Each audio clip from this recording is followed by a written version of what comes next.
would primarily be for corridor control, controlling the flight path angle at entry. And the current predicted splash time in the Pacific is 195 hours, 17 minutes, 25 seconds. At the present time, Apollo 11 is 172,654 nautical miles from the Earth, traveling at a speed of 4,017 feet per second.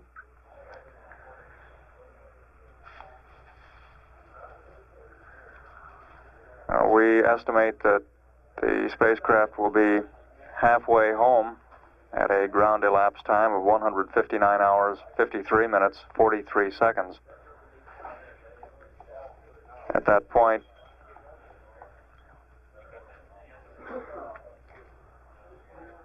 the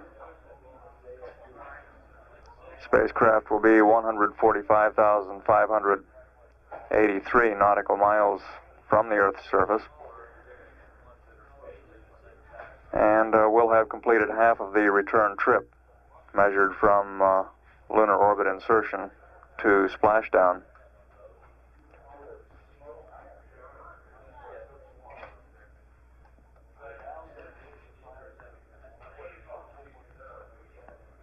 We also have another figure that would be for the time at which the spacecraft velocity is equal with respect to both the Earth and the Moon. At that point, the velocity will be 4,300 feet per second with respect to both bodies. And we would define this as the equal potential point.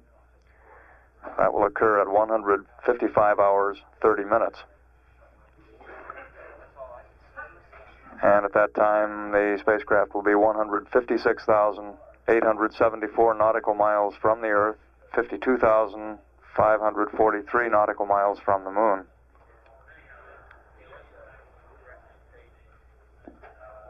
We're now 1 hour, 28 minutes, 26 seconds from ignition for the mid-course correction 5 maneuver.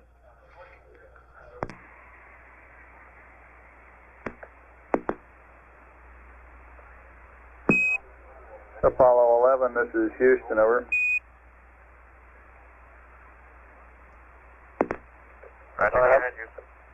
Roger, if Neil has a free minute, we've got a question or two regarding the CO2 partial pressure and water in the suit loop discrepancies noted yesterday, over. Go ahead. Roger, 11. Was water noted in both suits or only in yours, Neil? I think only in my suit. Okay, can you locate that occurrence for us in time when you first noticed water in the suit, either by mission time or relation to any particular event?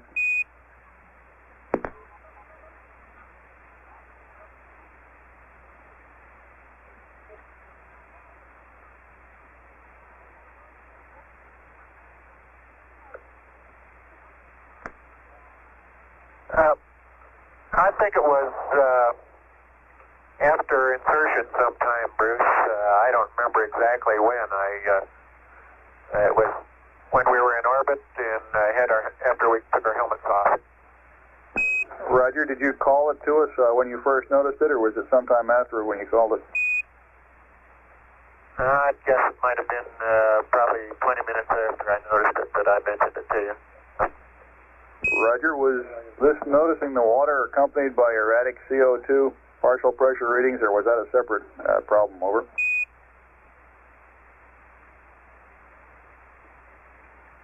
Well, the water problem evidenced itself before we noted any erratic motions of the PCO2 gauge. Roger. And what was the relative sequence on selecting water separator number 2 and the secondary CO2 canister? That is, did you go to the secondary water separator first and then secondary CO2, over?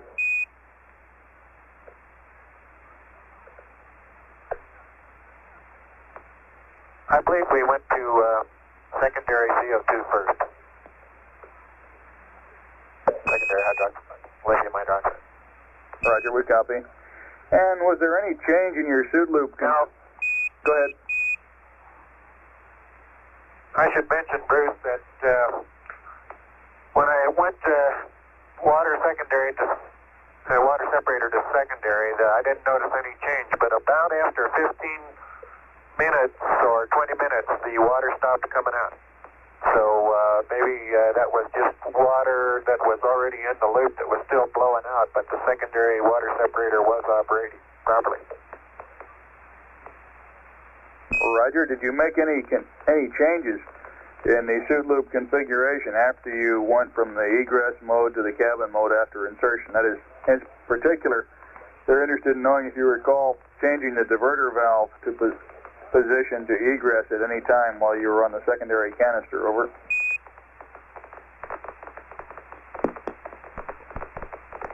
No, I don't believe we did that at all, Bruce. Okay, 11, thank you. That sums up our questions for now, and we'll crank these back into the engineering pipeline and see what we can come up with. Okay, are you satisfied that the CO2 circuit breaker was in Genesis, over? Say again, please. Roger, on Lem Jettison, are you satisfied that the CO2 circuit breaker was in, over? Yes, it was in.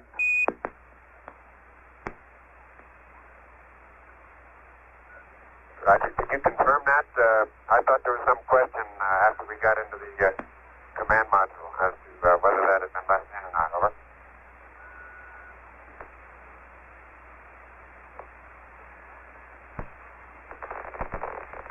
Roger, 11, it was in and confirmed in, and the readings after jettison stayed about 0.1 to 0.2. Apollo 11, this is Houston. We have not noticed any change in the signal coming through on the LMP's EKG. When he has a little free time, we'd like him to check into it again, over. Now, Roger, I looked at all three of the upper chest center ones, and they appear to be fairly tight. I'll push them back in again, over. Roger, on the TM here, we noticed some fluctuations that may have been attributed to your moving the sensors around or pushing on them, but the erratic problem seems to be persisting.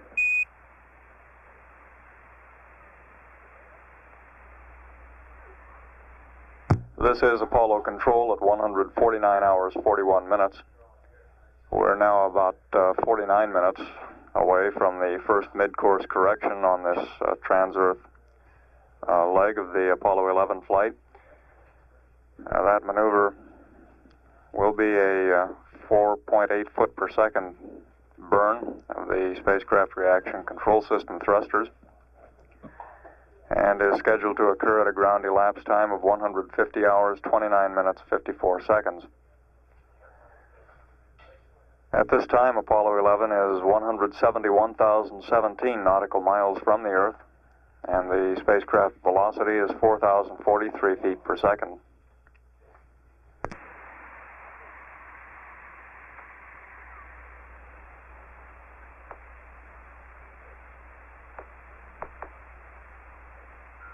Houston, Apollo 11, over.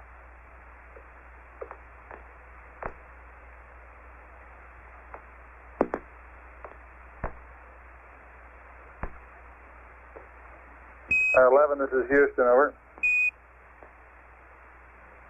Roger, I wonder if you noticed any change in the biometry turn you're getting, over. Negative, Buzz. It still looks kind of bad. Apparently when you move around, it's cutting in and out. Have you checked the little electrical connector where it goes into the signal conditioner, over?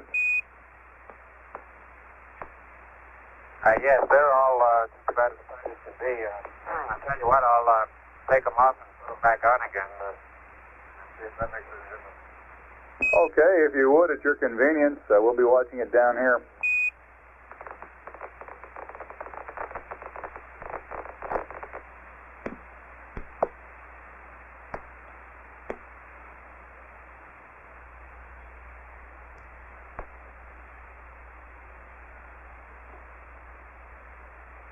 This is Apollo Control at 150 hours, 4 minutes. Telemetry data at this time shows the spacecraft in the proper attitude for the upcoming mid-course correction maneuver. The crew will soon be verifying their attitude by taking a sighting on a star through the sextant, and then be running some tests on the guidance and control system and the reaction control system before the maneuver takes place. That burn now scheduled to come in a little over 25 minutes. Apollo 11 is now 170,102 nautical miles from the Earth, and the spacecraft velocity is 4,058 feet per second.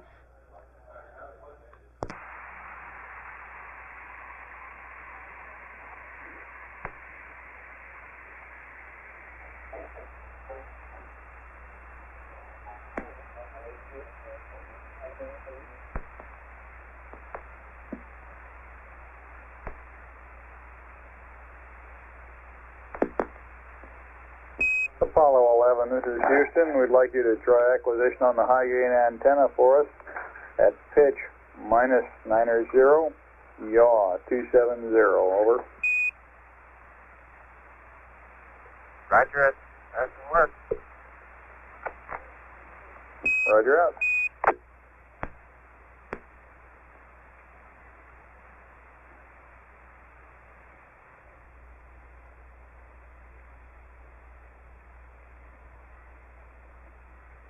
This is Houston. We're showing about 6.8% on wastewater on our telemetry now, over.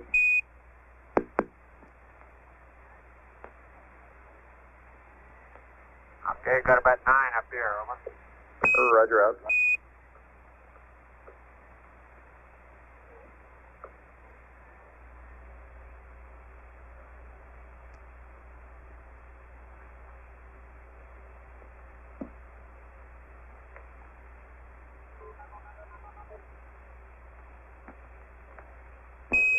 Houston, we're standing by for your burn. Everything's looking good from down here. Thank you, Bruce. You got about a minute and 20 seconds. Roger, we concur.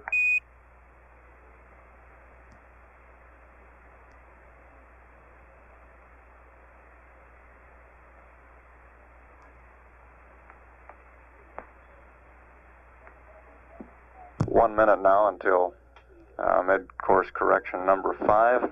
That will be a 10.9 second burn of the spacecraft reaction control system thrusters, giving a change of velocity retrograde of 4.8 feet per second.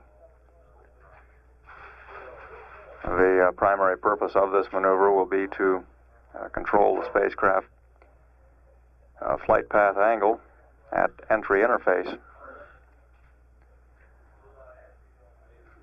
We're now less than 30 seconds from the initiation of the burn.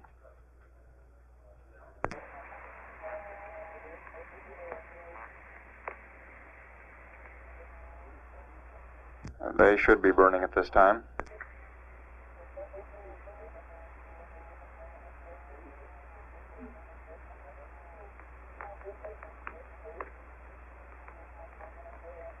And we show the burn off.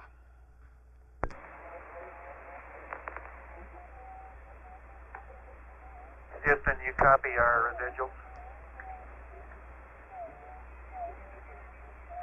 Roger, we've got your residual fuel counter reading for us.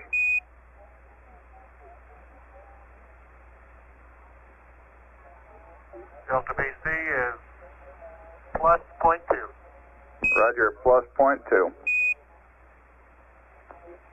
That was actually plus 100.2. Okay. Okay.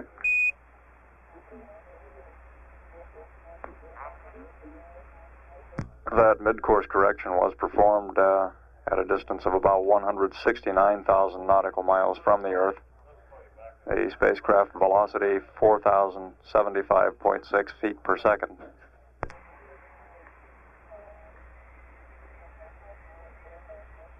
This is Apollo Control at 150 hours, 35 minutes.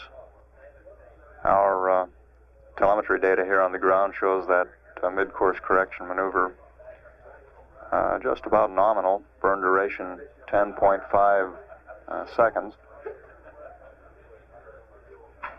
Prior to the maneuver, we were predicting a splashdown time of 195 hours, 17 minutes, 25 seconds.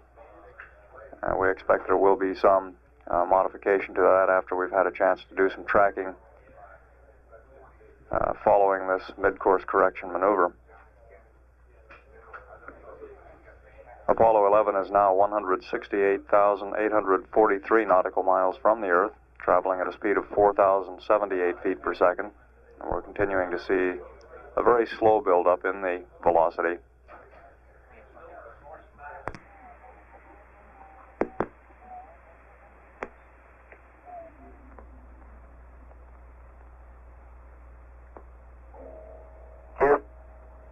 Houston, Apollo 11. Go ahead, 11. Roger, we're in PTC attitude, and would you please give us a call when our thruster activity has subsided sufficiently? Roger, stand by.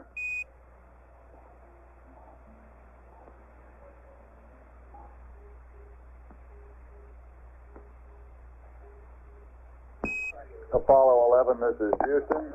We're going to hand over from Madrid to Goldstone at 151 hours even.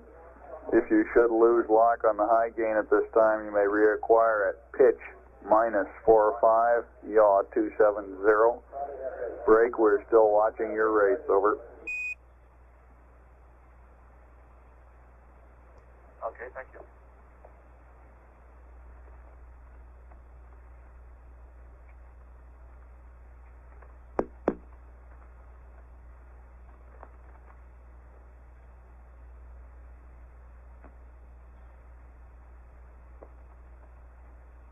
Apollo 11, this is Houston, over.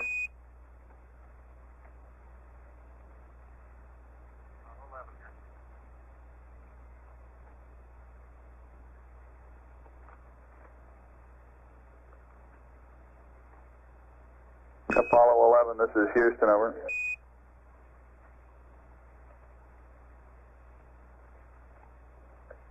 Go ahead, Houston. 11, we're still seeing rates on your spacecraft above those that we'd like for in a continuation of the PTC mode. We're still monitoring it, and we'll advise you when it's settled down, over. Okay.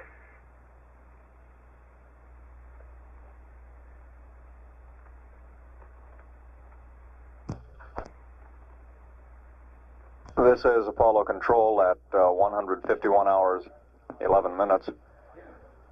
The crew is presently setting up the spacecraft for passive thermal control. Once it stabilizes out, they'll begin a slow roll rate of 3 revolutions per hour to maintain temperature control. At the present time, Apollo 11 is 167,448 nautical miles from the Earth, and the velocity is 4,101 feet per second.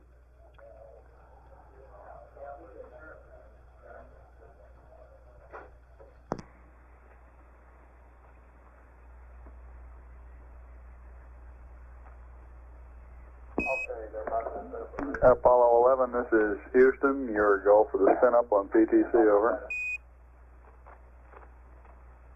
Thank you.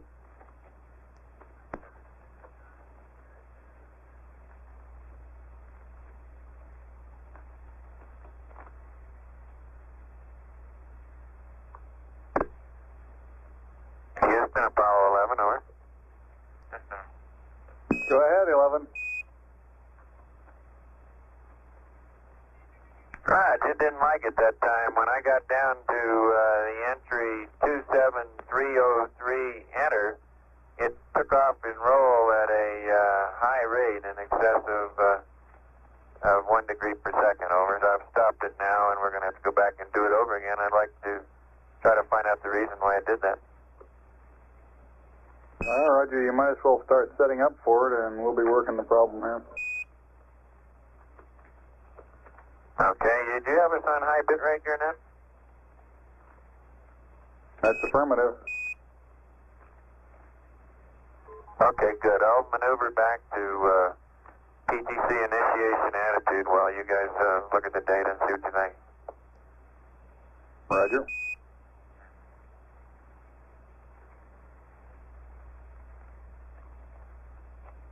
Houston, Apollo 11, I think the reason is in having 1620 on the diff key during the subsequent entries. Or at least that's one possibility. Roger, we'll check it out.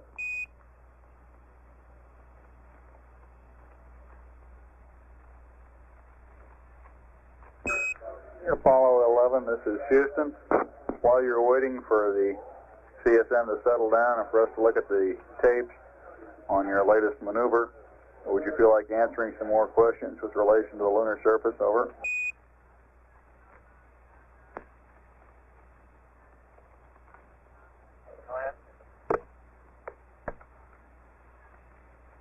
Go ahead, Bruce. Roger, for $64,000, we're still trying to work out the location of your landing site, Tranquility Base. We think it is located on LAM2 chart at Juliet .5 and 7.8. Do you still have those charts on board? Over. Yeah, stand by when they're packed.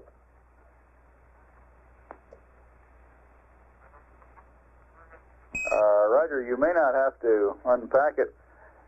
The position which I just gave you is slightly west of West Crater.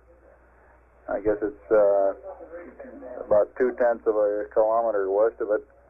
And we were wondering if Neil or Buzz had observed any additional landmarks during descent, lunar stay, or ascent which would confirm or disprove this. One thing that we're wondering about is that if you were at this position, you would have seen the cat's paw during ascent just up to the north of your track. Over.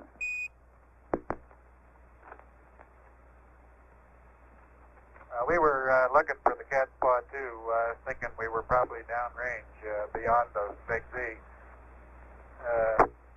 But I think that it's likely that that might have been West Crater that we went across in landing, but stand by. We're hoping, Bruce, that our 16 millimeter film was working at that point in descent, and we'll be able to confirm our touchdown position. We thought that during ascent we might be able to pick up some recognizable objects close to the landing site, and we did see a number of small craters and crater rows and things like that, which we may be able to pick out after the fact, but we haven't been able to yet. All right, Roger. And the next question from our panelist was Buzz. We recall that he reported seeing a laser upon AOS of the Earth the first rev after ascent, and we're wondering what color the beam was and if he could determine its approximate location with respect to the Earth. Over.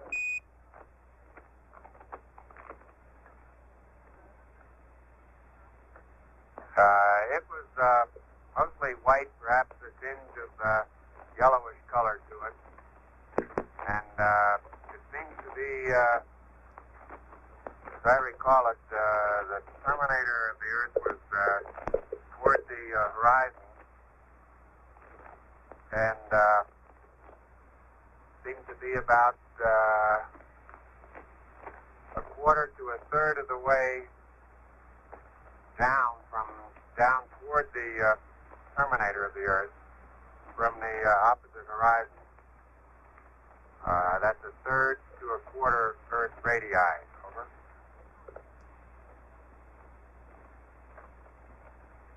Roger, and that puts it in the light side. Over. Roger, yes, it was in the light side. The Earth was about a 2/3 lit Earth with the terminator down toward the horizon. And now coming from the opposite limb of the Earth, the sunlit limb, coming down about 1/4 to 1/3 of a radius in from the limb, generally centrally located with respect to a line drawn perpendicular to the terminator that goes through the center. Over. Roger, Buzz. We copy. And I got pictures of that. I'm sure that'll show up. And I saw that too. It was a very bright spot of light, and I confirmed Buzz's observation of its position. Okay, 11. Very good. Now, with respect to the documented sample container on television, it appeared to us as though the samples for that container were in fact being selected in accordance with some thought or consideration being given to the rocks themselves. And we were wondering if you could give any further details from memory about any of these samples and the context of the material or the surface from which they were taken. Over. Yes, if you remember, I initially started on the cut side of the limb that the TV camera was on, and I took a number of samples of rocks on the surface and several that were just subsurface.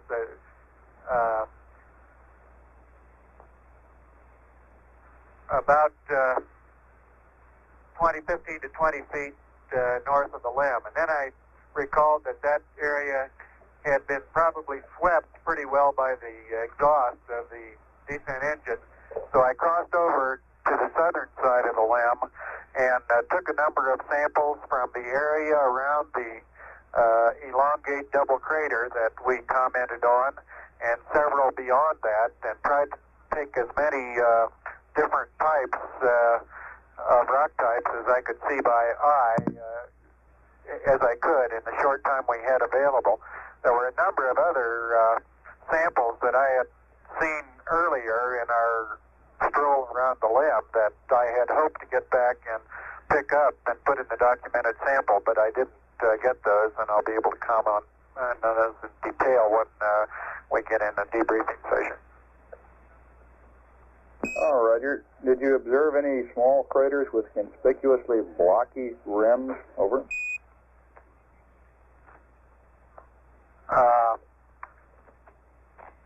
Well, aside from the real big one that we went over, I guess there were none in our area. I took a stroll back after putting up the P7 while Buzz was starting to unpack the documented sample. Took a stroll back to a crater behind us that was maybe 70 or 80 feet in diameter and 15 or 20 feet deep, and took some pictures of it. It had rocks in the bottom of pretty good size, considerably bigger than any that were out on the surface, but there was no, we apparently at 15 feet or so had not got below the regolith. We were essentially showing no bedrock, at least in the walls of the crater at that depth. Over. Roger, we copy. Okay, thank you, Neil. That about wraps up the questions we have on hand for now. Okay. My compliments to the chef. The food's outstanding. This cream and chicken soup, I give at least 3 spoons. Okay, cream of chicken, 3 spoons.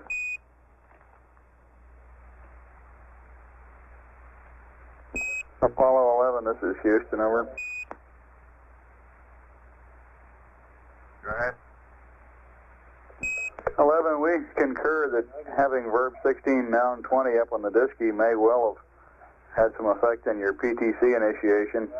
It looks like this would let the computer work with a knowledge of the actual CDU angles.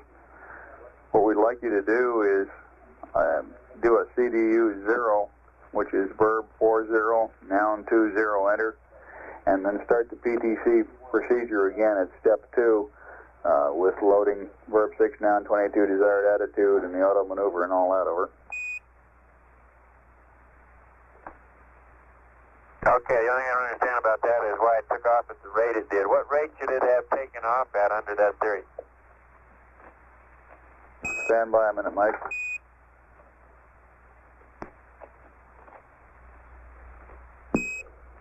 "11 CMP, this is Houston, over."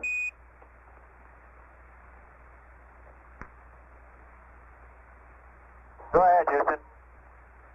Mike, over here on page 9-7 of your checklist where we're setting up PTC, there's been a note penciled in after wait 20 minutes for rates to damp, do not monitor verb 16, noun 20.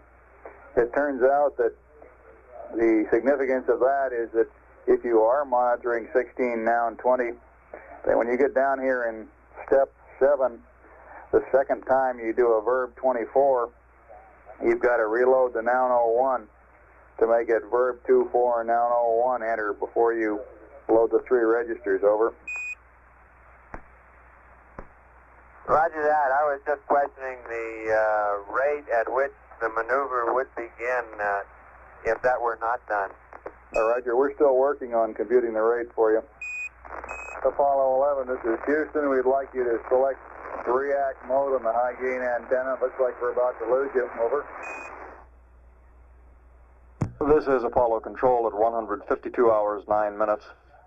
At this time, the crew is getting the spacecraft set up to reinitiate the passive thermal control. Apollo 11, currently 165,143 nautical miles from the Earth and traveling at a speed of 4,142 feet per second. The flight plan has relatively few activities scheduled for now through the beginning of the crew sleep period tonight. We do have a television transmission scheduled. I believe the time on that is a little after 8 p.m. Central Daylight Time.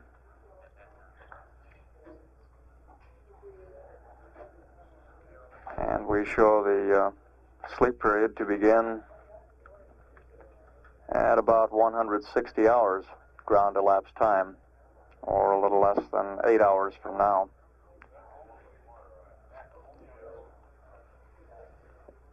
We'll continue to stand by for any conversation with the crew.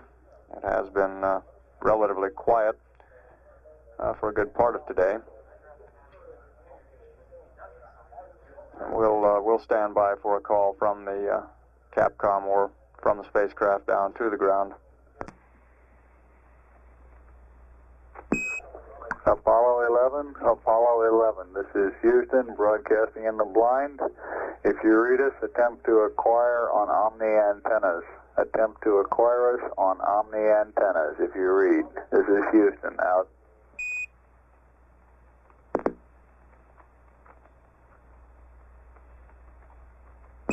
Apollo 11, this is Houston, broadcasting in the blind. If you read, attempt acquisition on an Omni antenna. Attempt acquisition using an Omni antenna, over.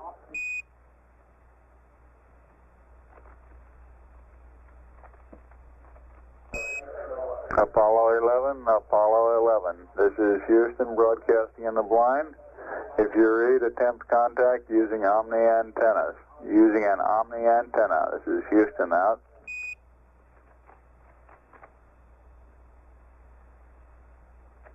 This is Apollo Control at 152 hours, 29 minutes. In the process of reestablishing the passive thermal control with the spacecraft in a slow rotation, we have apparently lost high gain lock-on. We expect that the crew will reacquire lock with the antenna once the passive thermal control is reestablished. At the present time, Apollo 11 is 164,320 nautical miles from the Earth, and the velocity is up now to 4,156 feet per second. We'll continue to stand by here for reacquisition of the spacecraft for reestablishment of high-gain lock-on.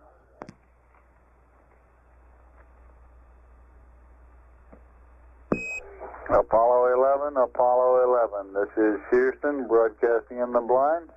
If you read us, attempt acquisition using an Omni antenna. Attempt acquisition using an Omni antenna. This is Houston out.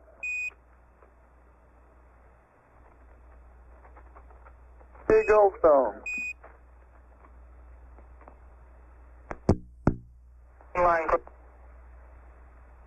Apollo 11, this is Houston. How do you read? Over. Rod clear, Bruce. How many? Roger. What antenna are you using?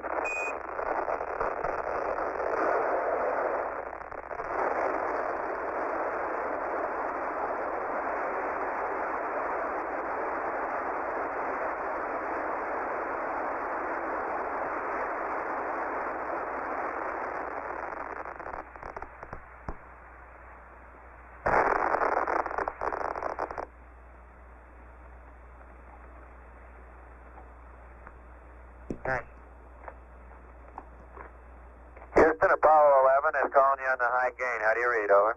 Roger. Loud and clear on the high gain. So what's new? Oh, we were wondering what was new with you up there. All very quiet. We're just sitting here letting the thruster firing damp down. When they get good enough, let us know and we'll start this PTC. Roger. Nice to sit here and watch the Earth getting larger and larger and the moon smaller and smaller. Roger, we'll give you a call when your rates have damped down sufficiently, and we're unable at the present time to predict what rate you should have seen at your last attempt to initiate PTC. We saw about 2.5 degrees per second. Over.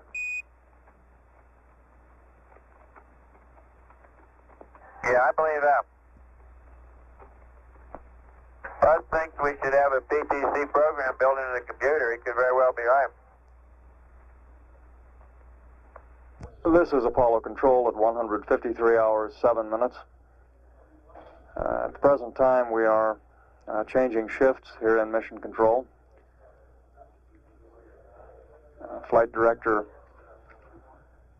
Gene Kranz will be coming on to relieve Flight Director Clifford Charlesworth. The capsule communicator on this shift will be astronaut Charlie Duke. There will be a change of shift briefing in the news center in the Building 1 auditorium in about 10 minutes. At the present time, Apollo 11 is traveling at a speed of 4,185 feet per second. The spacecraft is about 162,700 nautical miles from the Earth. During the change of shift briefing, we will take the circuit down, record any conversation that develops with the spacecraft, and play it back following the change of shift briefing. At 153 hours, 9 minutes, this is Apollo Control, Houston. This is Apollo Control, 153 hours, 49 minutes, ground elapsed time. Apollo 11, homeward bound, is now 161,050 nautical miles out from Earth. Velocity now 4,216 feet per second. Some 3.5 minutes of recorded air-to-ground transmissions have accumulated during the recent change of shift press conference here in the Apollo News Center. Let's play that tape back now. Houston, Apollo 11. Go ahead, 11. All right, just checking the radios, and how's the thruster activity coming? 11 Houston, the radios are still in good shape. and we're still waiting for your rates to decay. We've got 0.03 degrees per second in pitch now. Okay, we're in no rush. This is a very pleasant attitude. As a matter of fact, the sun is down in the LEB, so it's not shining through the windows and heating the place up. We've got the Earth steady out window 1. We have the Moon steadily out window 3, and of course we're locked up on the high gain. So as long as the thermal people are happy, we're happy. Roger, we copy.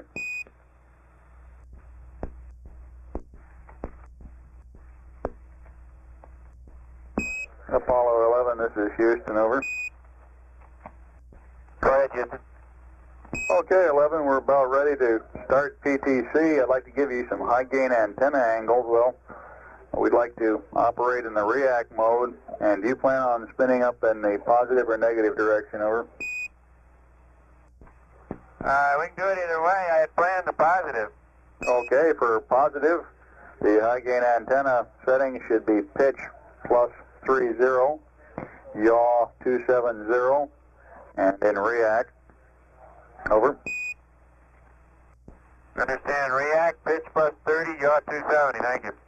Roger, and if you would, when you're making your disky entries to set up for PTC, go a little slower, and we'll try to follow each entry from down here, over. Roger that.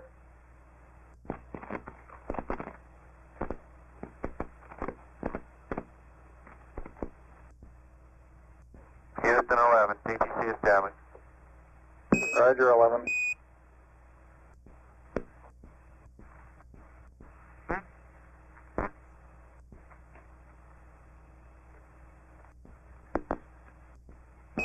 Hi, 11, Houston. We observe the PTC to be fairly well established here, and we'll keep you posted on how it's going. And your friendly white team commentator is taking over now. Okay, thank all you black team. That was the green team. Correction, all you green team. Correction, green team, excuse me. Roger out. How could I forget? I used to be a green one.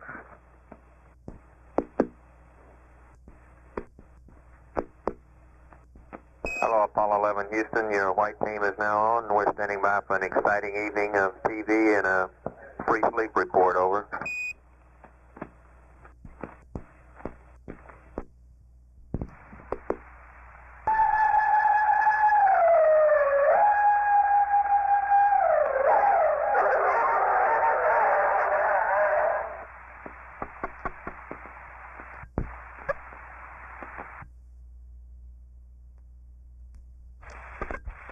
Apollo 11 Houston, you sure you don't have anybody else in there with you?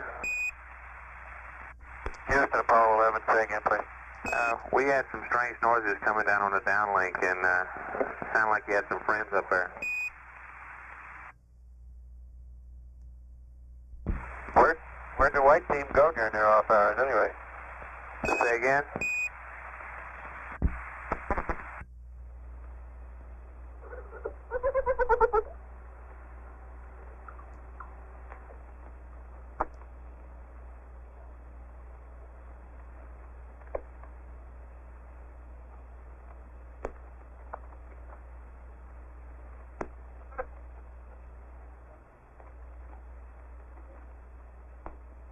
This is Apollo Control. Still no explanation of the weird noises emanating from Apollo 11, if indeed it is from Apollo 11, and it's reported from network that it's being received on the downlink at 2 different stations in the manned spaceflight network. Perhaps it will all shake out later in the mission as to what these strange noises are. We'll come back up again as conversation is resumed with Apollo 11. Now 160,410 nautical miles out from Earth, traveling at 4,228 feet per second. At 154 hours 5 minutes ground elapsed time, this is Apollo Control. This is Apollo Control. 154 hours, 53 minutes. Ground elapsed time, 40 hours, 9 minutes to entry. Apollo 11, homeward bound, 158,378 nautical miles out from Earth. Velocity now 4,267 feet per second. We have some 3 minutes of tape accumulated over the past half hour of rather minor conversations with the crew of Apollo 11. We'll roll these tapes now. Apollo 11, Houston, over. Roger, would you we've lost comm with you for about the last 10 minutes. Would you verify that the S-band track switch is in react, over? Negative, it's not. Last time we moved out, we went to auto and I left it there. Sorry. Roger, we'd like to have you to put it in react and monitor. In about 2 minutes, we'll be coming up on the high gain. Would you monitor the react? If it doesn't take, acquire manually, over? Okay, take any angles you'd like. We'll try to switch it ourselves. Stand by on the angle.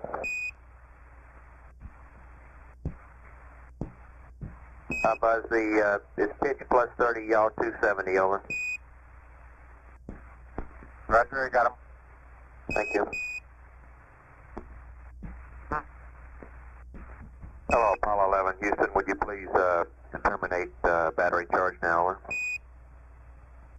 Roger, terminating battery charge.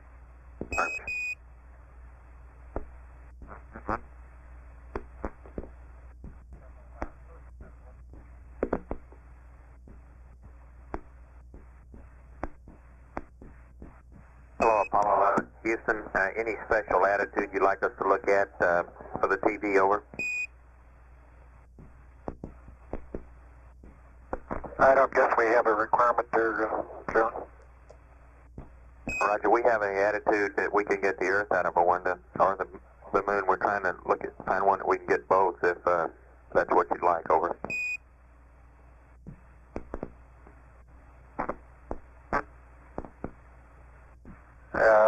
Our 50-degree roll attitude will probably give us that, John. Roger.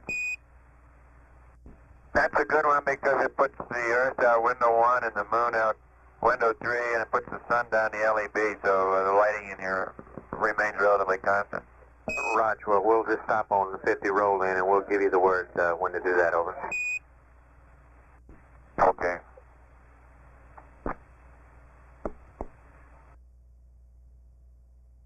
This is Apollo Control, and that completes the accumulation of air-to-ground communications by means of tape recordings over the last half hour or so. It's quiet right now. No conversation going on between spacecraft communicator Charlie Duke and the crew of Apollo 11. And at 154 hours, 57 minutes ground elapsed time, this is Apollo Control.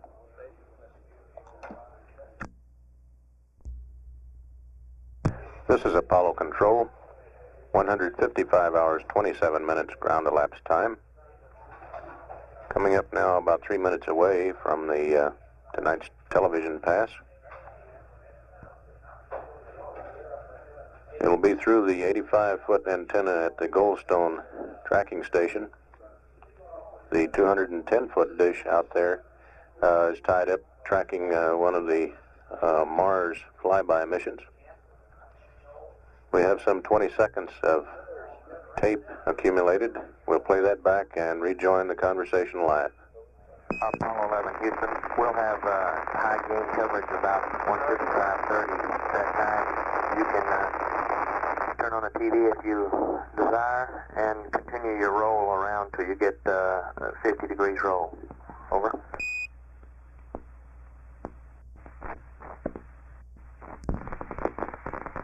Apollo 11, Houston, we're going to give you the All-Star game tonight, but it was rained out, over.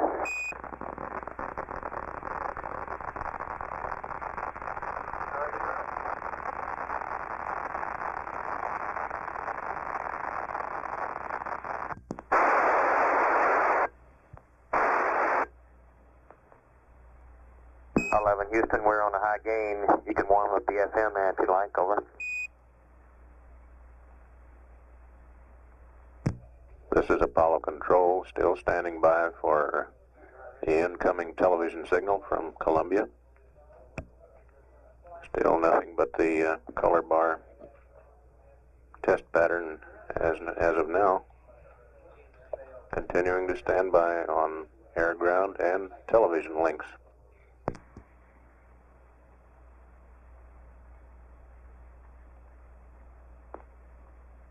Apollo 11 Houston, we see you coming up on 50 roll. How does that attitude look, over?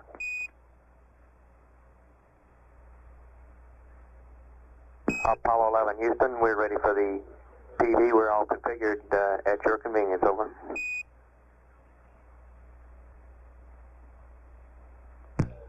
This is Apollo Control. While we're waiting for the television pictures to come in, we have in the control room here a vase full of long-stemmed red roses and a card saying, "To one and all concerned, job superbly done, from a moonstruck Canadian." Continuing to stand by as we wait for the pictures to come from Columbia. Here they come.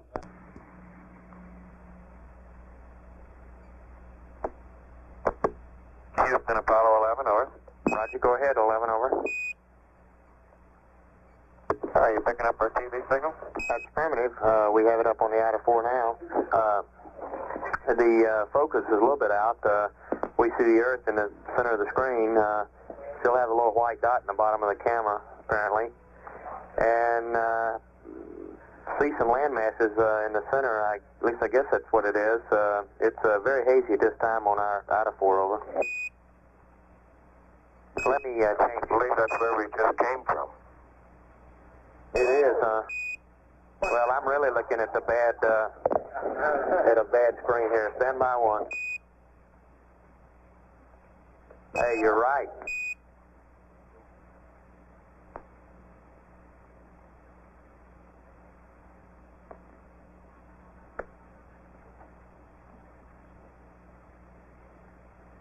Not bad enough. Not finding you on the right landing spot. Now.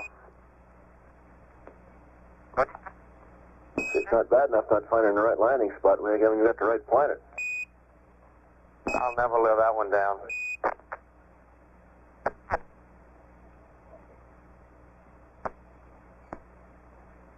We're making it get smaller and smaller here to make sure that it really is the one we're leaving. Oh, that's enough, you guys.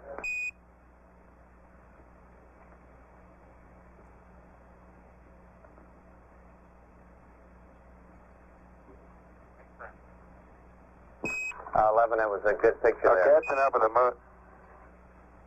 Okay, that's enough of the moon, Charlie. We're getting set up now for some inside pictures. Right.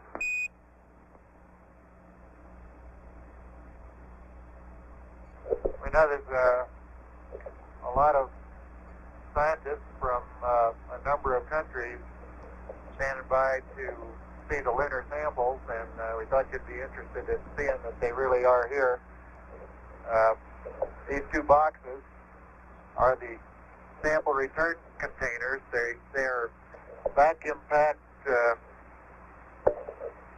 containers that were closed in a vacuum on the lunar surface, sealed, and then brought inside the LEM and put inside these fiberglass bags, zippered and resealed around the outside, and placed in these receptacles in the side of the command module. These are the 2 boxes, and as soon as we get onto the ship, I'm sure these boxes will immediately be transferred and delivery started to the lunar receiving laboratory. These boxes include the samples of the various types of rock, the ground mass of the soil, the sand and silt, and the particle collector for the solar wind experiment, and the core tubes that took depth samples of the lunar surface.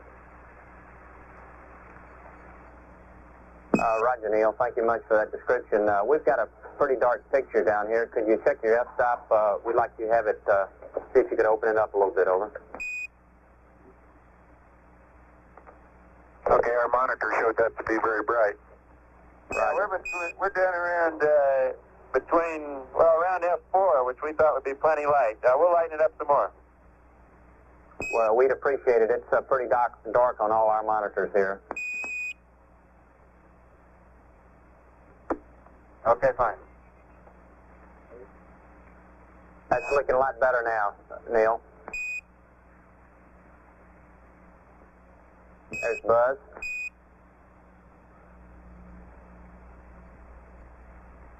Houston, we have an excellent picture now, over. How do you read me, Charlie? 5 by now, Buzz, over. Okay.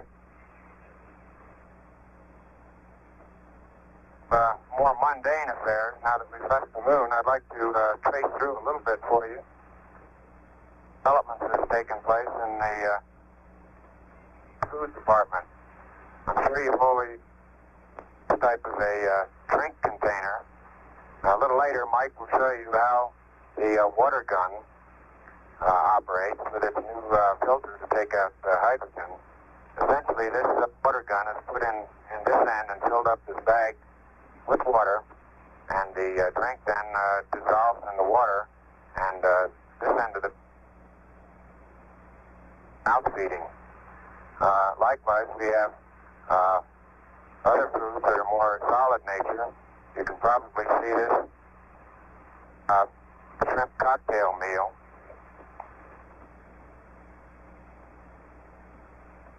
This afternoon, while the two of us had salmon salad. Another early development was the use of bite-sized food. 11, Houston, Buzz, you're breaking up badly. Would you check your box, over?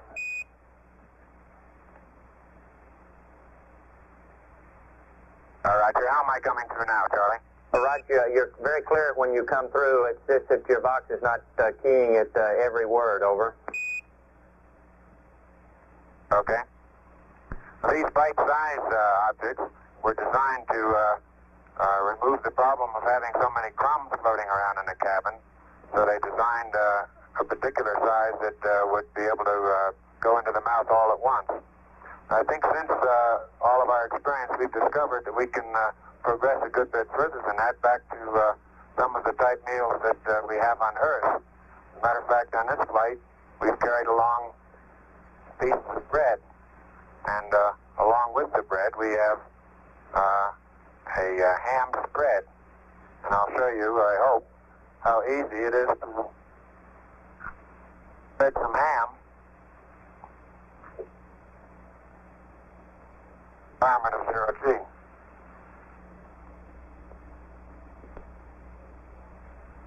We've discovered that it is quite easy to all very familiar with.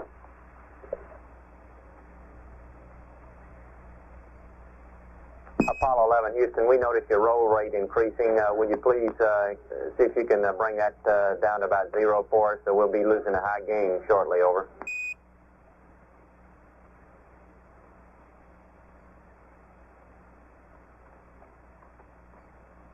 We can also use zero gravity to demonstrate many things that we've all learned in school. I'd like to demonstrate briefly how easy it is to explain the action of a gyroscope. If I spin this can, we know that according to the equations of motion, that we would expect that if once this is given a spin and has a spin axis in this direction, if we give it a particular torque, and I'll do this by pushing my hands against it in this fashion once it's spinning, by the equations we can predict that as I put this torque on it, it will in fact rotate this direction. Let's see how well this works out. As I applied the torque this way, it rotated this way. Too close, I think.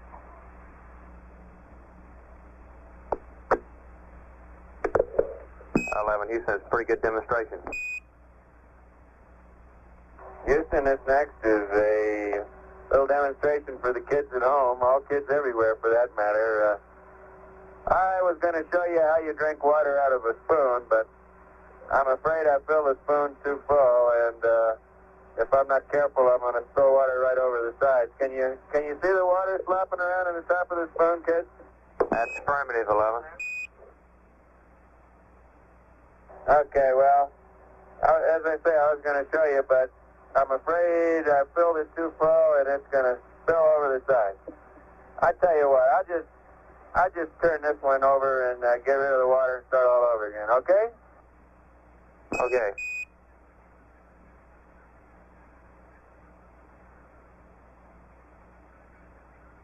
And you can see up here we don't know where over is. One up is as good as another. That really is water, though, I'll show you. That's really not the way we drink. We really have a water gun, which I'll show you.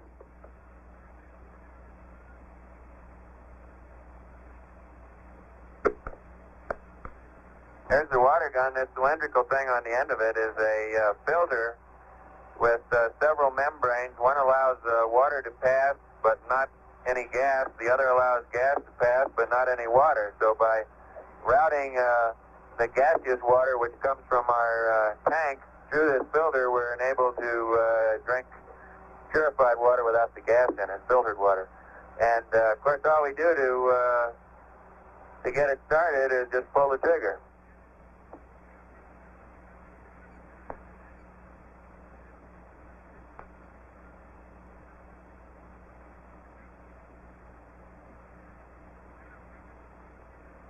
Sort of messy. I haven't been at this very long.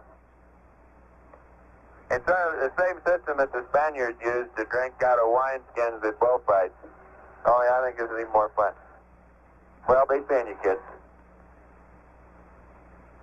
Thank you from all the kids in the world here in the Moker who can't tell the Earth from the moon. All right, just stand by one and we'll get you that earthquake. Looks like you need a wineskin up there, Mike. That'd be nice.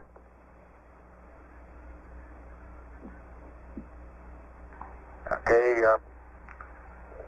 K11 Houston. I have a picture now, Houston? That's affirmative. I refuse to bite on this one, though. You tell us. Okay, this should be getting larger, and if it is, it's the place we're coming home to. Roger.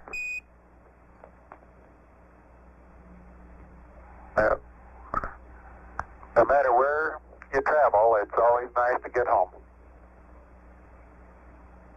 We concur, 11. We'd be happy to have you back.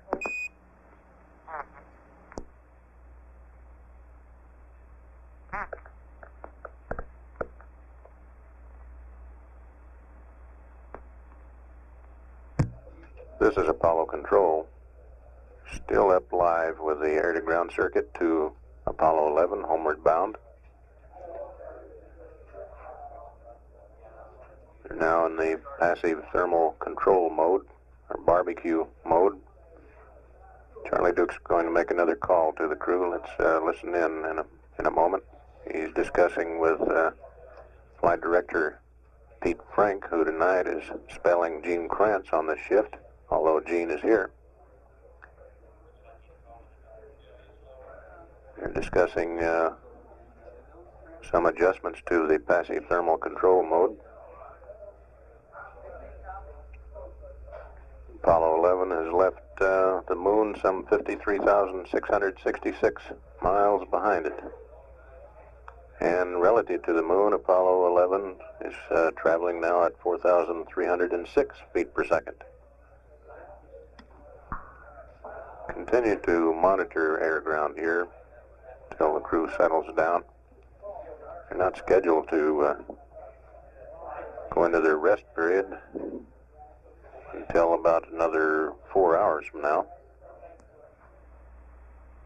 Apollo 11 Houston, we were curious to see if there was any excess moisture up around the tunnel hatch area as we saw on 10 over.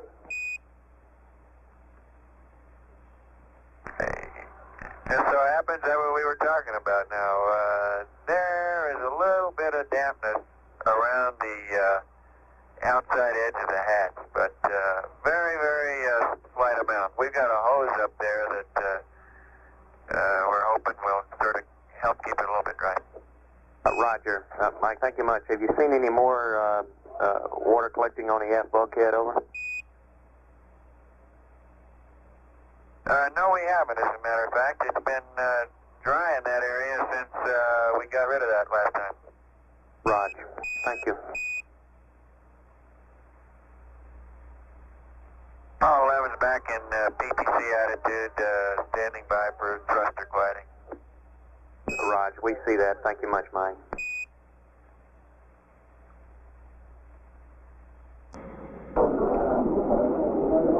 This is Delta Launch Control. We have postponed the launch of the Delta vehicle tonight, launch of Intelsat 3, 24 hours. The reason for this postponement is to examine the second stage propellant ground equipment. There is a slight chance that the acid used in the second stage for an oxidizer, inhibited red fuming nitric acid, could have contained an excessive level of contaminants. This possibility is remote, but there is a desire to make the examination. During fueling today, it was noticed that the transfer of the inhibited red fuming nitric acid took longer than expected or longer than normal. In examining the ground equipment, it was found that a filter element had dislodged and had traveled approximately 2 feet into the line. There is a need now to ensure that, in fact, the displacement of this filter was what caused the slowdown, and also a need now to analyze the IRFNA, or inhibited red fuming nitric acid, to ensure that no contamination is evident.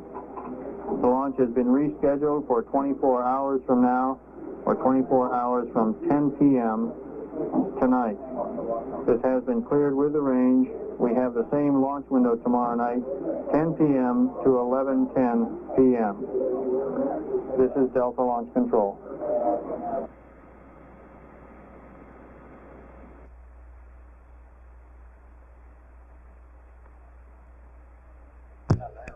This is Apollo Control. Apparently, there will be little conversation during the next half hour or so. Apollo 11 now 155,000, as you were, yes, 155,906 nautical miles out from Earth, approaching at a velocity of 4,316 feet per second. And at 156 hours, 6 minutes, ground elapsed time, this is Apollo Control.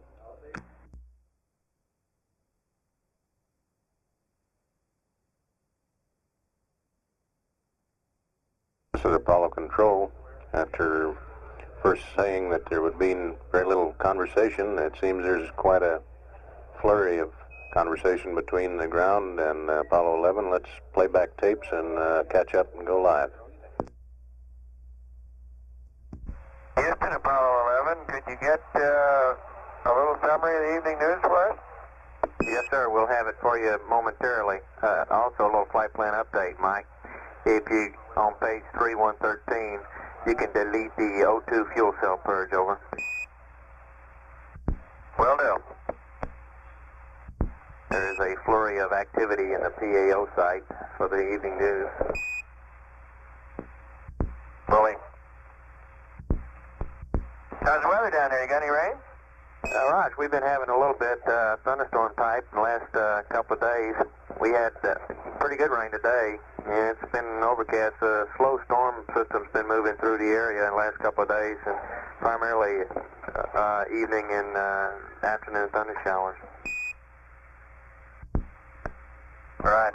We were watching a few clouds in your area through the binocular along Texas Gulf Coast this afternoon, and we also noticed there were clouds over Baja California, which is a little bit unusual. Right, thank you for the weather report. We can't quite see that far. It seems to have cleared up outside now. according to some of the people coming in, there's constant overcast and the mocha here is a little hard to see outside. Yeah, we also noticed there was a little overcast down over in the Antarctic ice cap too. It's apparently raining pretty hard. How's that for one-upsmanship?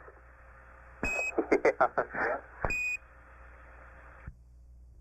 He may know that, but he doesn't even know whether his grass is wet or dry.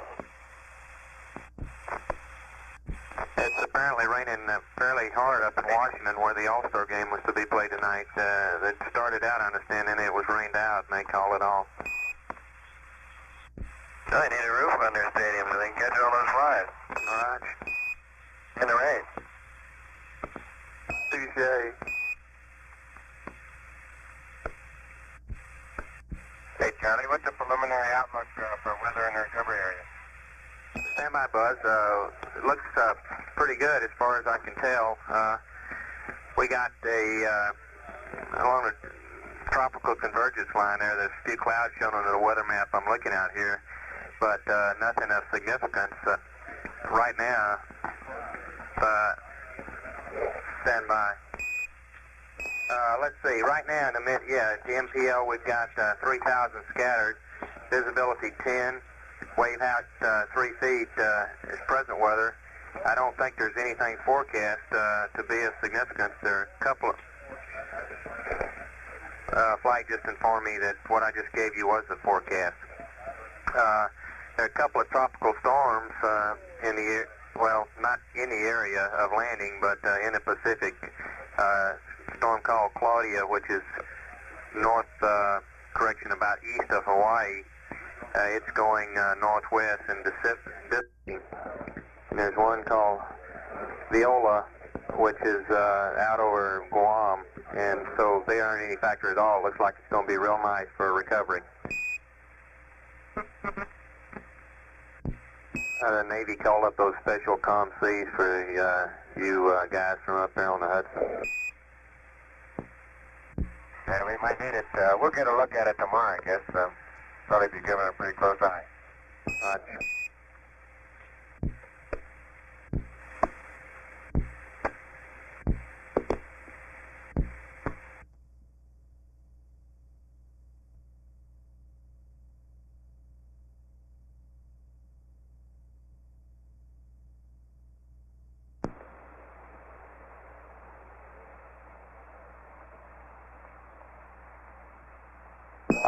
Houston, the retros were wondering if you could fill us in on any non-nominal stowage that we have on board, just location and weight, about all they're interested in, over.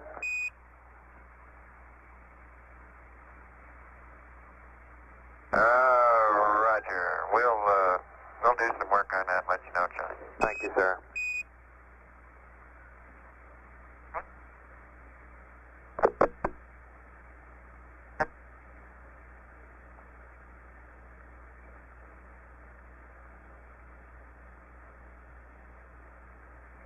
And Apollo 11, Houston, would you please place O2 tank 1 heater to auto, over?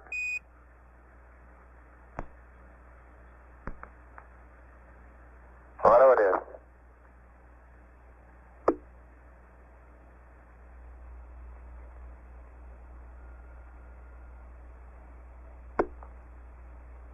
Houston, Apollo 11. Go ahead.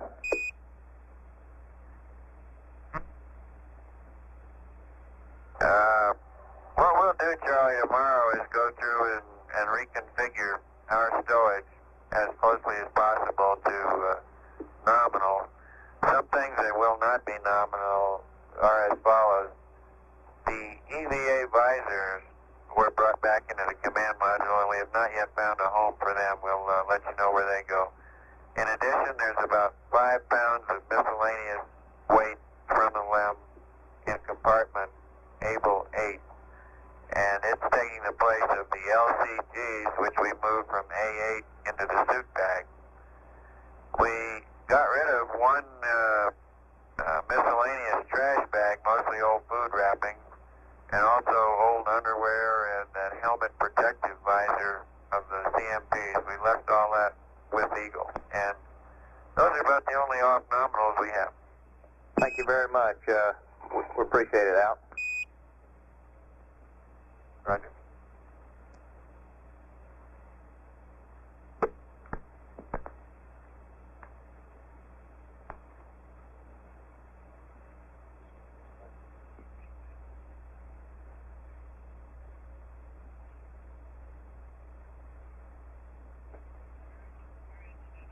Apollo 11, Houston.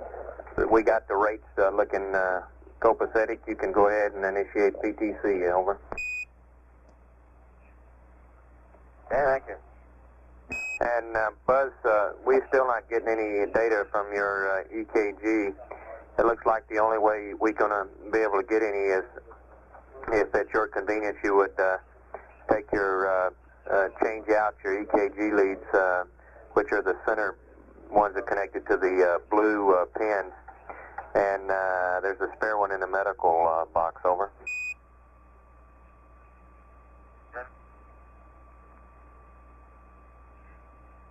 Roger. How many do you want me to change? Just the center one. I'll get the right nomenclature from the doc. Stand by. It's called a sternal EKG, which is the three center ones, and it's got they lead into the blue stringed lead ones. Over.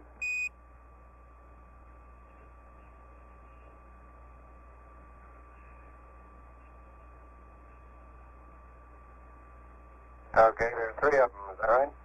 That's affirmative. And you want me to change all three? That's affirmative.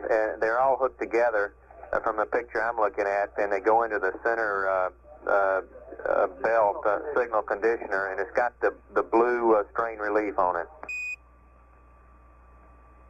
Yeah, well, I've checked the connectors at both ends on that. I don't guess we have a spare signal conditioner or anything like that, do we? No, we do not.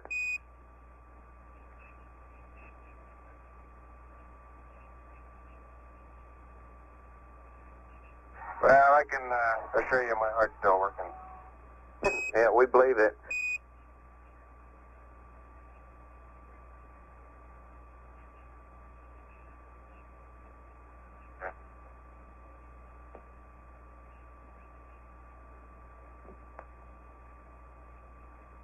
Charlie, what we suggest here is before we start that, turn our two suit powers off and plug his blue lead into my blue signal conditioner and see if we get his signal through my signal conditioner, okay? Roger, that's a good suggestion, Neil. We concur. Over.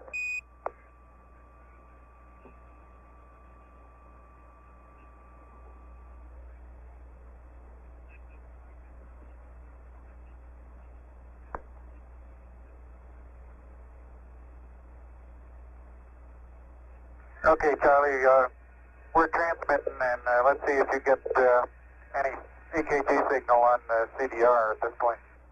Roger, stand by.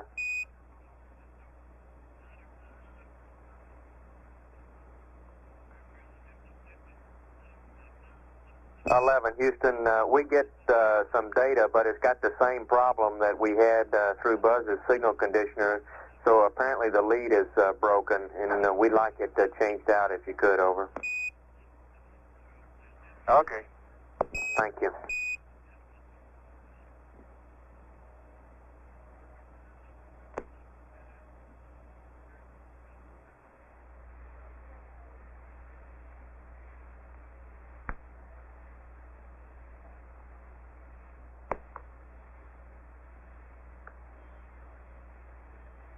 Houston, Apollo 11. Go ahead, sir.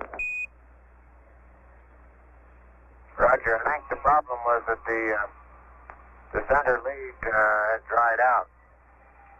I'll go ahead and put the new one on and see how that works. Over.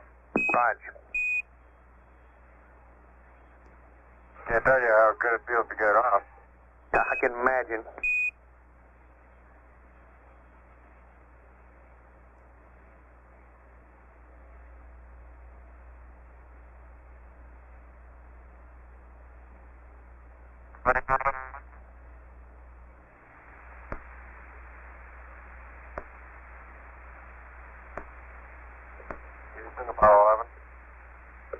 Houston, Apollo 11. Go ahead, 11, over. Roger, how are you reading the EKG now? Stand by, we'll let the docs look at it.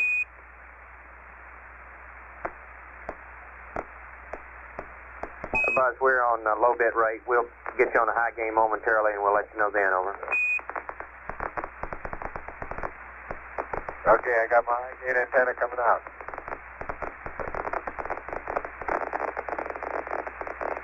Roger, just leave it on react, we'll get you.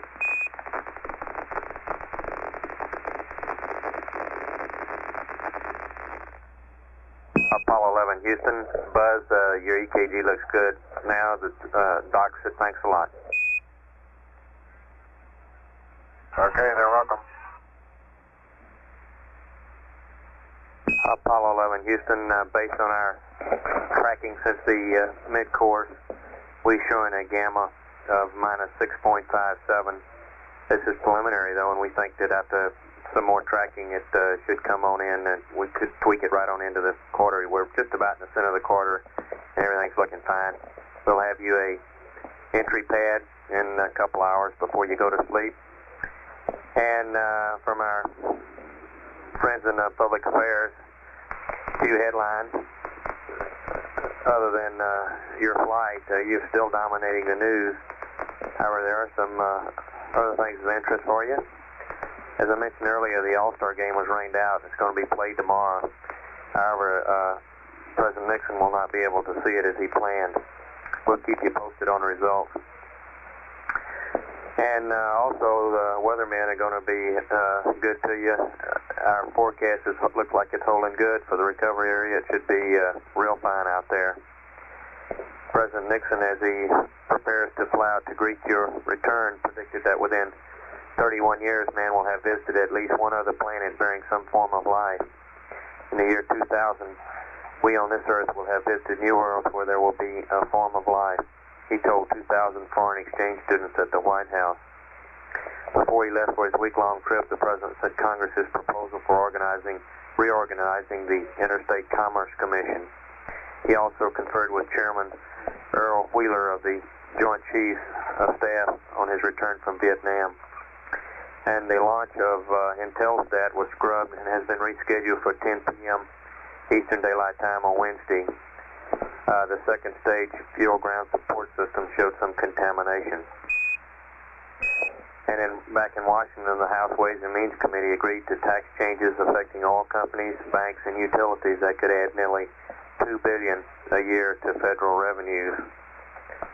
And also today, NASA announced that it will launch a large orbital workshop in 1972 with a cut-down version of the Saturn V. And your television pictures attracted a lot of interest. They were shown live throughout just about the whole world. And but we're expecting hundreds of telephone calls from others all over the world complaining that their youngsters are trying to drink milk from spoons. Thanks to you, Mike.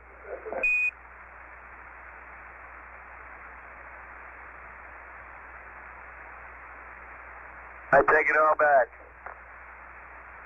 You need more practice.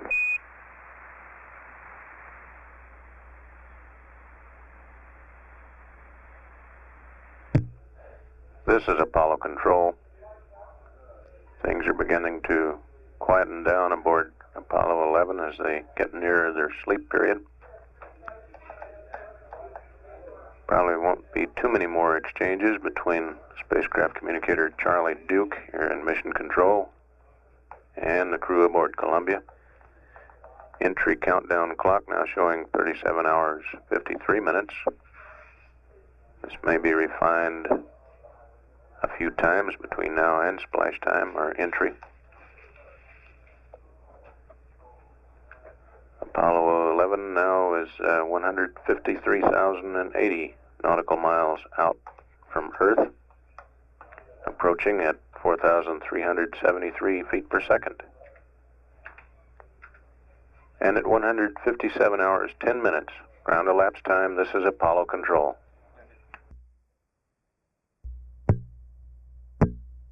This is Apollo Control, 158 hours 1 minute ground elapsed time. There's been certain amount of conversation between Charlie Duke here in Mission Control and the crew of Apollo 11. We'll play back the accumulated tape at this time and then rejoin the conversation when it does resume on a live basis. Let's roll the tape now. Hello, Apollo 11, Houston. Buzz, you brought the surgeon right out of his chair. We see you exercising, over. Thank you. Exercising, is that correct, Buzz?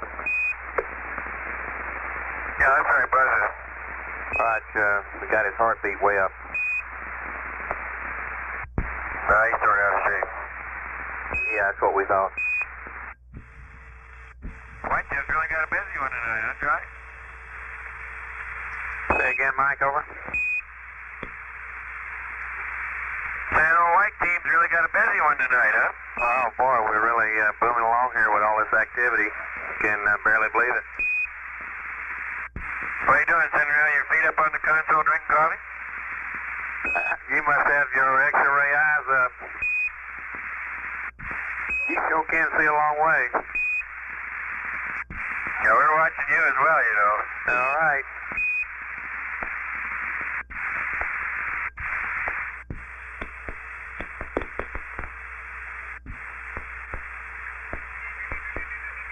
Two people in the viewing room, and that's more than's in the trench.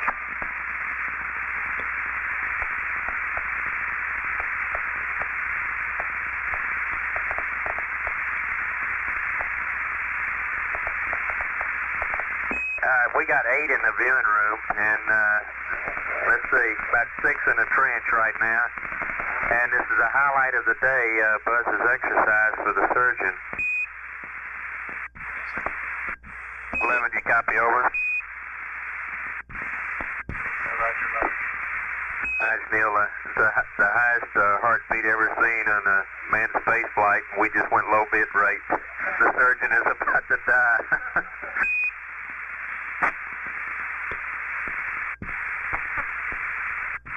I measured it up here. It came out to be 247. Well, that's super. The unit's on that furlongs per fortnight. Right, we copy that. Econ said if you keep that up, you're going to have to change your CO2 canister. He's going to make me do that another 45 minutes anyway. That's true. That's the highlight of my day. I'm really looking forward to that. Thank you, 11. We appreciate you turning that off. Charlie, could you copy our music thunder? Did we copy what, Neil? You copy our music thunder? Right, we sure did. We're wondering who selected, made your selections. That's an old favorite of mine. It's an album made about 20 years ago called Music Out of the Moon. Right, it sounded a little scratchy to us. Neil, either that or your tape was a little slow. It's supposed to sound that way. That's a little scratchy to us too, but the czar likes it. That's what we figured. He hit his 40,000 votes. For your info, we got you, it looks like around 150,000 out now. Yeah, it's getting appreciably larger now. It's looking more like a world. Right, I'm looking at the right side of the screen this time. How's everything going on the... say again, Charlie? I'll never hear the last of that one about that Earth-Moon business doing the TV there, and I was just saying I was looking at the right side of the board here, so you are going towards the Earth. What were you going to say, Mike? No, you'll have fun at the press conference after this shift, then, won't you? It's 2:30. Everybody will be asleep. I'm going to sneak off through the back way. Hey, I was just wondering how everything's going on the home front. All the wives, kids in one piece? Right, sure are. Everything's doing fine. All the gals are having a little party tonight, as far as I know. Oh, good, glad to hear it.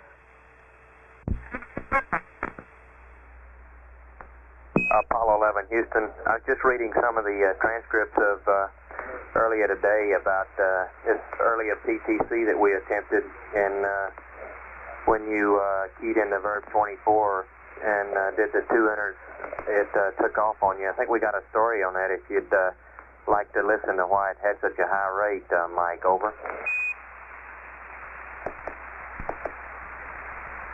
Yeah, I'm all ears. Okay, I think it'd be better if you got your checklist out on 9-7 and we could walk you through it, and that way I could probably get the story straight, over. Yeah, I got it. Okay, Mike, what happened is, you were sitting there monitoring verb 16, noun 20, and at step 7 you went into verb 24, noun 01, and keyed in the address and then information, and on the final enter of that 35400 enter, right after that, that then puts you back into the 16, noun 20. Then when you did the verb 24 enter, you were really entering the information in the actual CDUs.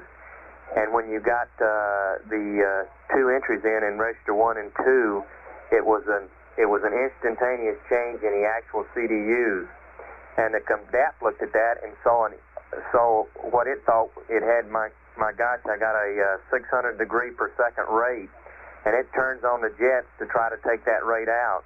And the rate filters that it's looking at, the rate it's looking at is filtered, so it doesn't really sense the actual rate until the thing is already built up, and then it starts reading the rate filters, and it says, well, I really didn't have 600 degrees, so then it turns it off and tries to slow it down. But until that happens, and it's some time lag, and that's why the rate was building up. The jets were on, and they were going to stay on due to that instantaneous suspected 600 degree per second rate. Over. Okay, I got you. Right. Hey, Charlie, you saying that for a short period of time he actually loaded noun 20 with some value other than what's being read by the CDUs? I think I got that, Buzz. That's affirmative, but when he did that second verb 24, the noun was 20, so when he did the 3175 and then the 002 enter, what he actually did there was load the first 2 actual CDU locations, and the computer looked at it, the DAP looked at it as an instantaneous change in the actual CDU. Stand by on your comments. We're switching antennas. Very scratchy. Okay.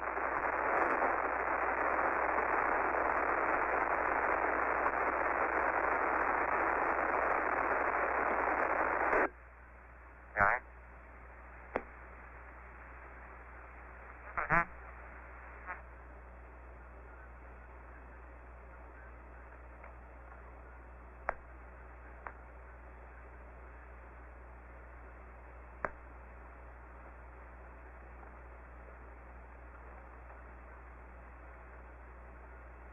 11, Houston, we got you back now on a high gain. Did you copy all that, Buzz? Over. Yeah, I think so. I thought maybe the noun 20 was one of those that you could never load from the diskey, and that still may be. Maybe it was loaded just for a short period of time, and then when the counters read the gimbal angles, where they changed it back to what they actually are, but in the meantime, the DAP saw this different number. Is that right? Well, I got it, guys. It's telling me that you can actually load those ACDUs, the actual CDUs, but we're checking on that. Over. Okay.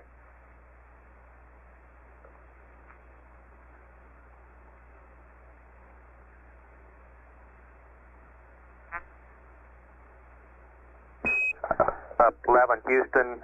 Buzz, the word from the back room is that you can actually load the noun 20, but you should not.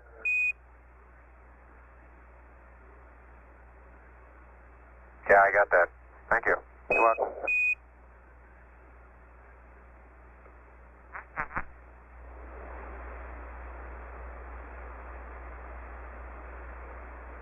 Apollo 11, Houston, we got a recommendation for you on your storage of the LIM EVVAs. Over. Go ahead. Okay, we'd like span guys say they think that one would go on the helmet that you're going to have in B1, and you could put the other one on Mike's helmet, which will be in the sleep restraints. Over.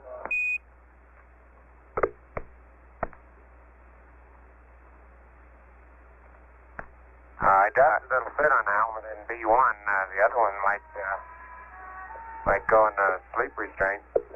We've got them in their helmet bags, and I guess it's kind of nice to keep the helmets in the helmet bag, or the levers in the lever bag. Roger. Yeah, we're thinking maybe they ought to stay sealed up. Okay, It won't hack me one, Charlie, with a cover. I tried it already. Okay, fine. We weren't sure of that. Just a suggestion. We thought we'd you could check it out. Sounds like you've already done that. So I guess whatever you can come up with, just let us know. Over.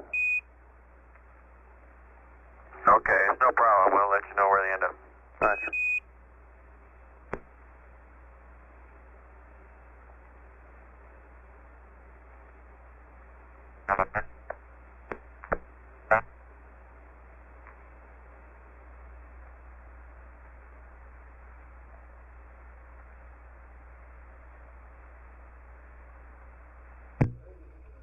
This is Apollo Control.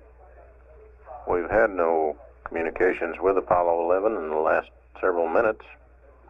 So at this time, 158 hours 45 minutes ground elapsed time, we will take down the circuit and come back up when and if conversation resumes prior to the time the crew starts their rest period, which tonight is scheduled for 10 hours.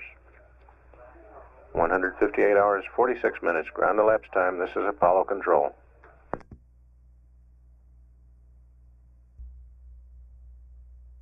This is Apollo Control, 159 hours 49 minutes ground elapsed time. Apollo 11 crew is giving their final report prior to their starting their 10-hour rest period. We've got a little accumulation of tape, then we'll join live. Let's roll the tape now. Hello, Houston, Apollo 11. Go ahead, 11, over. Okay, crew status report. Radiation, CDR, 11020. CMP, 10022. LMP, 09024. No medication. Roger, copy. And Neil, we'd like your onboard readouts of batteries and RCS, over.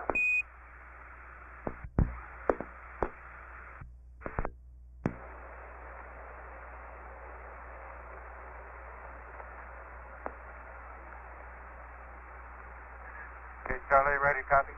Raj, go ahead, over. Okay, Bat C, Pyrobus A, and Pyrobat B are 37.0.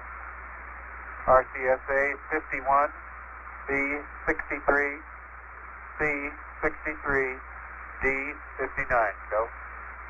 Roger, copy all that, Neil. And we got a entry pad if you're ready to copy, over. Houston, Apollo 11, ready to copy. Roger, Buzz.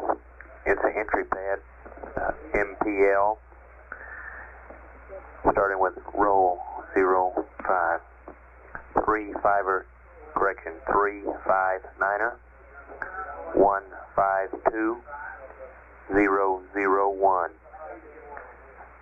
GET 194 4603 267 plus 1102 minus 17203 068 noun 60 36194 656 11894 36275 195 0303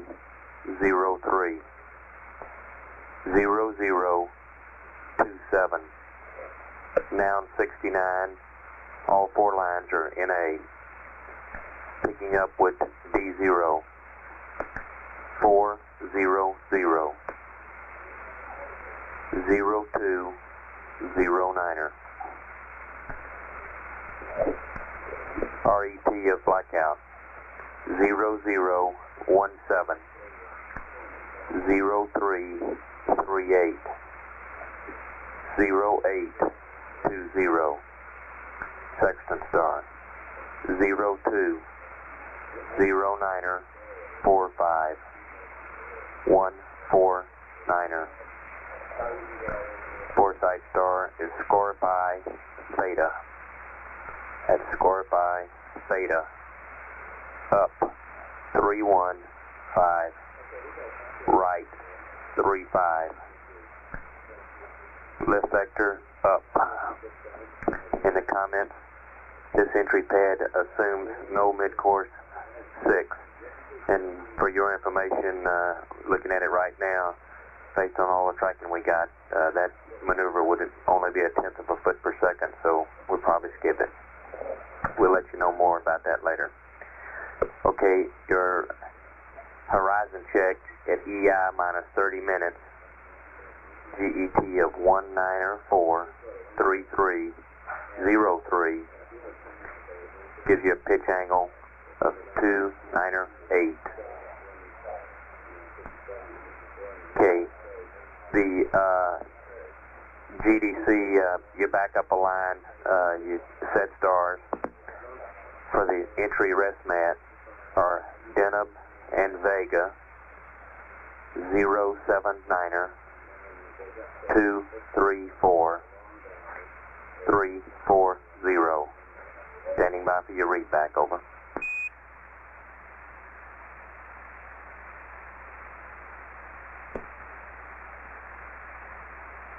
Roger.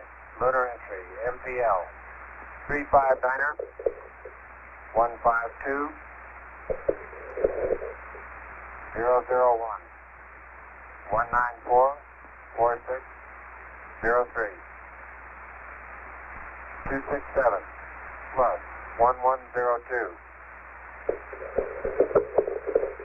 minus 17203 068 36194 656 11894 36275 195 0303 0027 4NA 400 0209 0017 0338 0820 02 09er 45 149er score by Theta up 315 right 35 up assume snow NCC 6 horizon at CI minus 30 194 3303 at 5298 set stars Deneb and Vega 079er 234 340 over. Roger, very good read back, Buzz. And for your communication setup for the night fleet, we like Omni to Omni. Stand by.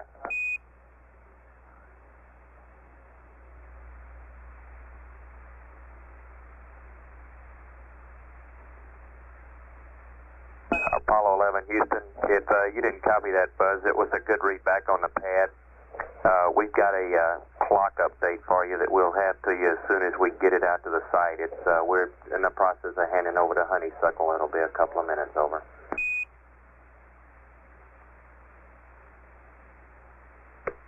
Okay, at the computer clock? We'll call you. You can stay blocked right now. We'll give you a call.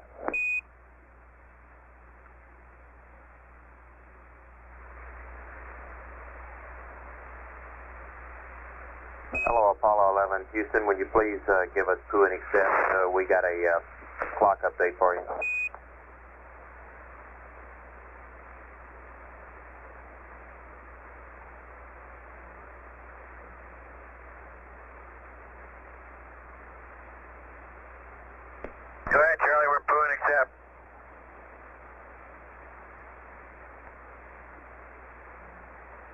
Roger.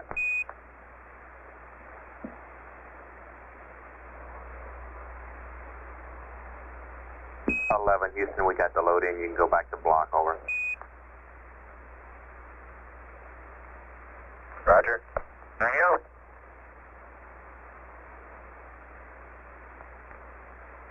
And 11, Houston, one final thing. We'd like you to select, Omni to Omni, Omni A to Bravo, high gain track to manual, and beam wide. Your angles are 270, yaw, pitch -50, over. Roger, 50 and -70.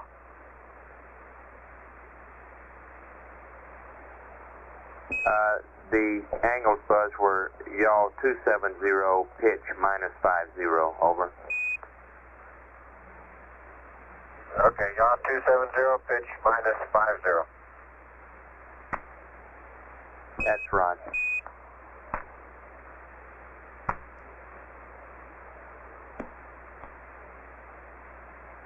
And Apollo 11, it's good night from a Sleepy White team, over.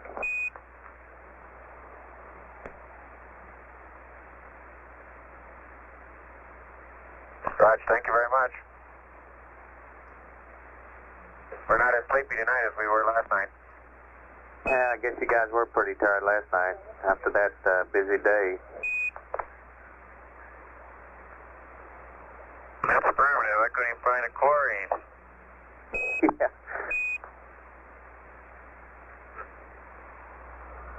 This is Apollo Control.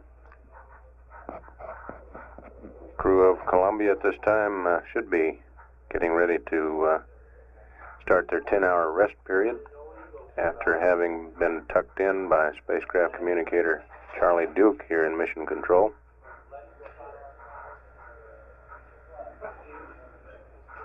At 160 hours 10 minutes ground elapsed time, this is Apollo Control.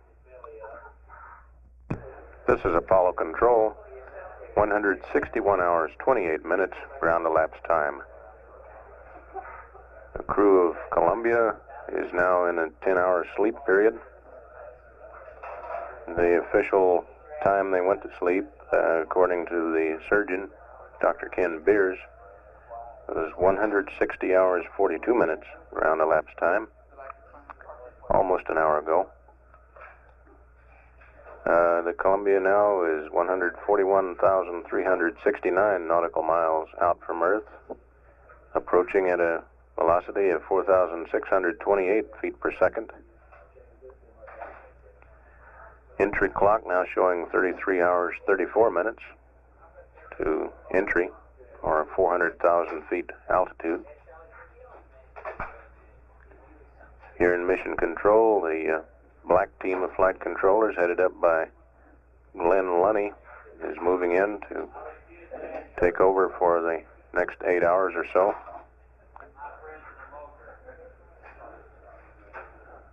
Spacecraft communicator Charlie Duke will be replaced by Ron Evans, who just entered the room. And at 161 hours 29 minutes ground elapsed time, this is Apollo Control. This is Apollo Control at 162 hours 28 minutes. The Apollo 11 spacecraft Columbia is 138,674 nautical miles from Earth, approaching at a velocity of 4,692 feet per second. Spacecraft weight, 26,000 pounds. Flight Director Glenn Lunny has just completed a status check with all of the flight controllers here. Gotten very good reports from all of them. The retrofire officer reports that on the present trajectory, Columbia's entry angle is -6.56 degrees. The nominal entry angle is minus 6.51 degrees.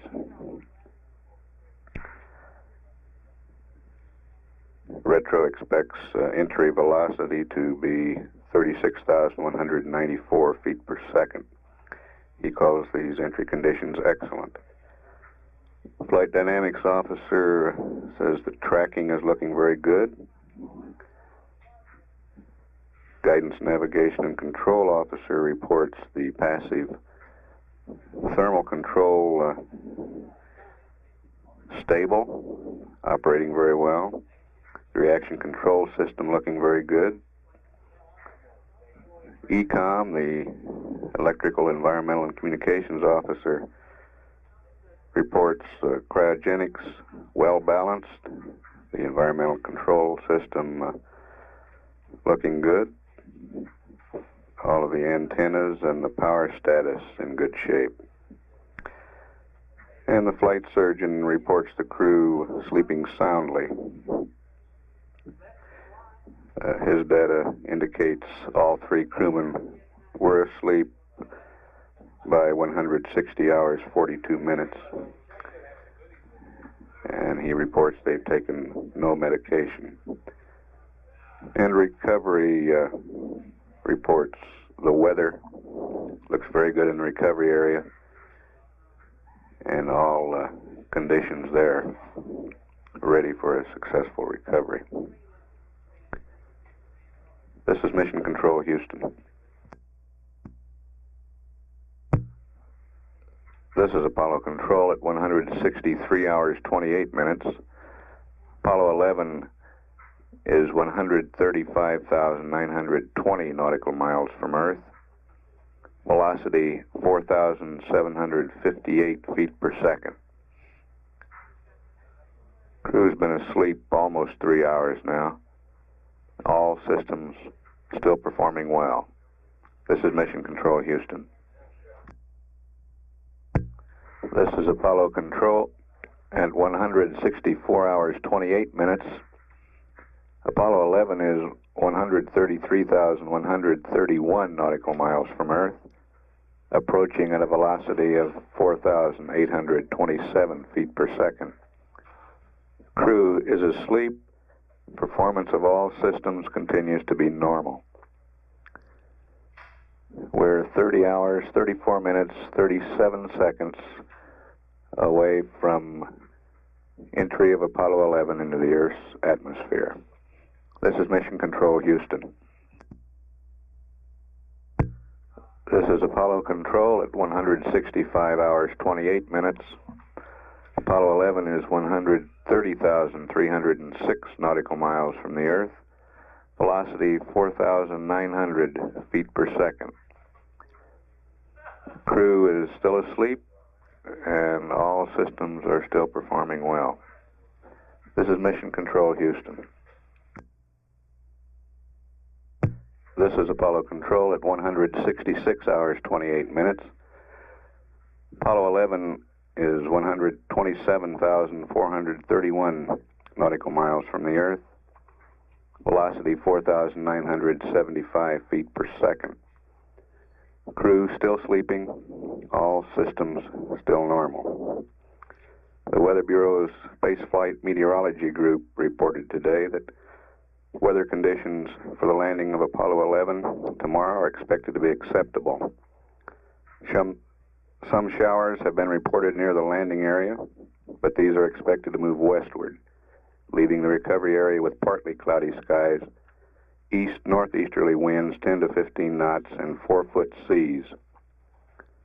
Although tropical storms will not affect weather in the landing area, the Apollo 11 crew should get a good view of the tropical storm Viola, located in the western North Pacific, and also the remains of tropical storm Claudia, located southeast of Hawaii.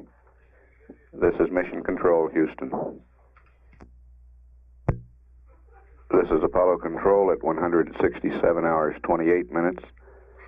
Apollo 11 is 124,520 nautical miles from the Earth, approaching at a velocity of 5,055 feet per second. All still going well aboard Apollo 11. Maintaining a stable passive thermal control mode, nose pointed toward the Earth, rotating 3 revolutions per hour. This is Mission Control Houston. This is Apollo Control at 168 hours 28 minutes. Apollo 11's distance from the Earth is 121,550 nautical miles. Velocity 5,138 feet per second. All systems still performing well. The crew still asleep. The clock here in the control center shows 26 hours 34 minutes 37 seconds until entry into the Earth's atmosphere. This is Mission Control Houston. This is Apollo Control at 169 hours 28 minutes. Apollo 11 is 118,542 nautical miles from Earth, approaching at a velocity of 5,225 feet per second. Crew is still asleep. Performance of all systems continues to be normal. Midcourse correction number 6, which was scheduled for an elapsed time of 172 hours, has been canceled. The trajectory is such that it will not be required. From the Manned Spaceflight Network, we have a report of a contribution to the Apollo 11 mission from a 10-year-old boy in Guam. The Guam tracking station is receiving telemetry from this mission. Had a problem with one of its antennas, a bearing. The bearing was replaced with the assistance of a 10-year-old boy named Greg Force, who had an arm small enough that he could work through a 2.5-inch diameter hole to pack the new bearing. We're now showing entry, interface with the Earth's atmosphere, 25 hours, 33 minutes, 30 seconds from now. And the green team of flight controllers led by Cliff Charlesworth is now taking over from Glenn Lenny and his black team of flight controllers. This is Mission Control Houston.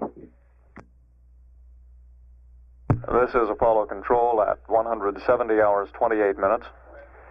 The flight surgeon reports that all 3 crew members apparently are still sleeping, and there are no immediate plans to awaken them at this time. Apollo 11 is presently 115,470 nautical miles from the Earth, and the speed is up to 5,317 feet per second.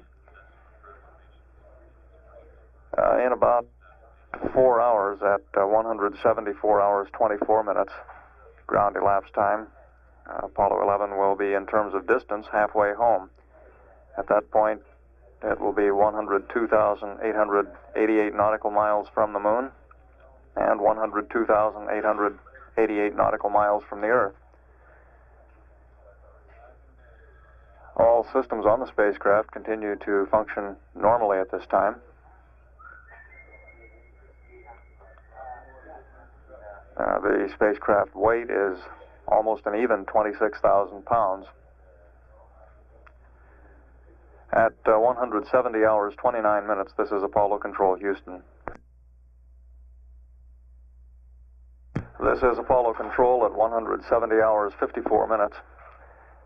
The flight surgeon reported a few minutes ago that telemetry data now indicates all 3 crewmen are awake after about 10 hours of rest. We expect we will be hearing from them shortly.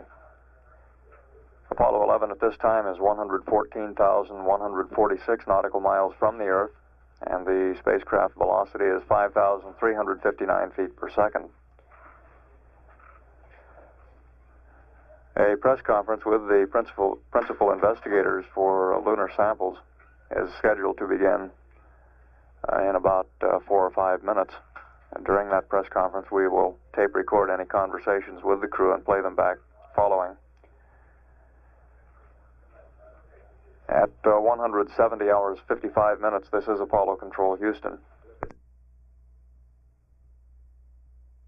This is Apollo Control at 172 hours 20 minutes. During the press conference, we established contact with the crew. Capsule communicator Owen Gary had put in a call at 171 hours, about 10 minutes after the surgeon reported biomedical data showed all 3 crewmen awake. Neil Armstrong responded. We have received a status report from the crew. We also passed up the preliminary information that they will use in the re-entry tomorrow, and gave them a weather report for the prime recovery area in the Pacific landing zone. We'll play back about 12 minutes of taped conversation that we've accumulated to date, and then stand by for any further live comments from the spacecraft. Adam yet, over. So we're rapidly doing. Eyeballing the magnetic path. 11 Houston, got your signals loud and clear here. How are things this morning, over? Can you read us, on? Roger, loud and clear, 11. Okay, everything be all right here so far. We haven't been looking in the cockpit yet. We've been spending our time looking outside the cockpit this morning. Roger, 11. You're breaking up just a little bit there, Neil. Your signals are loud, but breaking up occasionally. Your spacecraft all looks good here from the ground. We noticed you stirring around the cockpit and thought we'd give you a call, over. Good morning.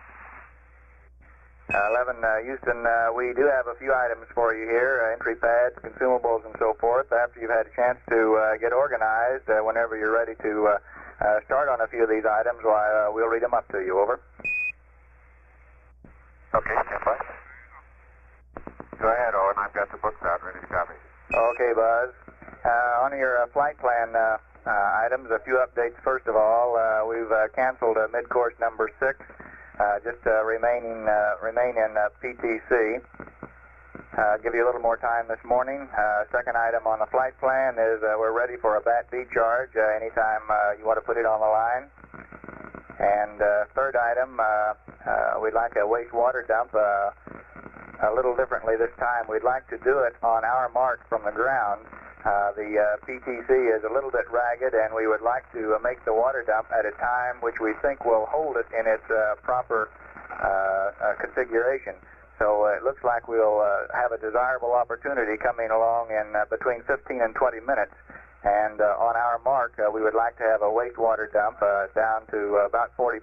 I'll give you a more accurate level for the water dump a little later.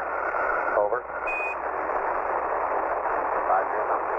Staying up all night to do this now.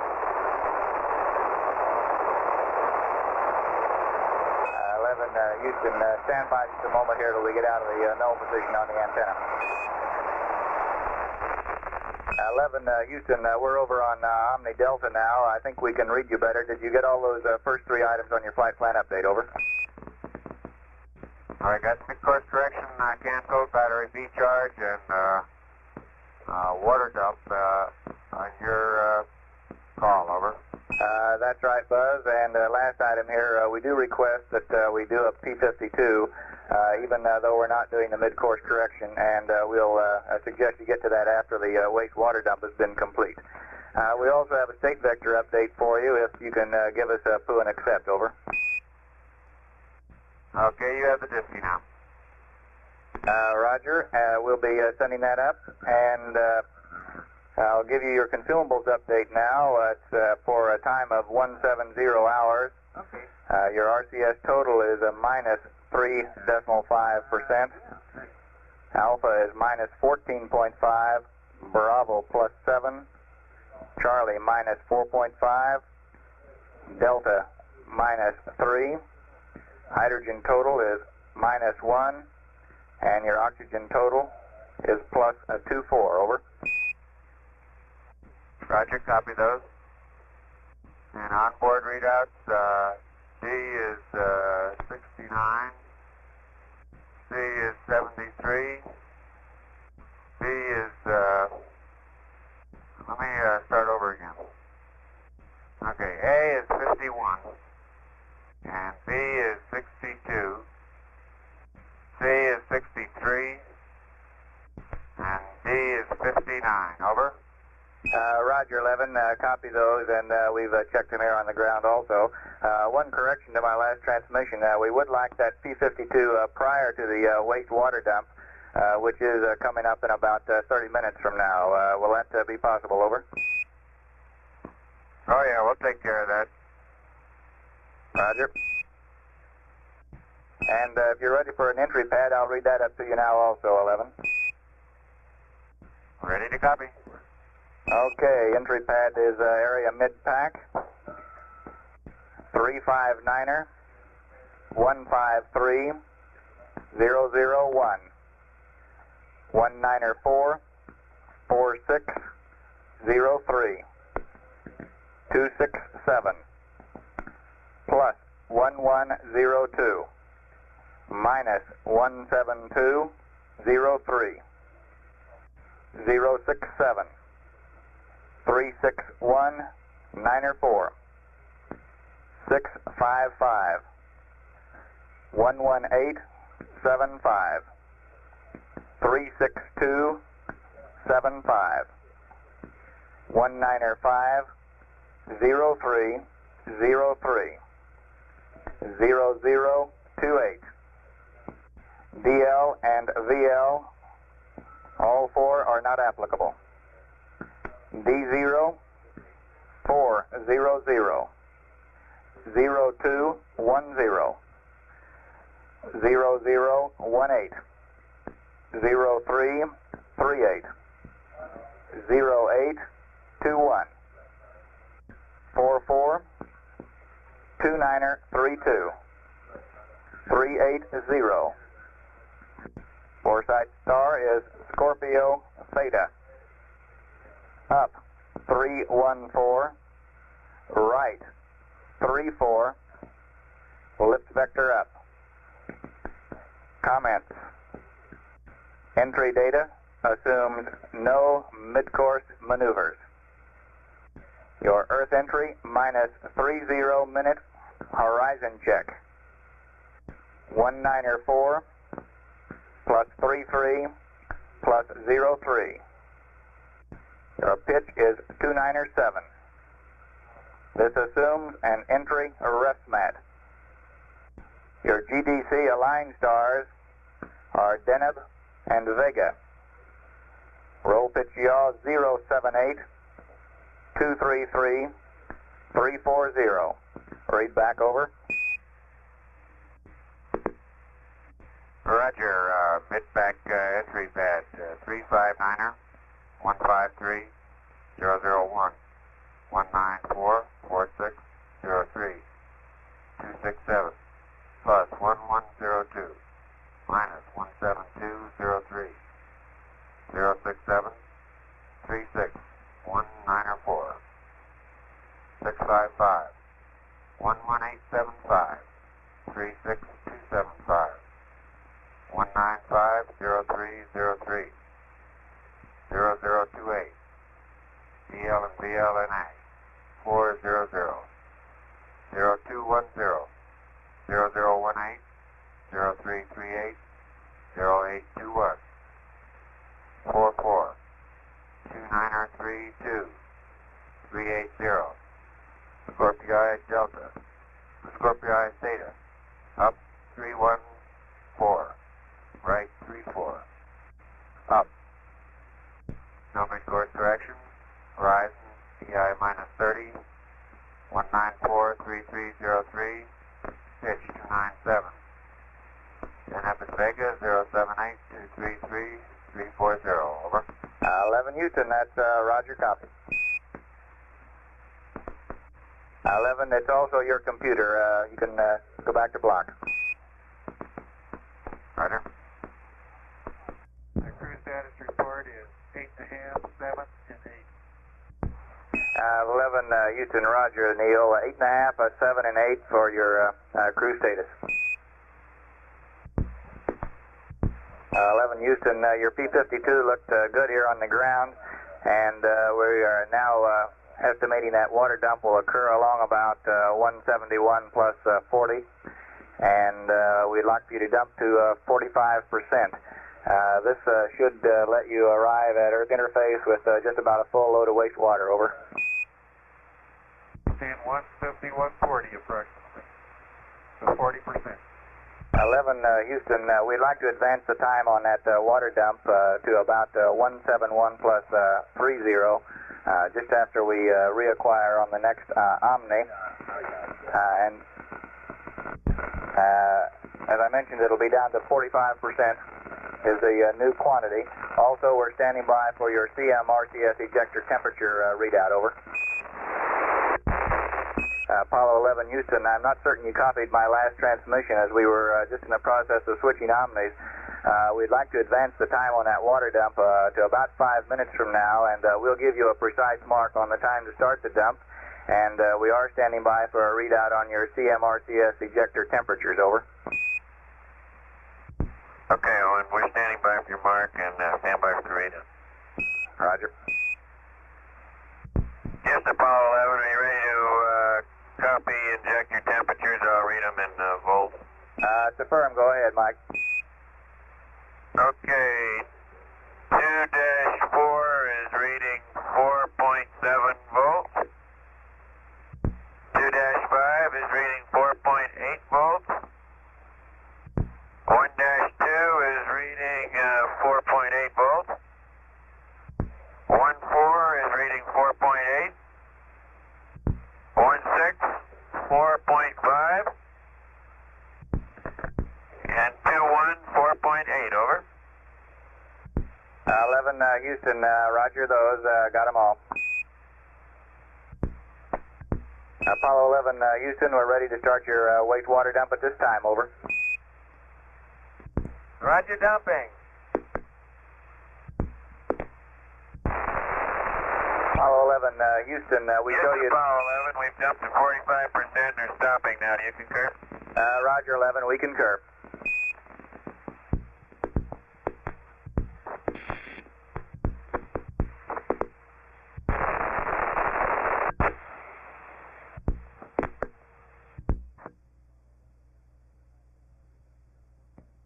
Weather for the recovery area, anytime you'd like to hear about it, over. Go ahead. 11 Houston, present forecast shows acceptable conditions in your recovery area. 2,000 foot scattered, high scattered. Wind from 070 degrees, 13 knots. Visibility at 10 miles. And sea state about 4 feet. The forecast yesterday showed a tropical storm, Claudia, some 500 to 1,000 miles east of Hawaii. The pictures from Earth satellites taken yesterday afternoon showed Claudia dissipating, so this appears to be even less a factor than it was before.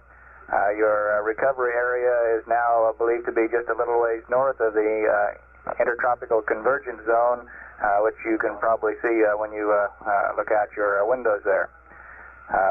Yesterday there was also a report of a tropical storm Viola further to the west. Its present location is some 1,000 miles east of the Philippines and moving northwest. Tropical storm Viola has been intensifying and should be transferred to the typhoon category within the next 12 hours or so. However, that will be far to your west. As a matter of fact, Sunrise Terminator has not yet reached Viola. When it does, several hours from now, you can probably distinguish it from your viewpoint quite readily. As a matter of fact, it should be of interest to perhaps take some pictures, comment upon it when you do get a chance to see Viola in a few hours. So that's about the present weather state and situation for your recovery area, over. Okay, sounds pretty good.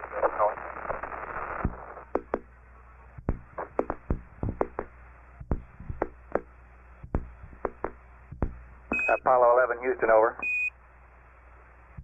Go right ahead, Houston. 11 Houston, we'd like to try an operation on with the high gain array here.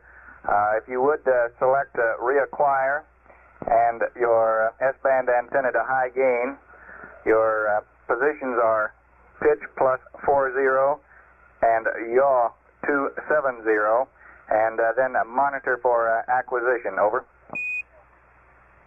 Okay, it's in work.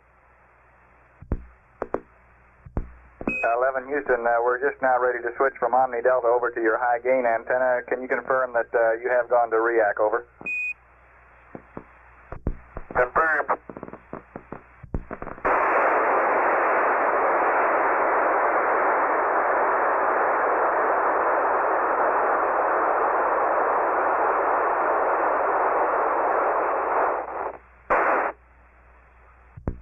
That looks real good, Mike. Looks like we picked up about 30 dB on the signal strength. Yeah, it came in quite quickly. However, I'm showing about 240 yaw and about 0 degrees pitch now. Roger, about 240 and 0.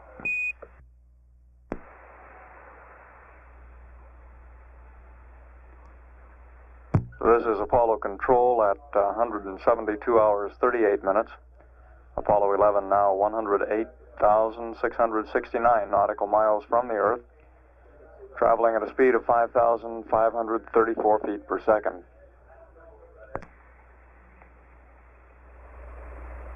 This is Apollo Control at 173 hours 18 minutes. There are virtually no flight plan activities scheduled at this time. The spacecraft systems all continue to perform normally, and at the present time Apollo 11 is 106,482 nautical miles from the Earth. Velocity is 5,607 feet per second. At 174 hours 24 minutes, the spacecraft will be approximately halfway between the Earth and the Moon in terms of distance. It will be 102,888 nautical miles from the Earth and the same distance from the Moon.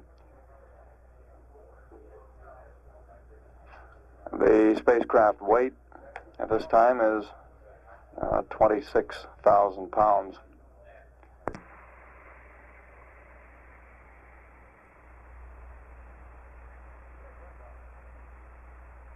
Apollo 11, Houston, over. Go ahead. I just wanted to make sure you fellas hadn't gone back to sleep again. And also have a little bit of late news here if you'd like to find out what's happened in the last 12, 14 hours. Over.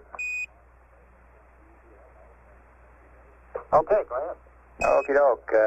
Hot off the press here, we find Juan Carlos was formally designated yesterday, Tuesday, to become General Franco's successor as the Chief of State of Spain and eventual king. Juan Carlos will be sworn in today as his successor designate after taking an oath of loyalty to the law and the national movement, Spain's only legal political organization. He will apparently be called the Prince of Spain. House Ways and Means Committee also has agreed yesterday to tax changes affecting oil companies, also banks and utilities, which could add as much as $2 billion per year to the federal revenue. The committee also voted tentatively to change the accounting procedures for telephone, electric, gas, and oil pipeline companies, and to reduce tax benefits of mutual savings and loan institutions. So it looks as if tax reform may be on the way. Looking overseas, we find South Korea's first superhighway linking Seoul with the port of Incheon has been named the Apollo Highway to commemorate your trip. I think we mentioned last night that President Nixon has already started on his round-the-world trip, and today he is in San Francisco on his first stop, which will take him to the USS Hornet, from which he'll watch the return of your spacecraft. He plans to visit 7 nations, including Romania, during this trip. He, as I think you also knew, had to miss the All-Star baseball game yesterday, as it was rained out, but is being played today.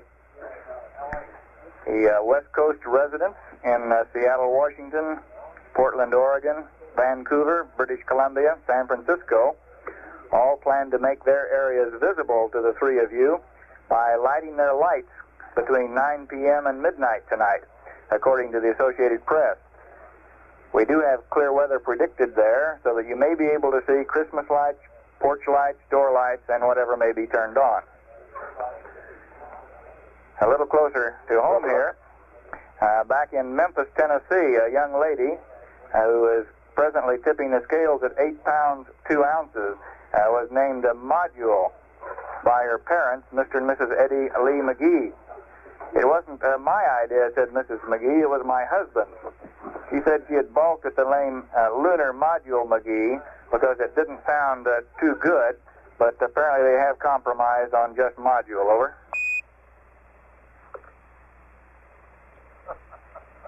Oh, you hear a few chuckles coming from that direction. And we do have a late report on the sports here also. The All-Star game currently being played. The present score at the end of the fourth inning has the National League leading the American League by 9-3. So the hitters are having a good day, as you can tell. And rain clouds are over the MSC area at the moment. It began raining here just about 10 minutes ago, and last report we were having a pretty heavy deluge. So that's it from the news front for the afternoon here, Apollo 11, over.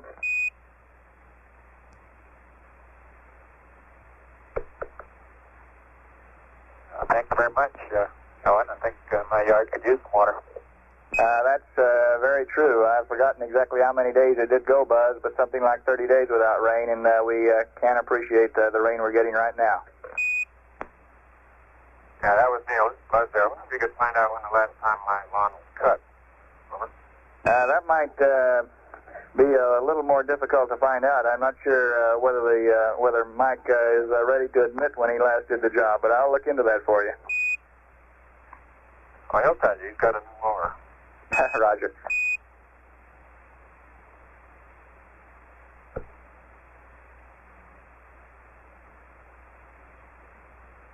Ask my chinch bugs how they're doing. Well, I'm not sure about yours. I can let you know about my own, and the report isn't very good.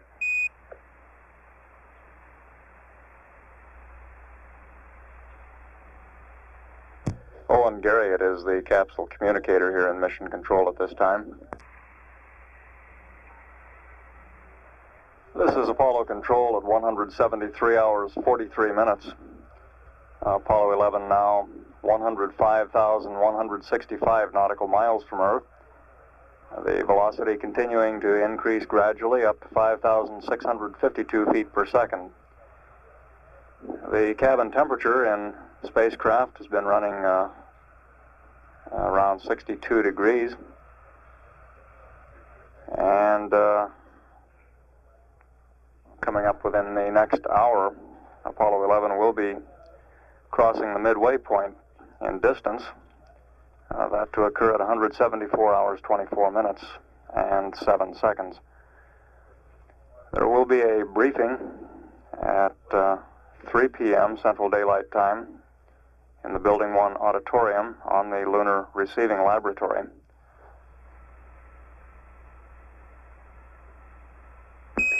Houston, over. Go ahead. Roger. Joan wasn't home right now, Buzz, but Janice reports the grass is getting pretty high, and I would estimate that it's going to be close to your knees by the time you get out of quarantine, over.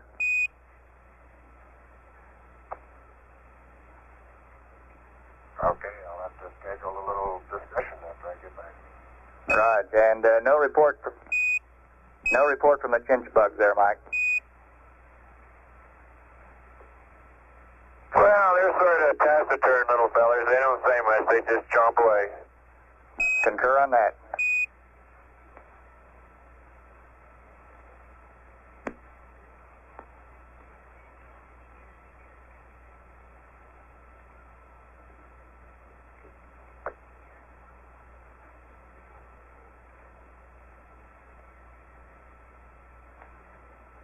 Which is about what we're doing up here. We concur on that, too. I'm not used to all this, but I'm sitting here right beside.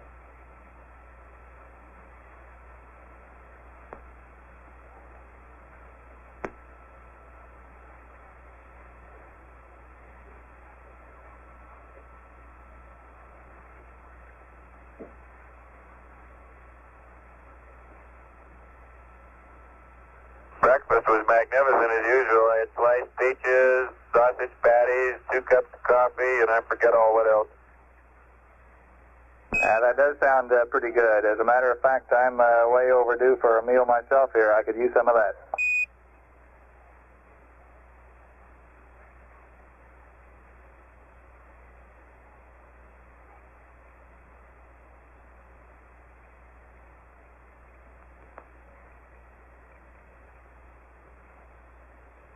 Once you get milk to give you 5 minutes off, grab a hamburger.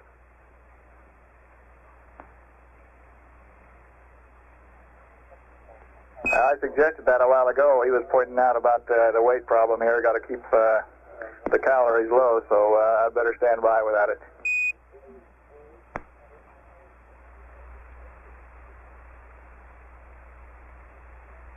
Houston, Apollo 11. We've been doing a little flight planning for Apollo 12 up here. Roger, go ahead. We're trying to calculate how much spaghetti and meatballs we can get on board for Albany. I'm not sure the spacecraft will take that much extra weight. Have you made any estimates? It'll be close.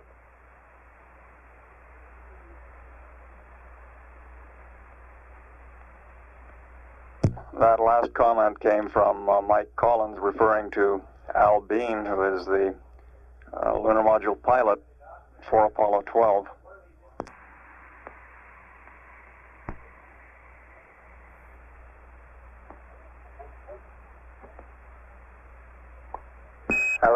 Houston, the medics at the next console report that the shrew is one animal which can eat 6 times its own body weight every 24 hours. This may be a satisfactory baseline for your spaghetti calculations on Al Bean, over. Okay, thank you. That didn't work.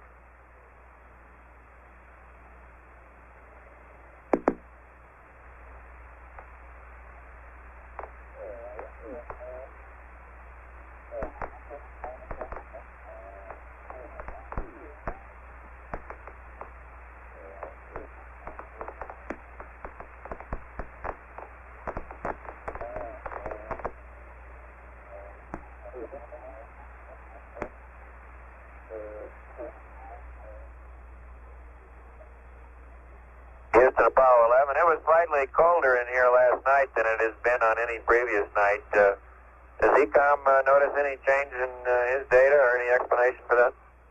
Roger, stand by just a moment. We'll check some temperatures.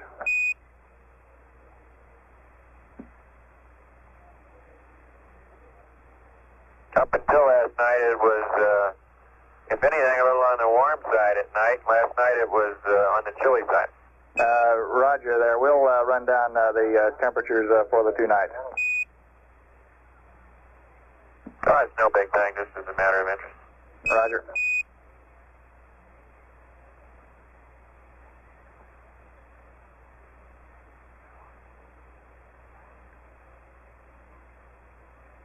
And how'd you like the command module RCS temperatures?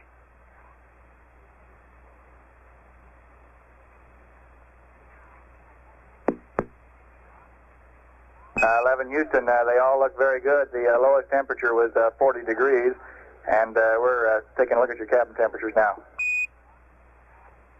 Yeah, we agree on the CMRCS. No heaters going to be required by a country mile. We think that's correct.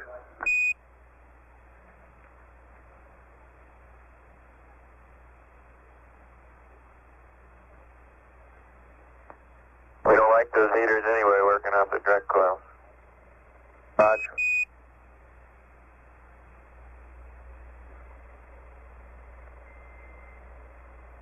Peculiar thing going on the platform alignment is that when I really take my time and do a very slow, careful, precise job of marking, I'm getting about the same star angle difference as when I'm doing it in PTC and have to do a hurried rush job with relatively poor tracking. Star angle differences seem insensitive. It almost make me believe there's a very small bias error somewhere in the section. Roger, 11. Perhaps the 3 degrees per second just isn't that much of a bother, over. Well, he's really trying to explain why you can't get all zeros. Yeah, that's. I think Buzz is probably right. Matter of fact, one time I made a mark which I thought was a little bit in error, but I thought, well, heck, I'll go ahead and see how it works out anyway, and I got 5 zeros that time. And when I have thought everything was exactly, precisely on, I have consistently been getting .01.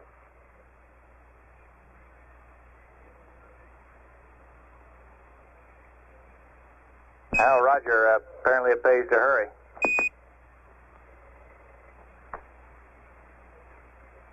I usually do.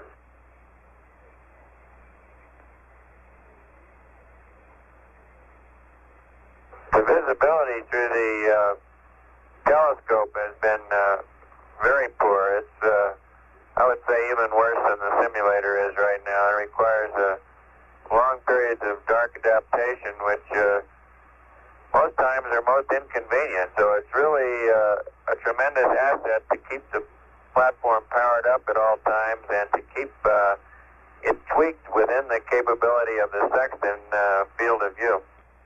I understand, Mike.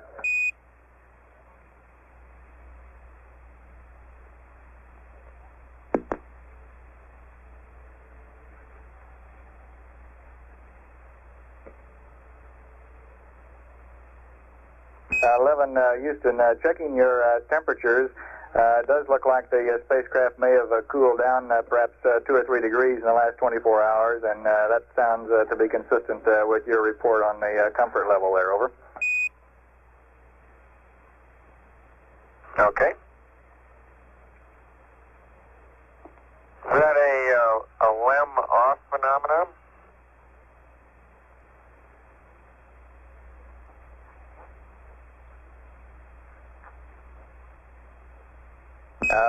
Houston, it looks like we'll have to think a little more about that as to whether it's a LEM off or some effect of being out of lunar orbit. We don't know, so we'll have to puzzle before we can give a better answer.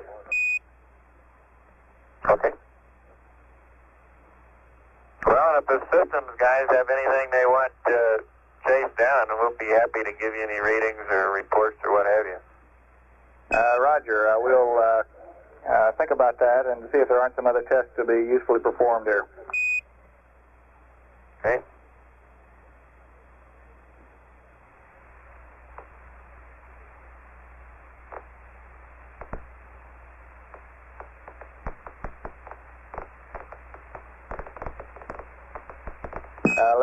Houston, be turning things over to the green Capcom at this time, and see you on the ground tomorrow.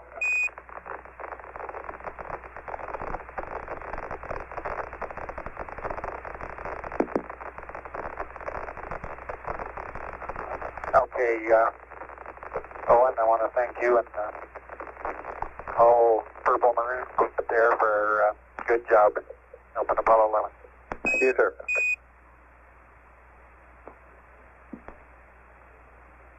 Thanks with all of you. We really appreciate it. Great job, you guys.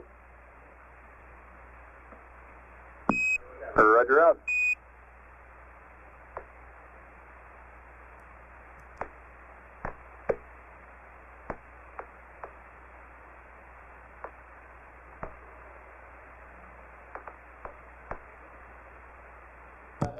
Astronaut Bruce McCandless has just relieved Owen Garriott as capsule communicator. At 174 hours 14 minutes, Apollo 11 is 103,440 nautical miles from Earth, traveling at a speed of 5,713 feet per second.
Apollo 11, this is Houston, over. Go ahead, Houston, Apollo 11, this is Houston. With reference to your subjective evaluation that it felt cooler inside the spacecraft last night, we reported earlier that we did indeed see a drop of about 3 degrees over the previous night. Looking back, it appears that the crew of Apollo 10 reported similar feelings during the translunar and trans-Earth coast phases. We were wondering if you could give us any indication of the relative amounts of free or condensed water in the cabin last night and the night before from which we could infer humidity, over.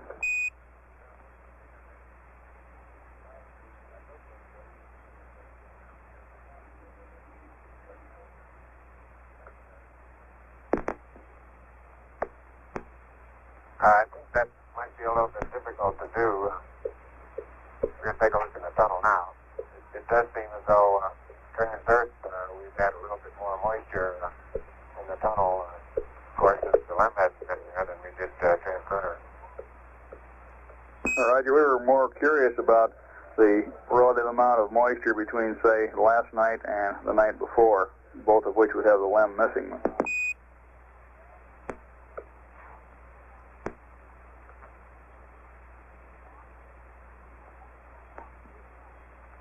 There's more moisture in the tunnel now than there has been at any previous time. Subjectively, we have been unable to determine any change in any buildup in humidity. There appears to be no moisture any other place in the spacecraft. For example, the windows are not fogging, or and the various other cool spots around the spacecraft, all of them appear to be completely dry. This is Houston. Roger, thank you.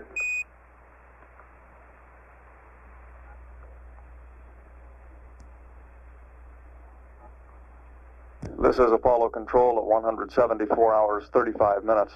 Apollo 11 now 102,286 nautical miles from Earth. We crossed the halfway point in terms of distance at 174 hours, 24 minutes and 7 seconds. The briefing on the Lunar Receiving Laboratory is scheduled to begin at MSC in Building 1. We'll tape record any conversations with the spacecraft, play those back immediately following the press conference. This is Apollo Control at 174 hours, 36 minutes.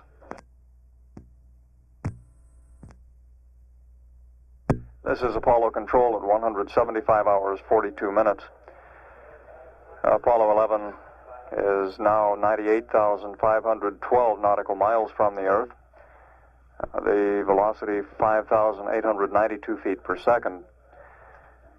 During the preceding press conference, we accumulated about 7 minutes of taped conversation, which we'll play back for you now.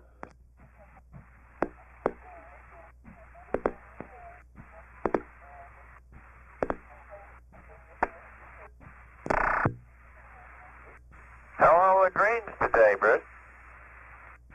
Oh, the greens are in good shape. The actual green team has been here for several hours, but we're dogging the watch down here to position Ron for entry, over.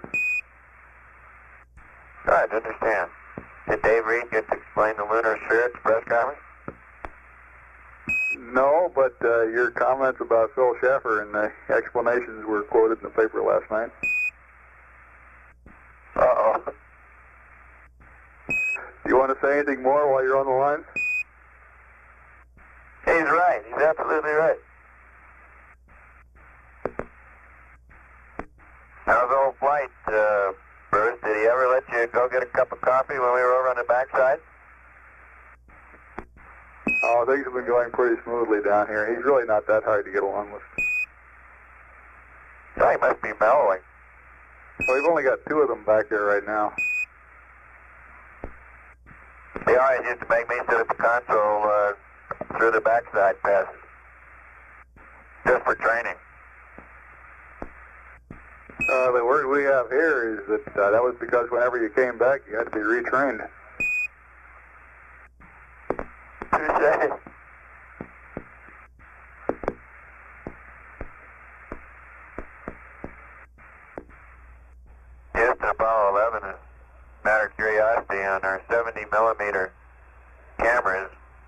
figure we exposed around 300 in the LEM and around 1,000 in the command module, and both cameras, or all the 70mm cameras, work just fine. Okay, very good. Thank you. Apollo 11, this is Houston, over. Go ahead, Houston. 11, this is Houston. Do you all have changed Lima to your entry operations checklist dated July 23, over? When? July 23? I'm not sure that we hung around long enough to pick that one up. Okay, if you've got the entry operations checklist handy, then I'll pass it up to you, over. How can you make changes after liftoff? Today don't mean June? Negative. Just came up today, over. You're the first to get to it. Go ahead. Okay, on page 6-1 of the entry ops checklist, down toward the bottom after main deploy push button, we have 3 additional steps we'd like you to accomplish.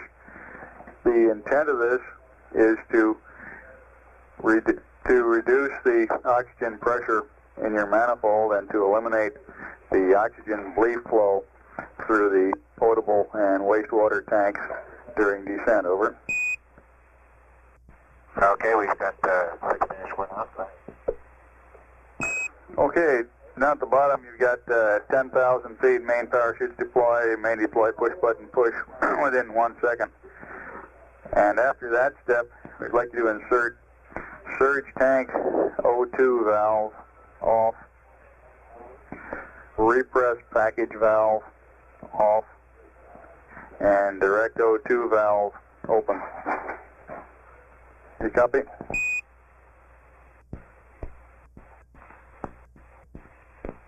Okay, down at the bottom after main deploy push button push, surge tank O2 off, repress package valve off, direct O2 on. Roger. And then down at the very bottom of page 6-2, where you see direct O2 off, verify, delete that step completely, over. Roger. And for record purposes, this would be change Lima, over. Okay, we got it. Now how far open do you want the direct O2 to be open at this point? And I guess you want to just leave it open from that point on? Roger, it should go all the way open, and you can just leave it on from that point on. The intent is to completely depressurize the oxygen manifolds, over. Roger, copy.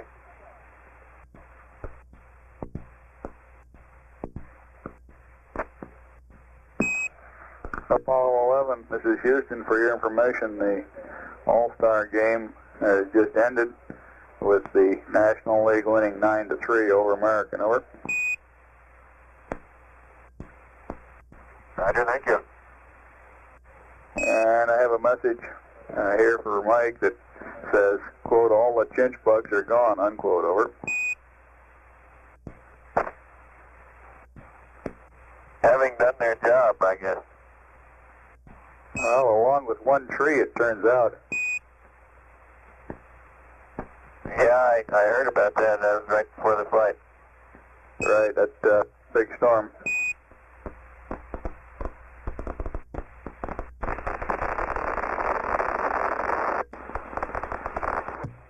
This is Apollo Control. That brings us up to date with the tape-recorded conversation. We'll continue to stand by for any further communications with the spacecraft. During the previous conversations, you heard Mike Collins toss a couple of good-natured barbs at Flight Director Cliff Charlesworth. Collins was a capsule communicator on Charlesworth's shift during the Apollo 8 mission. At 175 hours, 51 minutes, Apollo 11 is 98,034 nautical miles from the Earth.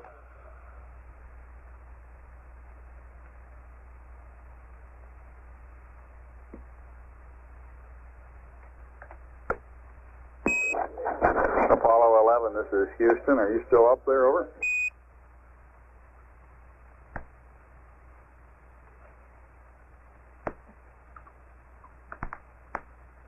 Yeah, we are, but not quite so far as we were a while ago. Roger, we concur. We just wanted to make sure that we still had good comm with you.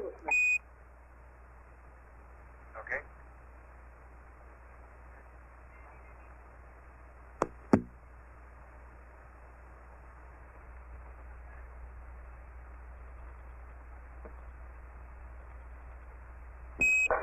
For general information, 11, you are now 905,970 miles out from the Earth. Over.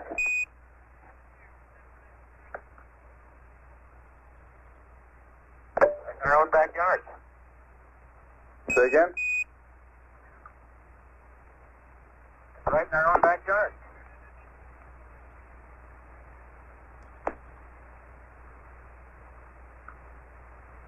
Roger that.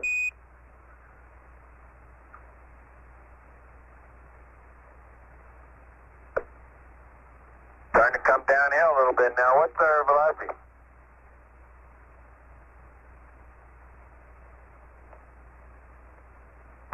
The velocity is 5,991 feet per second.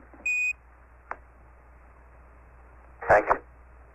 And you are indeed coming downhill.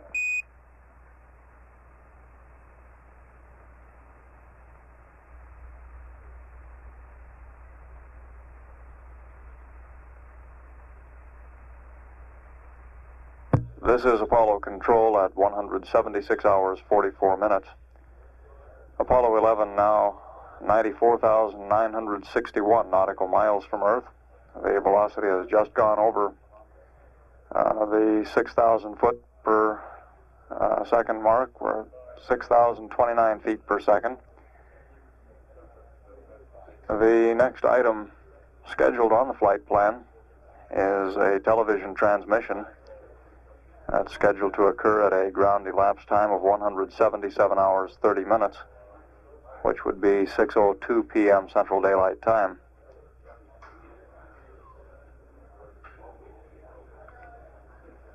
Among the clocks counting down or up to and from significant events here in Mission Control, we have one counting down to entry. And that clock now shows 18 hours, 18 minutes, and 12 seconds until entry. Re-entry is scheduled to begin based on no further mid-course corrections at 195 hours, 3 minutes, 5 seconds. At this time, it appears that mid-course correction 7, if it were done, would only require 0.2 of a foot per second.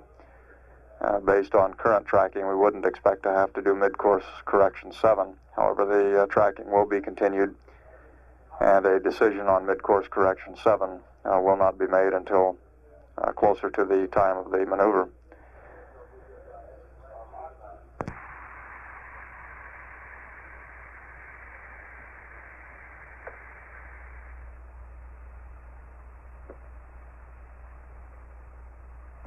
Apollo 11, this is Houston, over.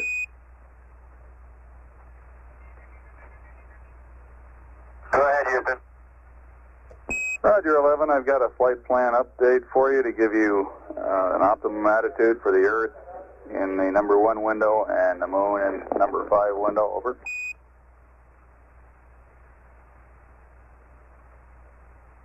Ready, copy. Roger, your attitude will be roll 12 degrees, pitch 270 degrees, yaw 0 degrees. High gain antenna angles, pitch +14, yaw 263, over. Roger, I copy. Roll 012, pitch 270, yaw 0, high gain antenna, pitch +14, and yaw 263. Roger, and when coming out of PTC, you might be advised that your deadband has been collapsed, so to follow the checklist items, over. Roger that.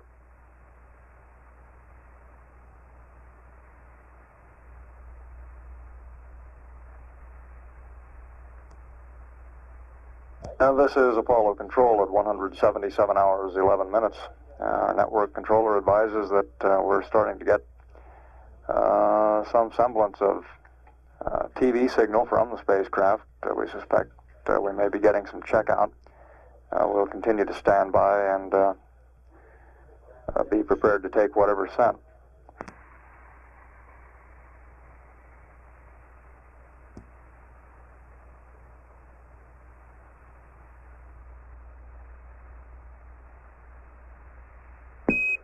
This is Houston. We're receiving a black signal from you right now, but we are getting TV. Over.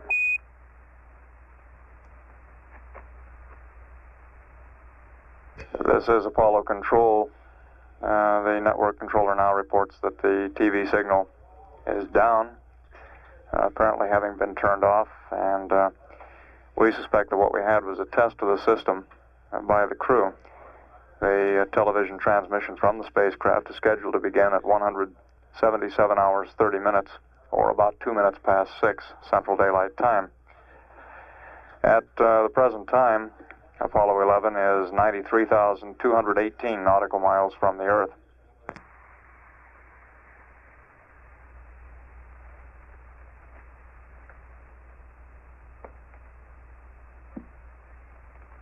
Control phone contact net 1.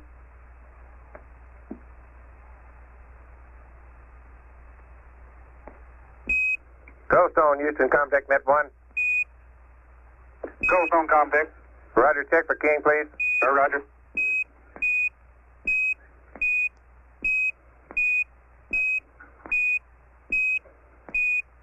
Ghost on Houston, contact. Ghost on contact, 100% King. Roger, thank you. I'm remoting net 1 now. Roger.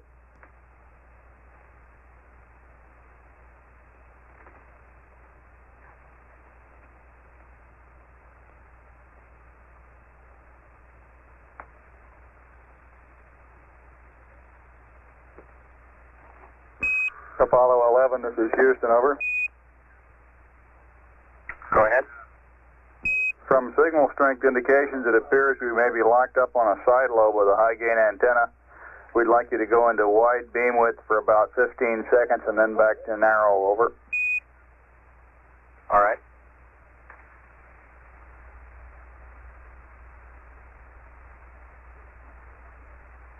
This is Apollo Control at 177 hours, 30 minutes.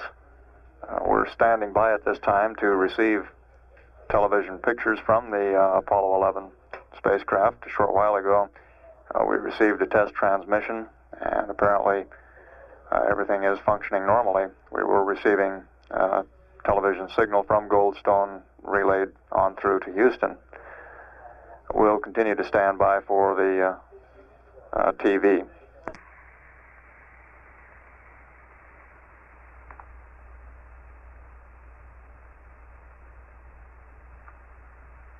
Having good FM signal strength now, Houston. That's affirmative, 11.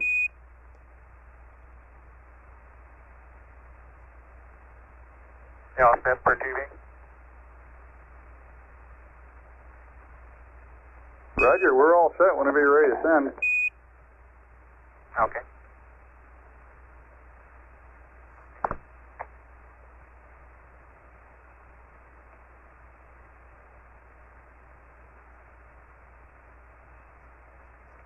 Okay, you're coming through loud and clear now, 11, with your patch.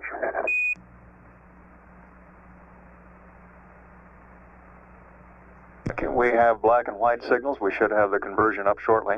With your patch.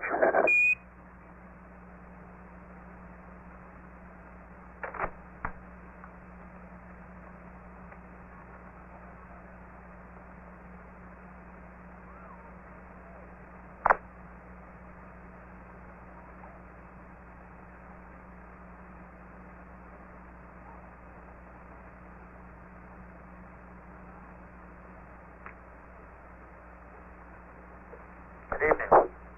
This is the commander of Apollo 11. 100 years ago, Jules Verne wrote a book about a voyage to the Mars. His spaceship, Columbia, took and landed in the Pacific Ocean after completing a trip to the moon. Seems appropriate to us to share with you some of the reflections of the crew as the modern-day Columbia completes its rendezvous with the planet Earth in the same Pacific Ocean tomorrow. First, Mike Collins.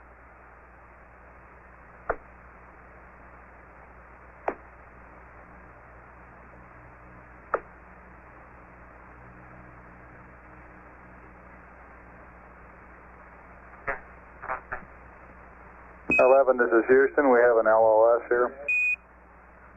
We'll be right back with you. Roger.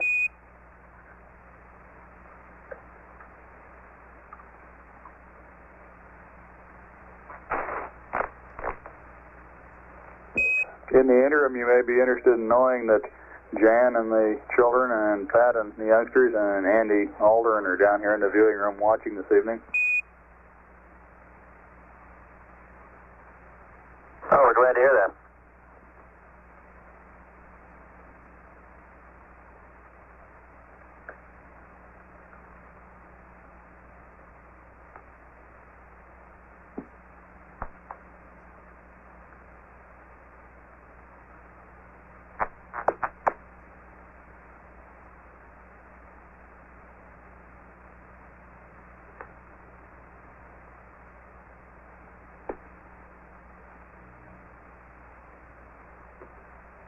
Okay, 11, you're back on with Mike in the middle of the screen there. Roger, this trip of ours to the moon may have looked to you simple or easy. I'd like to assure you that that has not been the case. The Saturn V rocket, which put us into orbit, is an incredibly complicated piece of machinery, every piece of which works flawlessly. This computer up above my head has a 38,000 word vocabulary, each word of which has been very carefully chosen to be of the utmost value to us, the crew. The switch, which I have in my hand now, has over 300 counterparts in the command module alone, this one single switch design. In addition to that, there are myriad of circuit breakers, levers, rods, and other associated controls. The SPS engine, our large rocket engine, on the aft end of our service module, must have performed flawlessly or we would have been stranded in lunar orbit. The parachutes up above my head must work perfectly tomorrow or we will plummet into the ocean. We have always had confidence that all this equipment will work and work properly, and we continue to have confidence that it will do so for the remainder of the flight. All this is possible only through the blood, sweat, and tears of a number of people. First, the American workmen who put these pieces of machinery together at the factory. Second, the painstaking work done by the various test teams during the assembly and the retest after assembly. And finally, the people at the Manned Spacecraft Center, both in management, in mission planning, in flight control, and last but not least, in crew training. This operation is somewhat like the periscope of a submarine. All you see is the three of us, but beneath the surface are thousands and thousands of others. And to all those, I would like to say thank you very much.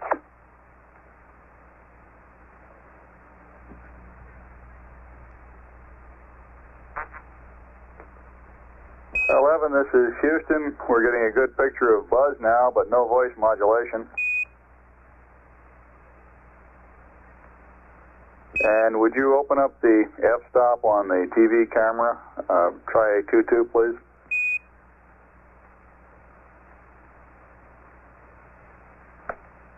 That appears to be a lot better now. We're still not receiving Buzz's audio. Good evening.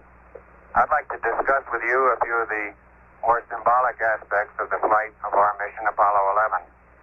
As we've been discussing the events that have taken place in the past 2 or 3 days here on board our spacecraft, we've come to the conclusion that this has been far more than 3 men on a voyage to the moon. More still than the efforts of a government and industry team. More even than the efforts of one nation. We feel that this stands as a symbol of the insatiable curiosity of all mankind to explore the unknown. Neil's statement the other day upon first setting foot on the surface of the moon, "This is a small step for a man, but a great leap for mankind," I believe sums up these feelings very nicely. We accepted the challenge of going to the moon. The acceptance of this challenge was inevitable. The relative ease with which we carried out our mission, I believe, is a tribute to the timeliness of that acceptance.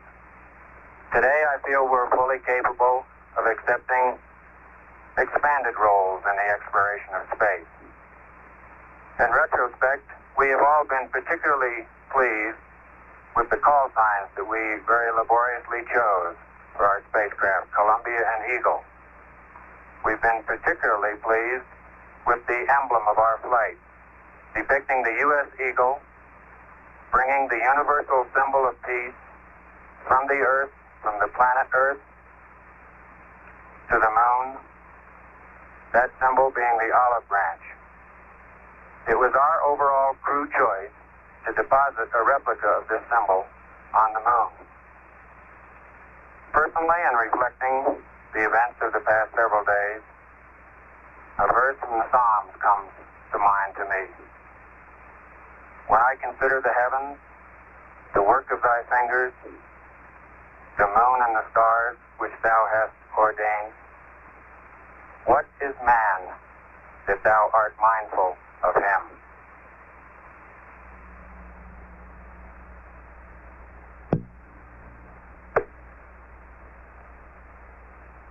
The responsibility for this flight lies first with history and with the giants of science who have preceded this effort. Next to the American people, who have, through their will, indicated their desire. Next to 4 administrations and their Congresses for implementing that will. And then to the agency and industry team that built our spacecraft.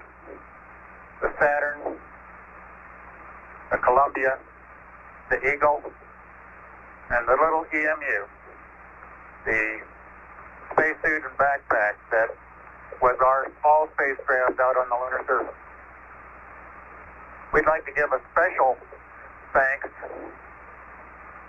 to all those Americans who built those spacecraft, who did the construction, design, the test, and put their heart and all their abilities into those craft. To those people, tonight we give a special thank you. And to all the other people that are listening and watching tonight, God bless you. Good night from Apollo 11.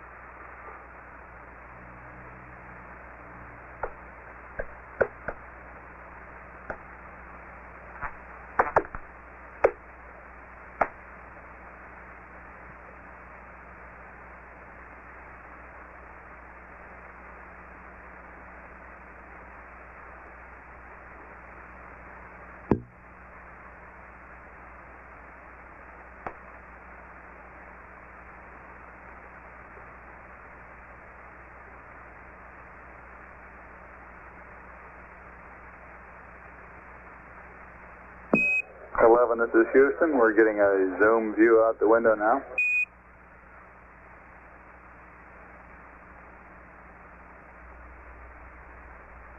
Apollo 11, signing off.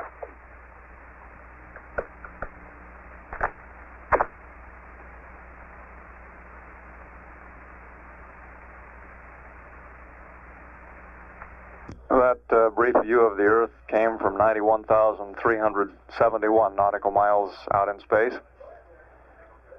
After a brief and sincere and moving transmission from the Apollo 11 spacecraft,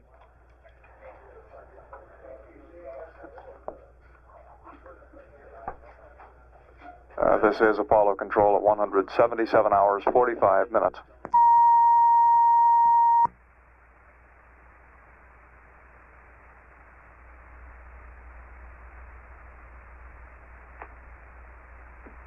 Houston, Apollo 11, you want to crank up PTC again? You have some reason to hold this attitude, or what's your pleasure?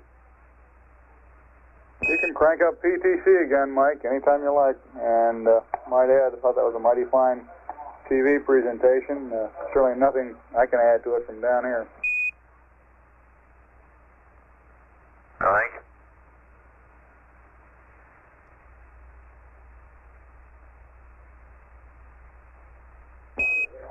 Apollo 11, this is Houston, over. Go ahead. Okay, 11, I've got a few small items here. One flight plan update and some entry photography information, if you're ready to copy, over. Go ahead. Roger, at 180 hours 50 minutes GET, we should like to delete your oxygen fuel cell purge. Okay. And on the entry photography, if you're going to use a fresh magazine of color interior film, we recommend the following exposure settings. F11 at 1/250th, 6 frames per second. Focus on 7 feet for the fireball. F2.0, 1/60th of a second, 6 frames per second. Focus on 50 feet when the chute's open. If you're using a magazine, part of which has already been used for interior shots, we recommend F16 at 1/500th of a second, 6 frames per second. Focus on 7 feet for the fireball. F2.8, 1/60th of a second, 6 frames per second. Focus on 50 feet when the parachute's open. And we would like to know the magazine number that you're intending to use when you have a chance, over. Okay, I think we've got those. We will be using a fresh one, and it'll be color interior. Over. Roger, when you get it out, we'd like to have the number of the magazine or the letter of the magazine relayed down. Okay, and we were thinking that we might want to run some of this at 12 frames per second. I don't think we can get everything from 0.05T down. That'll only give us about 7.8 minutes and 6 frames. Double that. I guess maybe just an occasional burst of 12 frames would be what we'd want, and the rest of it at 6. Over.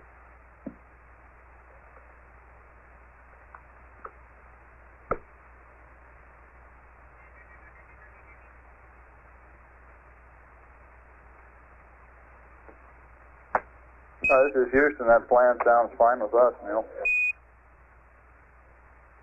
Okay. And lastly, we'd like to know if your stowage configuration for entry is going to conform to the nominal. The retros down here are anxious to get an accurate CG computed for you, and in particular where the levas are being stowed, over.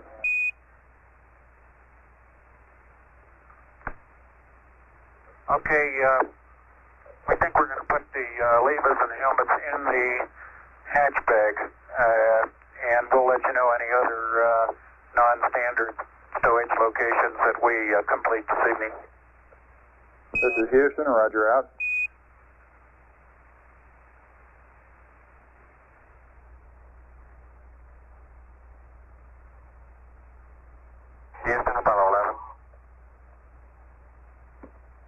Go ahead, 11.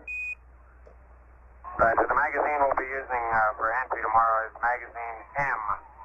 Over. Do you understand? Magazine M as in Mike. That's right. Thank you out.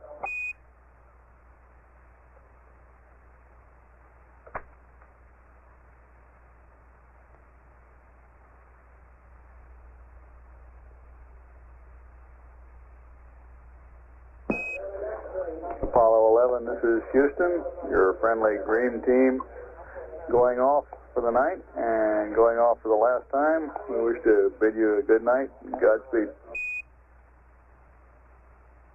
Thank you. We appreciate all that fine work done by the green team, and we'll be thanking you in person when we get back. Roger, we'll see you on the ground. Really enjoyed working with all of you. Thanks very much. Over. Roger. As usual, all you greenies. They're all smiles down here, even the trench.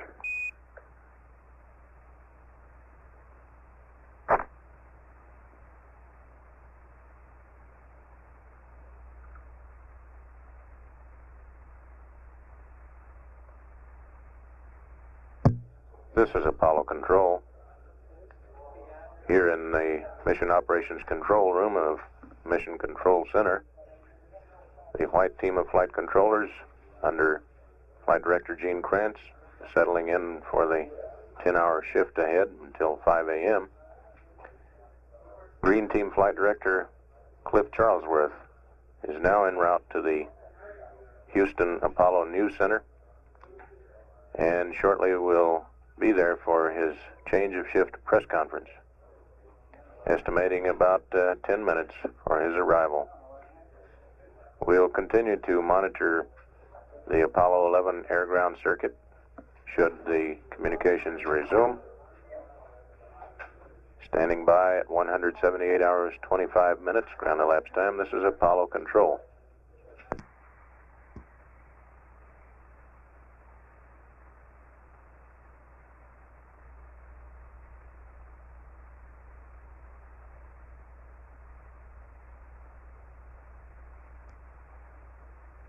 This is Apollo Control. Apollo 11 now 88,442 nautical miles out from Earth, approaching at a velocity of 6,299 feet per second. Change of shift press conference with Green Team Flight Director Cliff Charlesworth, due to begin any moment now in the NASA Apollo News Center auditorium. And at 178 hours, 34 minutes ground elapsed time, this is Apollo Control.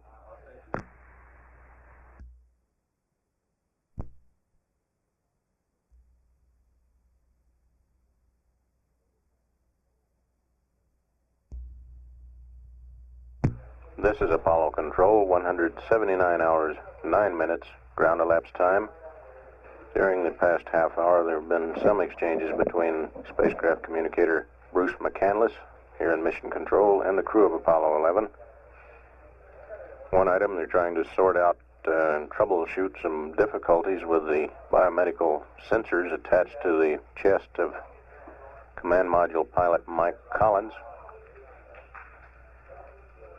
Let's play back the accumulated tape, and hopefully by the time it's ended we will have picked up communications again and we'll rejoin the conversation live. Roll tape, please.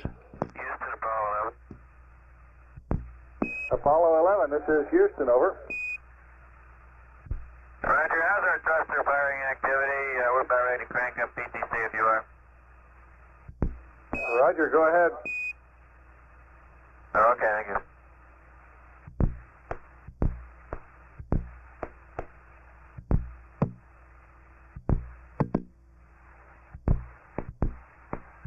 Glad.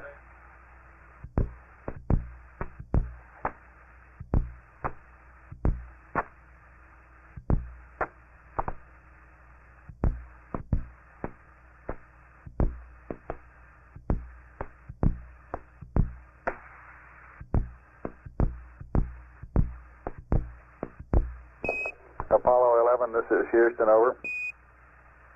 Go ahead, Houston.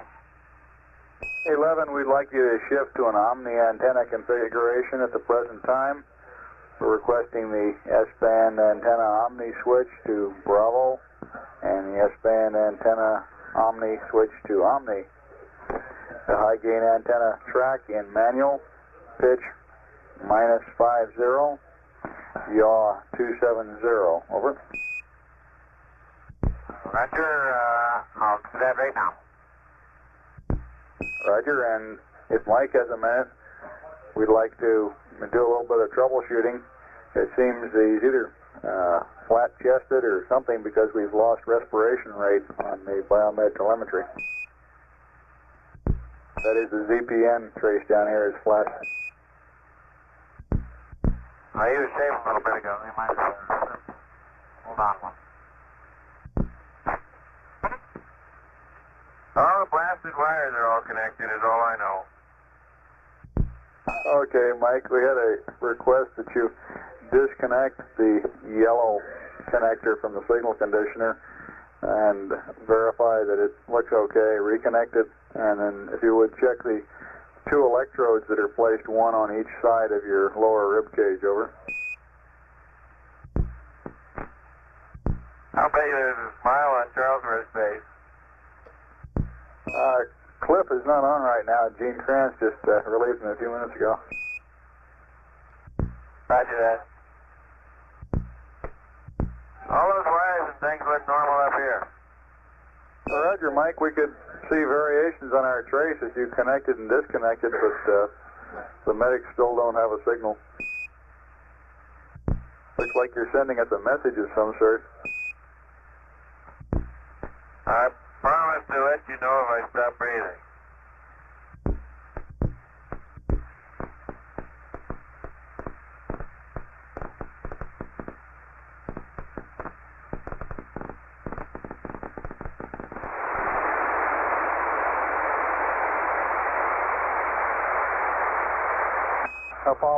Apollo 11, this is Houston, broadcasting in the blind, request Omni Bravo, request Omni Bravo, over.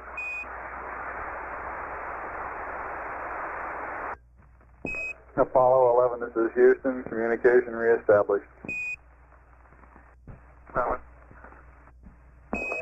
Apollo 11, this is Houston, will you confirm you are in Omni Bravo, over?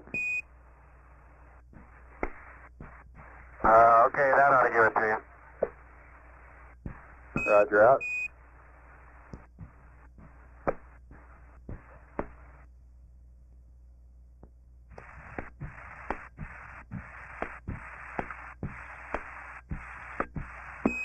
Apollo 11, this is Houston.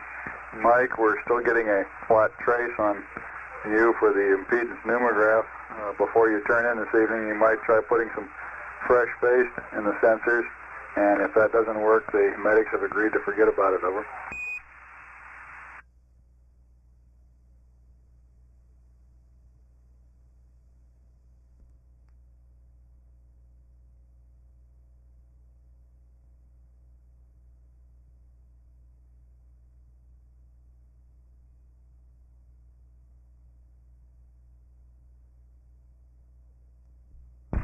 Mike's off a loop right now. I'll convey him the message. Okay, thank you. Here's the Apollo 11 again. Roger, Mike. The trace on your respiration rate is still flat. If you have time this evening before turning in, it was suggested you try putting some fresh paste in the 2 electrodes that go on the side of your lower rib cage.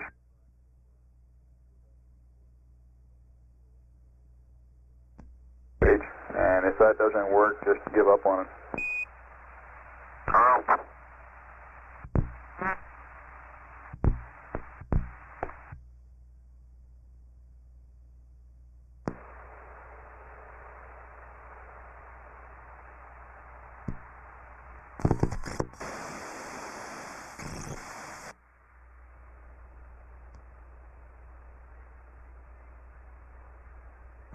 This is Apollo Control. Columbia now 85,198 nautical miles out from Earth.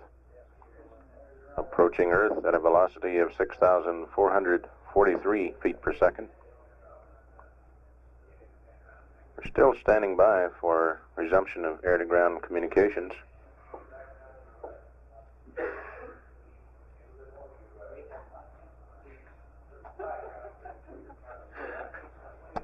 Which may be difficult inasmuch as Capcom is leaving the room.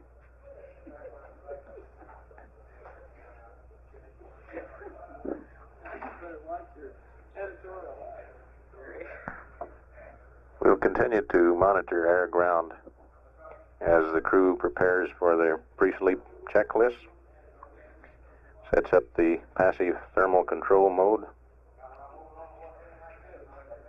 and sacks out for about a 10-hour rest period in preparation for tomorrow's entry and subsequent recovery in the mid-Pacific aboard the carrier Hornet, now hove to on the aiming point, or near the aiming point.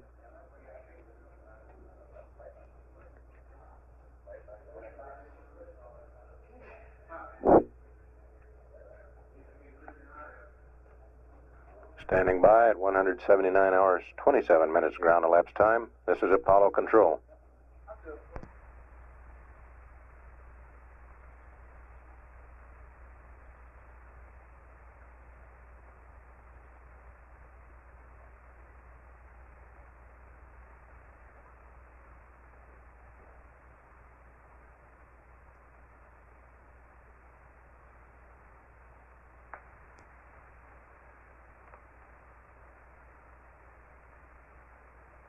This is Apollo Control. Columbia now 82,972 nautical miles out from Earth. Traveling inbound at 6,546 feet per second. There have been no further communications with the crew of Apollo 11 in the last half hour or so. At this time, they should be going through their pre-sleep checklist, or possibly their evening meal before beginning a 7-hour rest period.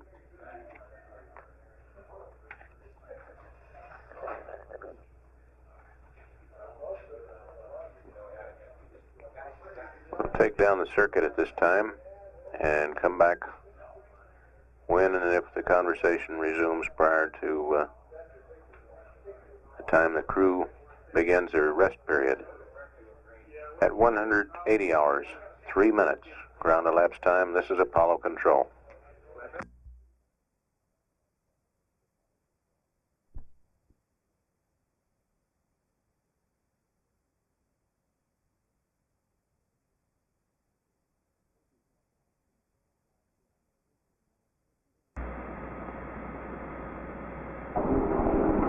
This is Delta Launch Control. We're now at T-minus 13 minutes, 53 seconds, and counting. We're now receiving some preliminary status checks. We have a report from spacecraft that spacecraft status is ready. Also a report from the Superintendent of Range Operations that the range is ready to support. As we look at the range status board here in the Mission Directors Center, all stations are showing green. Liquid oxygen topping has now reached liquid oxygen loading has now reached 100% and will continue to top down to the final seconds before launch. The liquid oxygen is stored and transferred at minus 297 degrees Fahrenheit, so there is some boil off which does occur. This boil off is vented to the outside air, and these vents will be closed just prior to launch. The tanks will be pressurized, thus ensuring a full LOX load. Right now we're also monitoring the helium and nitrogen pressure in the systems on the second stage. These systems used to pressurize the fuel systems on the second stage.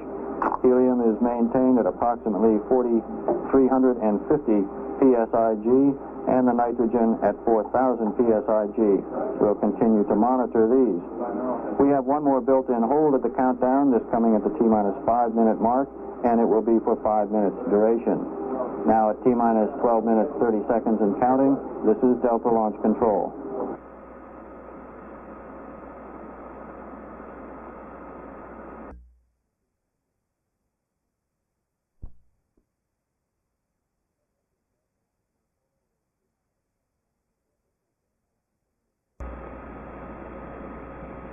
This is Delta Launch Control. We're at T-minus 7 minutes, 50 seconds, and continuing to count in our countdown for the Intelsat 3. However, it has been noted that a nitrogen regulator on the second stage is malfunctioning. This nitrogen regulator controls the nitrogen going into the attitude control system. If the problem cannot be solved, this is a no-go item. We'll continue to work the problem and to look at it. As we proceed with the countdown will continue to the T-minus 5 minute mark, at which time a built-in hold is scheduled. During that built-in hold, the overall situation will be evaluated, and we'll bring you the word on that just as soon as we receive it here in the Mission Director's Center. Now at T-minus 7 minutes, 10 seconds and counting, this is Delta Launch Control.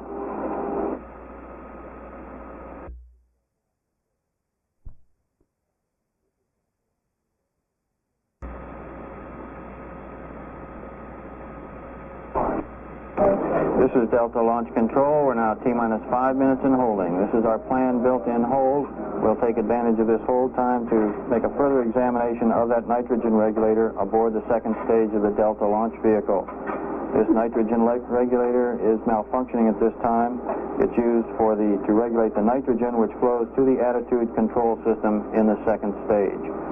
We'll be standing by here in the Mission Director's Center for a go, no-go on that system. If the nitrogen regulator continues to malfunction, it will be a no-go item. We'll stand by here during the built-in hold, and we'll bring you word as soon as we receive it in the Mission Director's Center. T-minus 5 minutes and holding. This is Delta Launch Control.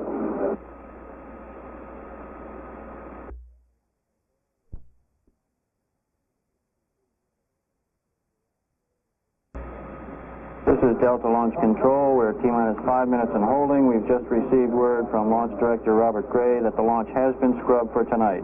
The reason for the scrub being the nitrogen regulator aboard the second stage, which is malfunctioning at this time.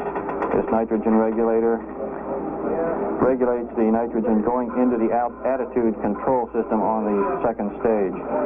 We will attempt to recycle for countdown tomorrow. Checks must be made with the range to ensure that we can get a range clearance for tomorrow night launch. If we do, the launch window will be the same tomorrow night, 10 p.m. Eastern Daylight Time to 11:10 p.m. This is Delta Launch Control.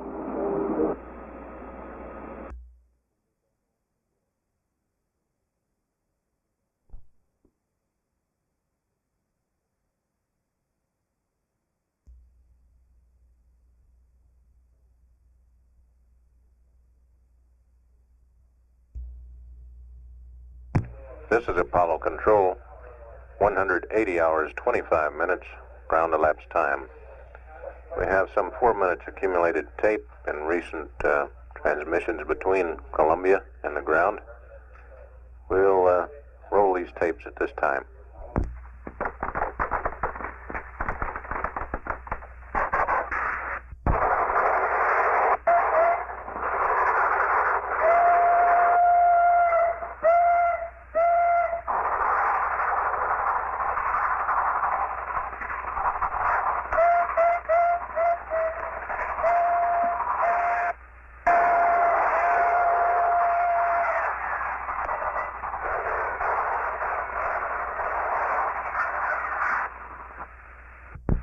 Hey, 11, this is Houston. You might tell Buzz not to exercise quite so strenuously, over.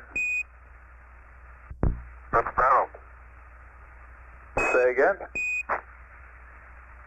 What's the problem? Okay, that's one on us.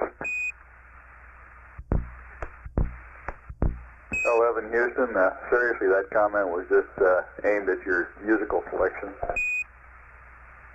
Okay.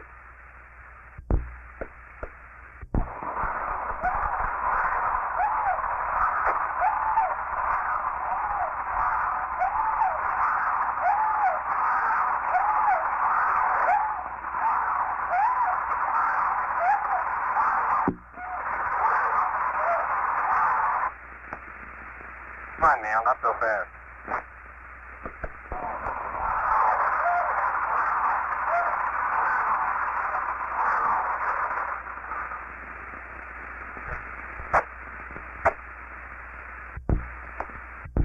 You haven't heard ergometer up here. What was that, real-time exercise? Just running the ergometer. Roger.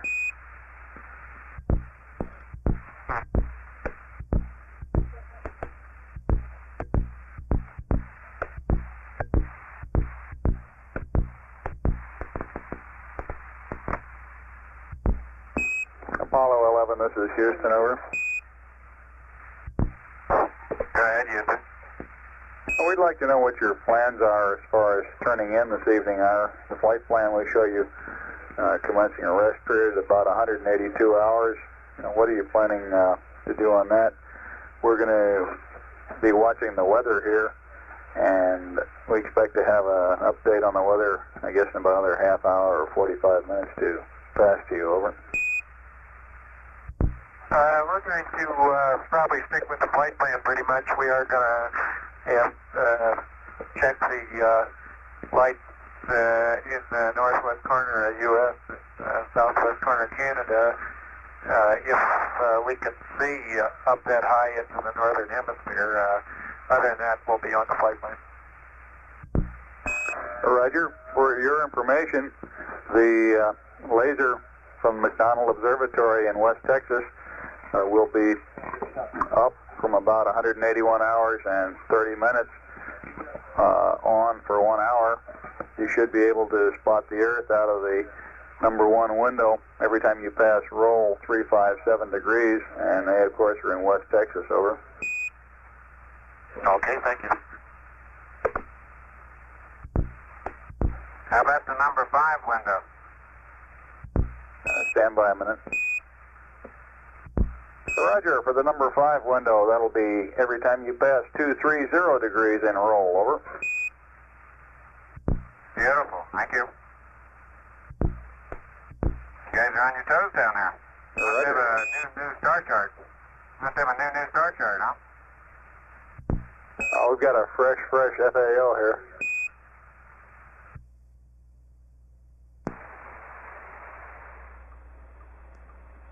Honeysuckle, Houston, contact. Net 1, voice check. Honeysuckle, read you loud and clear. Roger, read you the same.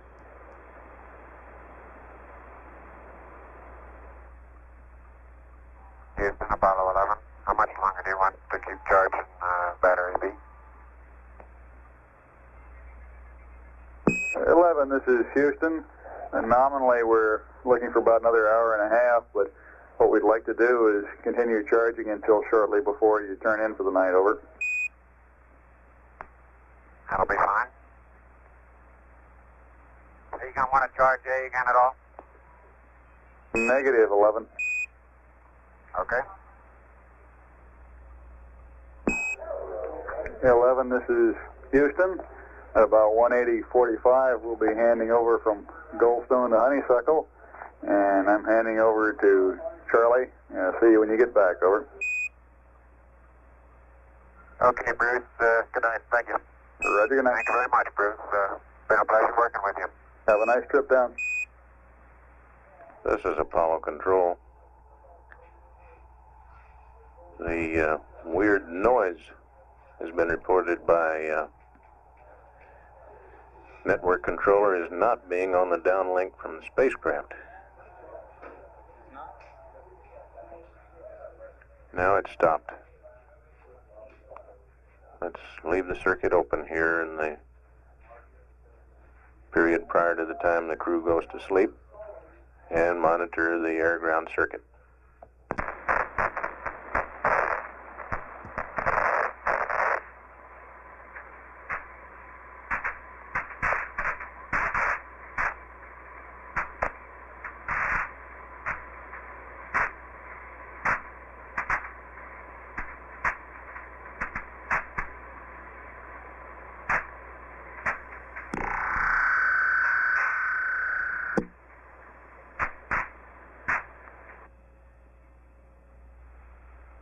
This is Apollo Control. We've been standing by now for quite some time for resumption of communications, but apparently no one is saying anything tonight. Apollo Apollo 11 now 78,134 nautical miles out from Earth, approaching at 6,785 feet per second.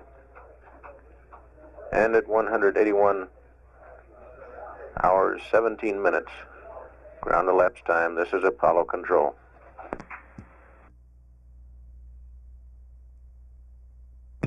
This is Apollo control. We've had one brief communication from Apollo 11. Spacecraft communicator Bruce McCandless is out of the room. The assistant flight director Chuck Lewis went down to the console to talk. Let's play that tape back and rejoin live when the conversation picks up again. Houston, Apollo 11, over. Apollo 11, Houston, go ahead. Roger, Houston. For retro, I have the anticipated location of all the entry stowage, and I suggest you pull out the entry checklist and we'll go through those maps in the front of it. Apollo 11, Houston, could you stand by just a few minutes? Charlie and Flight are out getting a weather briefing. They'll be back shortly.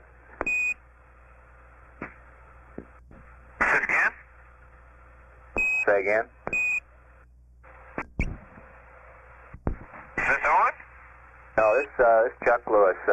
Charlie Duke is out with Flight getting a weather briefing right now.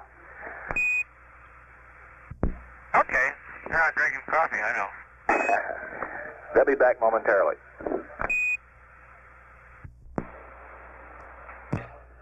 I stand corrected. That's Charlie Duke on the Capcom slot. Bruce McCandless in the last half hour has been relieved. Charlie is likely to respond now. He's putting on his headset. We'll listen in.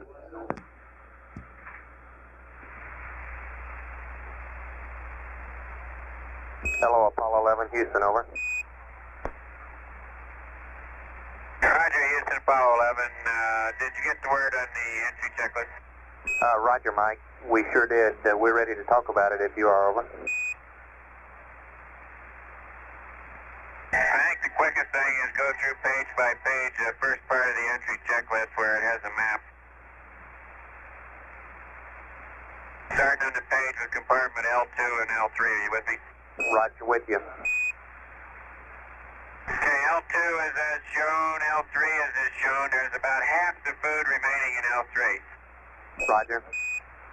Where it says note, the CMP PGA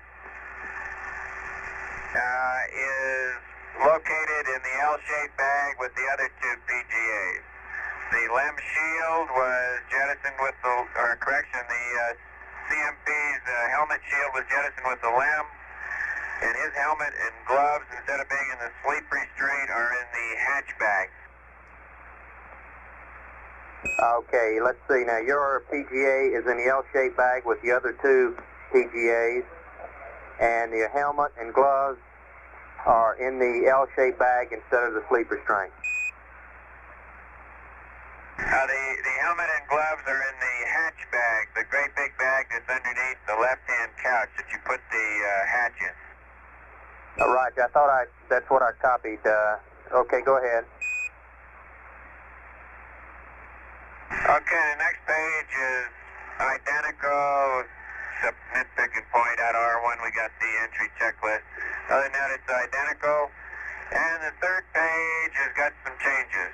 Go ahead. In A1, are you with me? I'm over there in compartment A1 now. Go ahead, Mike, over.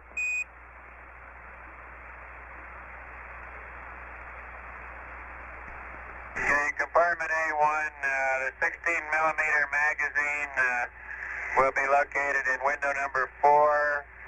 Instead of 5 tissue dispensers, there's only one of them left. In compartment U3, the 16mm bracket is on window 4. In the PGA bag, add the CMP's PGA plus add 2 LCGs. In compartment A8, delete 2 LCGs, add 1 PPK, making a total of 4. and add 10 pounds of LEM miscellaneous equipment. We told you 5 the other day. We think 10's probably closer. Over. Copy.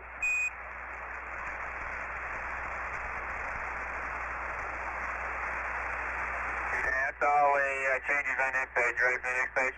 Right, go ahead, Mike. In the next page, in compartment B1, we estimate about 15% of that food is remaining. In B2, we took PPK out of there and put trash in it. In B3, the 16mm cable, the 18mm lens, and the right angle mirror are on window number 4. And that there brings you all up to date. Roger. How about the levers, Mike? Where'd you put those, over?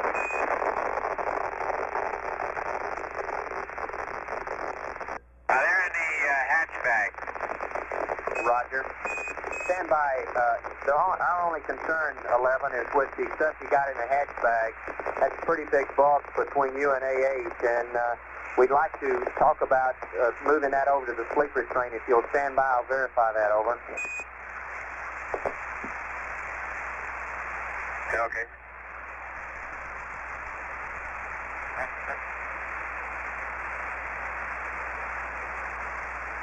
Huh?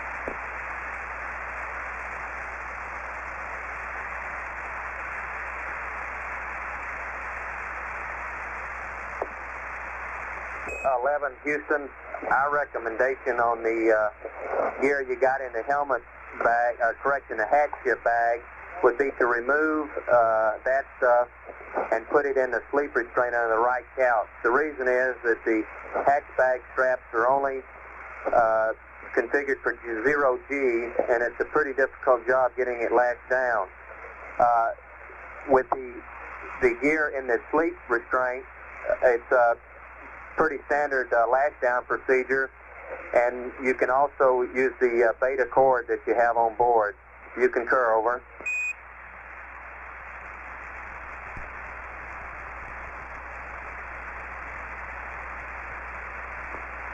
Yeah, we'll look at it, Charlie, but you know. Roger. And I've got a couple other things, Mike.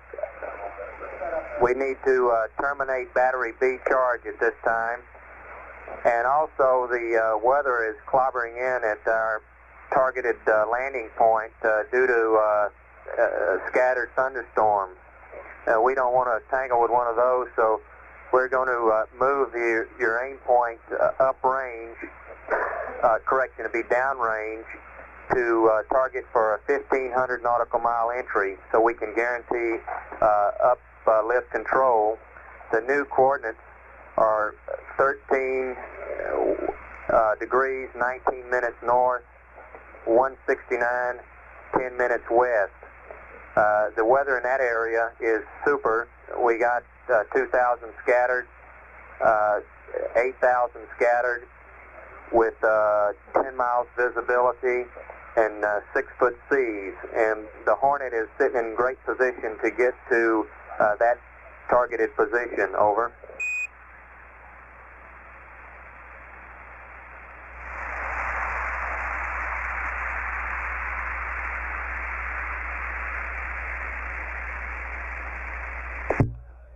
This is Apollo Control. To recap briefly the conversation a few moments ago between Charlie Duke and the crew of Columbia, because of forecast thunderstorms in the prime recovery area in the mid-Pacific for tomorrow, The Apollo spacecraft's lifting capabilities will be used to stretch the entry path some 215 nautical miles farther downrange toward Hawaii to a new landing point or aiming point with the very rough preliminary coordinates of 13 degrees 19 minutes north by 169 degrees 10 minutes west. These numbers will be refined through the night as the retrofire officer exercises the computer and comes up with more definitive numbers. These will be passed on as they are available. Apollo 11 now 75,951 nautical miles out from Earth, approaching at 6,899 feet per second at 181 hours 50 minutes and standing by on the air-ground circuit. This is Apollo Control.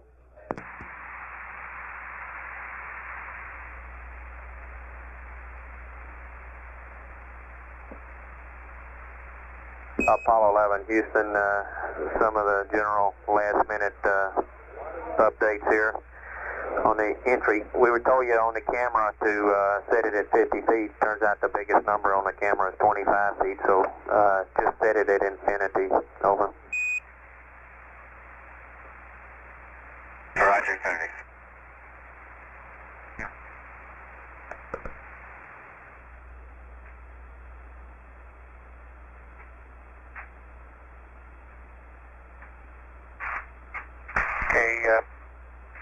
Charlie, crew status report follows. CDR 11023, CMP 10025, LMP 09027, canister change complete. Roger, thank you very much, No Bill. medication. Roger, thank you. Could you give us an onboard readout, please, sir?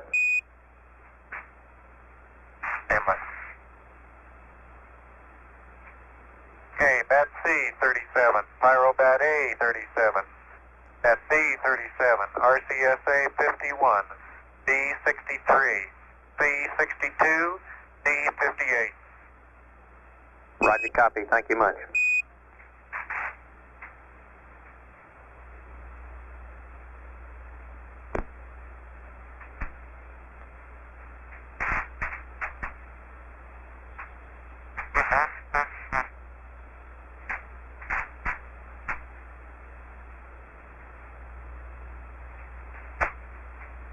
Apollo 11, Houston, it's a good night from the white team for the last time. We'll be off when you wake up in the morning.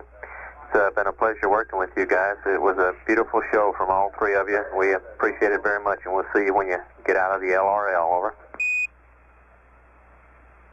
Okay, Charlie, thanks to you and all the white team for a great job down there all the way through. Thank you. Outstanding. Thank you. Appreciate it very much, Charlie. Thanks. Thanks to you guys, too. 11, Houston, Mike, you get your chance to landing tomorrow. No go around. Right, you're going to let me land closer to Hawaii, too, aren't you? That's right, sir. This is Apollo Control. All good nights having been said, the crew of Apollo 11 is now preparing to get their 10 hours rest. And their last night in space here in the control center on one of the 10 by 10 Ida-4 television projectors. A drawing has been projected on the screen, ribbing Capcom Charlie Duke for his slight error yesterday on the television pass where he mistook the moon for Earth as a spacecraft midway between moon and Earth, and it says, "Neil, I just spotted a continent on the moon." Charlie, the camera's on the Earth now. Apollo 11 now 74,906 nautical miles out from Earth, approaching at 6,954 feet per second, and at 182 hours 6 minutes ground elapsed time. This is Apollo Control. This is Apollo Control, 182 hours, 10 minutes, ground elapsed time. We thought that was all the air to ground for tonight prior to the crew going to sleep, but just a few moments ago there was a brief exchange reporting to Apollo 11 crew that the McDonnell Observatory in far west Texas had the spacecraft in their telescope field of view. Let's roll that tape now and then shut it down again. 11, Houston, we got some word just a moment ago that the McDonnell Observatory is, said they had picked up the spacecraft in their telescope. Over. Outstanding. We've been looking for their laser, but haven't had much luck yet. Roger, we'll pass it on to them, Neil. Thank you.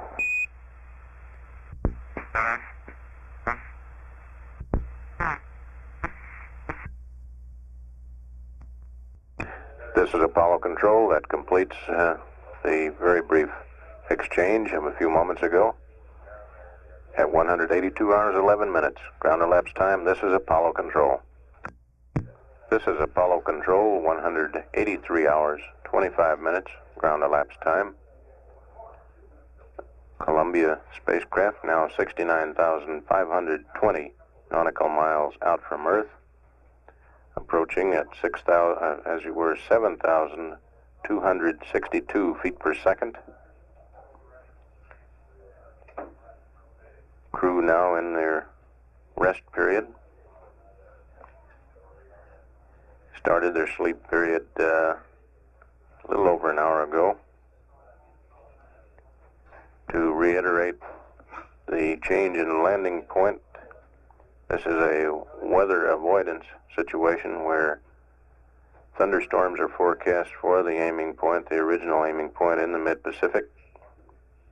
Therefore, after the normal entry interface, the lifting characteristics of the Apollo command module will be used to extend the entry range some 215 nautical miles farther downrange toward Hawaii to a preliminary aiming point.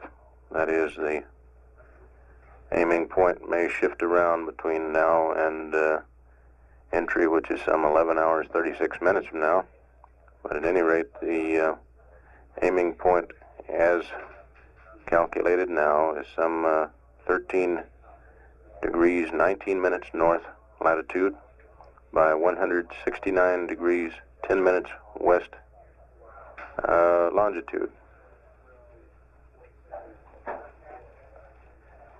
The preliminary time of drogue deploy is 195 hours, 12 minutes.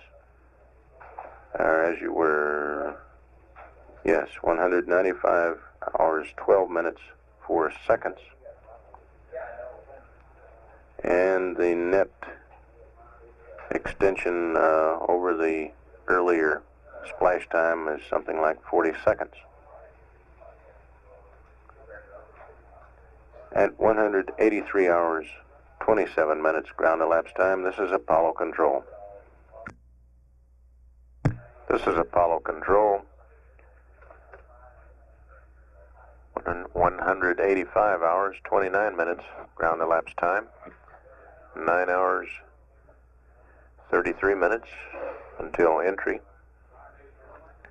Crew is still asleep at this time, scheduled to wake up at 189 hours ground elapsed time, some 3.5 hours from now. We've had no word from the crew since the scheduled sleep period began.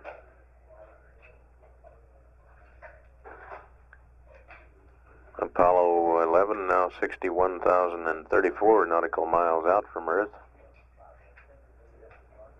and a velocity of 7,815 feet per second.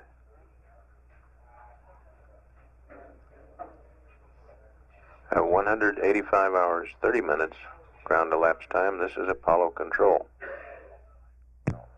This is Apollo Control, 186 hours, 28 minutes ground elapsed time. 8 hours, 35 minutes to entry. Crew of Columbia still asleep at this time.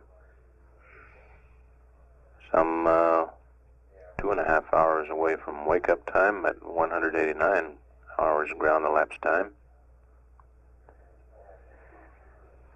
Because of weather avoidance in the prime recovery zone in mid-Pacific, southwest of Hawaii, it has been decided some time ago to shift the landing point or aiming point some 215 nautical miles downrange from the pre-mission aiming point.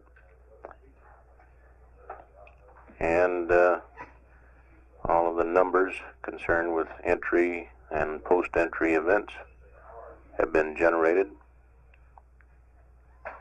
and we shall forward them at this time. Pencils ready? Command module, service module, separation. 194:48:07 ground elapsed time. 11:20:08 Central Daylight Time. Entry interface. That's 400,000 feet above the Earth's surface. Ground elapsed time 195:03:07. 11:35:08 Central Daylight Time. Begin blackout.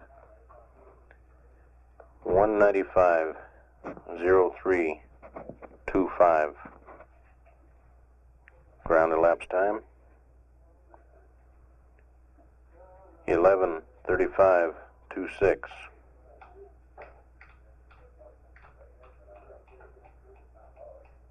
Central Daylight Time. 05G 195:03:35 GET.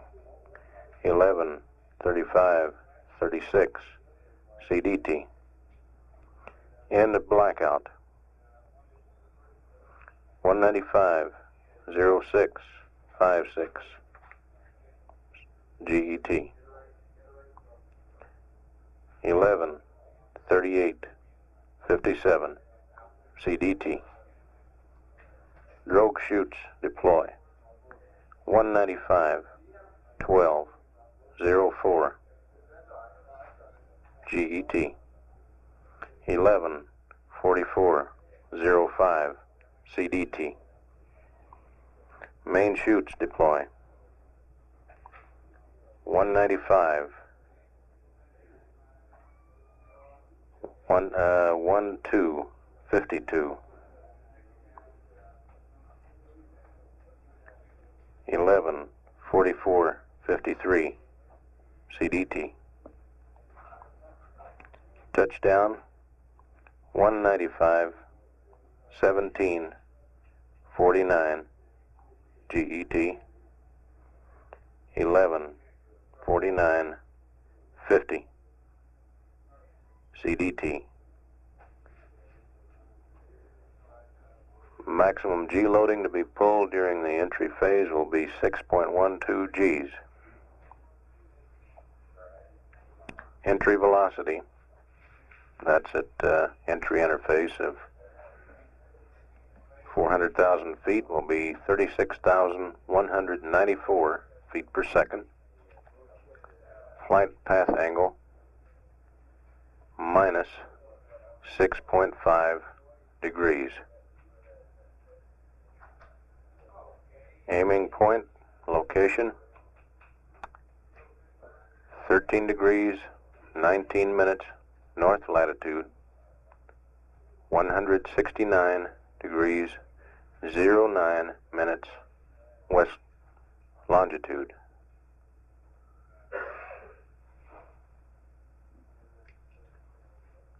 At 186 hours 32 minutes ground elapsed time, this is Apollo Control. This is Apollo Control, 187 hours 28 minutes ground elapsed time, 7 hours 34 minutes to entry. Flight Surgeon Ken Beers reports that all three crew members are sleeping soundly at this time. Their sleep period will end probably at 189 hours, although they may sleep an additional hour to 190 hours. Spacecraft being tracked now through the Guam station.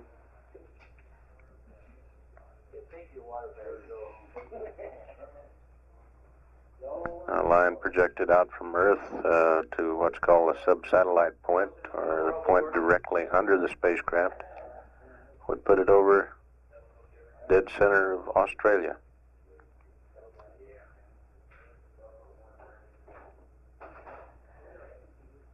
At 187 hours 29 minutes, ground elapsed time, this is Apollo control.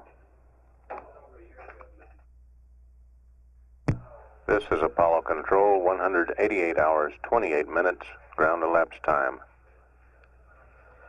Apollo 11 now 46,254 nautical miles out from Earth. Velocity continuing to increase, now 9,081 feet per second. There'll be a dramatic increase in velocity as the spacecraft gets closer in. Here in Mission Control Center, the entry team headed up by Flight Director Milt Wendler is beginning to come aboard. Handover in progress from Gene Krantz' White team. Crew still asleep at this time. For some 6 hours 34 minutes from entry interface. And at 188 hours 29 minutes ground elapsed time, this is Apollo control.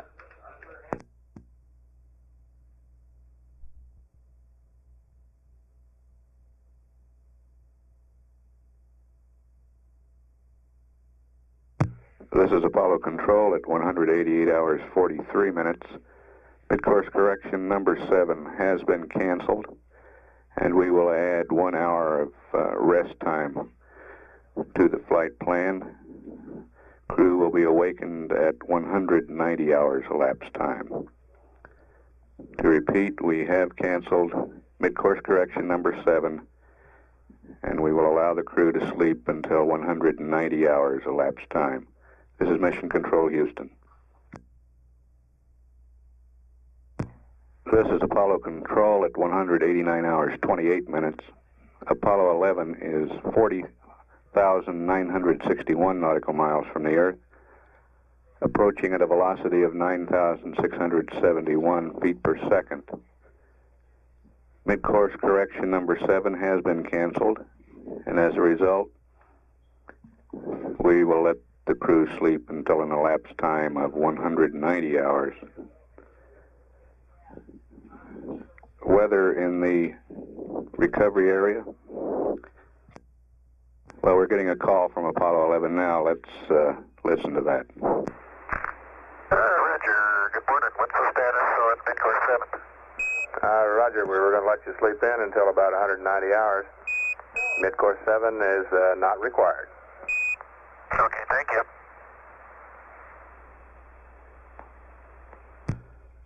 The crew gave us a call at 189 hours 29 minutes. We advised them of the cancellation of the midcourse correction. Weather in the recovery area, skies will be partly cloudy. Cloud base is at 2,000 feet, scattered. Wind east-northeast at 18 knots.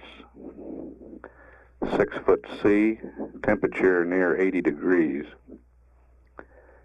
This landing area is 215 miles to the northeast from the original landing area, moved because of thunder showers in the original area.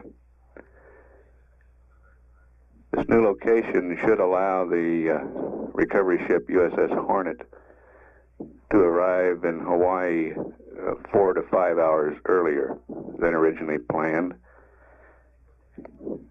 We expect it may be possible for the carrier to arrive at Pearl Harbor somewhere between 8 and 9 o'clock on July 26th. That's Saturday.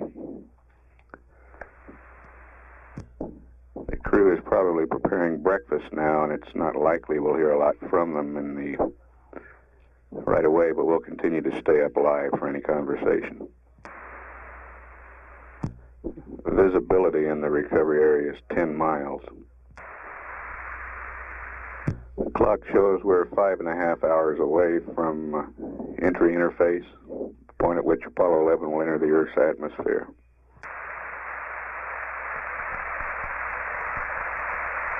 That's scheduled to occur in an elapsed time of 195 hours, 3 minutes, 7 seconds. We expect landing at 195 hours, 17 minutes, 49 seconds.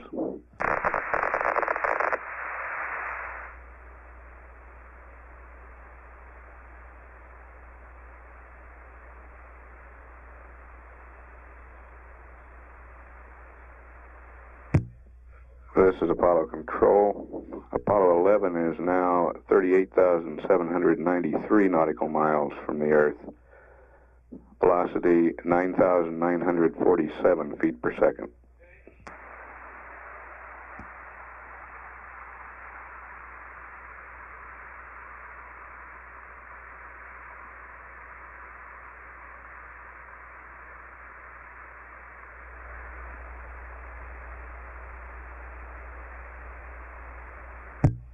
This is Apollo Control at 190 hours, 10 minutes. Apollo 11's distance from the Earth, 36,956 nautical miles. Velocity 10,195 feet per second.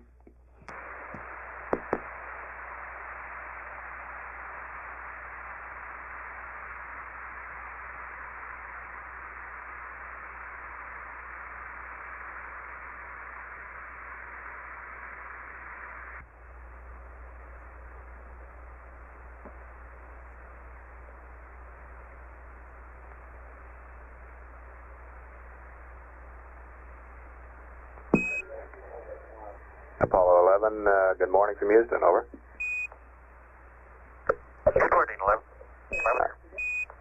Roger, we saw you're up stirring around, and we thought you were probably eating your breakfast there. Just in general, we'll probably start coming up with the uplink of the state vectors and the target loads and what have you at about 190.50, somewhere in that area, and then get you started to work. Okay. In the meantime, while you're eating your breakfast there, I've got the Maroon Bugle all standing by here to give you the morning news. Glad to hear it. Okay, Apollo 11 remains the prime story, with the world awaiting your landing today at about 11:49 a.m. Houston time. In Washington, House tax reformers have fashioned a provision which would make it impossible for wealthy individuals to avoid income tax entirely through tax-free investments or special allowances. Under the proposal, tentatively adopted by the House Ways and Means Committee, everyone would pay taxes on at least half of their income. Hang on a minute. Roger, standing by.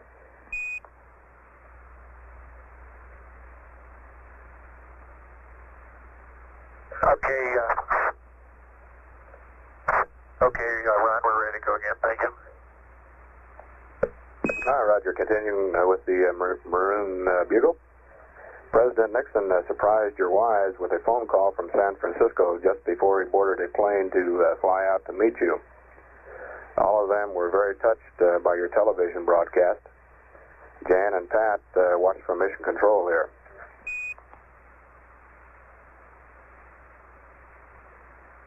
The launch of Intelsat from the Cape was postponed for the 4th time last night. The problem was said to be a malfunctioning nitrogen regulator in the 2nd stage of the Delta. A new attempt will be made to launch it tonight. The research submarine Ben Franklin, which is studying the Gulf Stream, set a record by drifting 24 hours from 10 to 100 feet above the ocean floor in 1,300 feet of water off the Georgia coast. The mission is led by Jacques Picard. Wally Schirra has been elected to a 5-year term on the Board of Trustees of the Detroit Institute of Technology. He will serve on the Institute's Development Committee. Air Canada says it has accepted 2,300 reservations for flights to the moon in the past 5 days. It might be noted that more than 100 have been made by men for their mothers-in-law. And finally, it appears that rather than killing romantic songs about the moon, you have inspired hundreds of songwriters. Nashville, Tennessee, which probably houses the largest collection of recording companies and song publishers in the country, now reports it is being flooded by moon songs. Some will make it. The song at the top of the bestsellers list this week is In the Year 2525. Morning Bugle out. Thank you very much, Ron.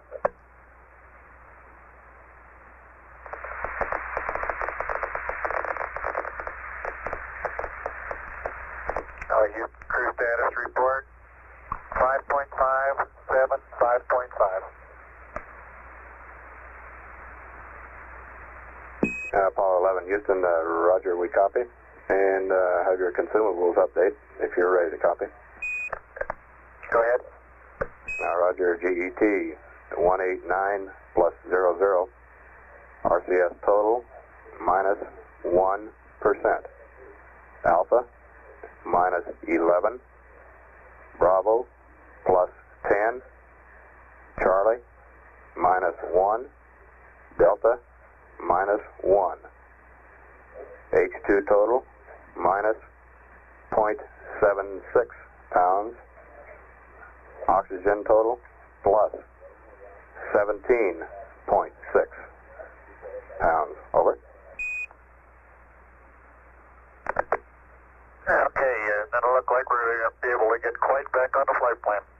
Not quite, just about though.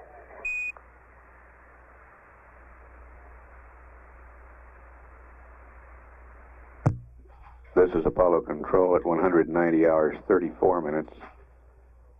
Apollo 11's distance from the Earth, 34,622 nautical miles. Velocity, 10,534 feet per second.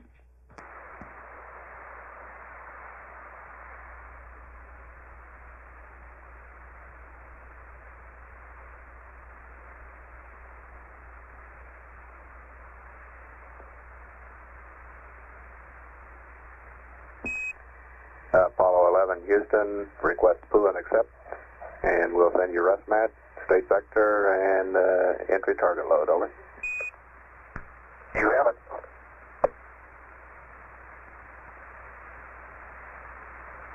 Roger, be coming up.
11 Houston, can you tell us where the visor assemblies ended up there? We're going to follow your suggestion and stow them under the right-hand couch. All right, roger, mighty fine. Break the weather forecast in the landing area. Right now is 2,000 scattered, high scattered, 10 miles. The wind about 080 at 18 knots. You'll have about 3 to 6 foot waves. Your delta H is plus 10 feet. And it looks like you'll be landing about 10 minutes before sunrise. Over.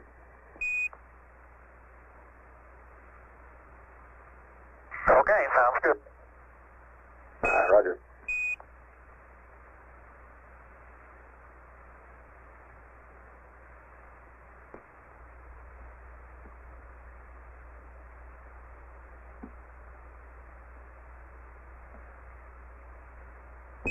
Apollo 11 Houston, all 3 loads are in. The computer is yours. Over.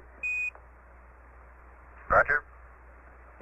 And Mike, if you're on loop there to extend the range and a constant G re-entry here, I've got a little procedure if you'd like to listen to it.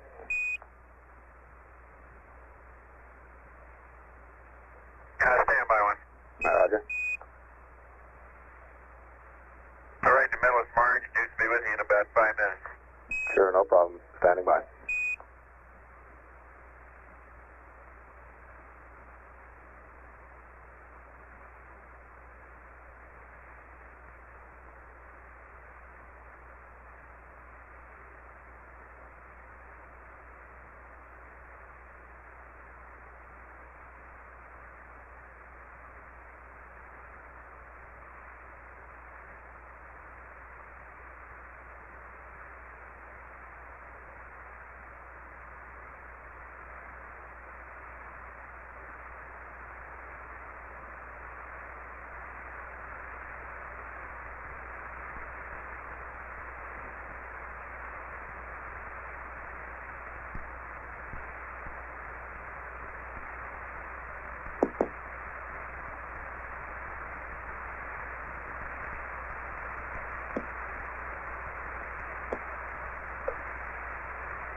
Houston, Apollo 11.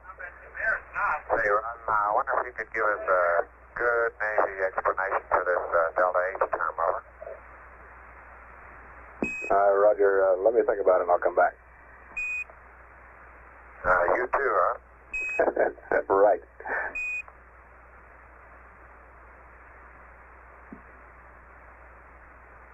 Collins has got one, but I'm not sure I buy it.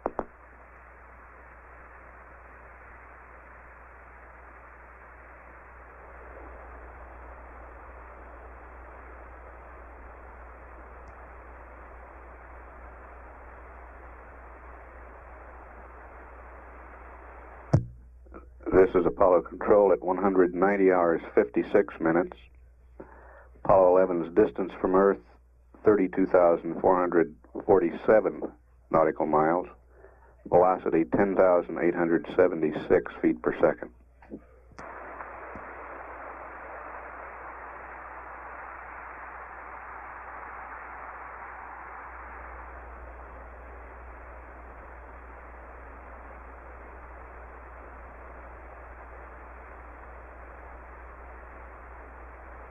Apollo 11 Houston.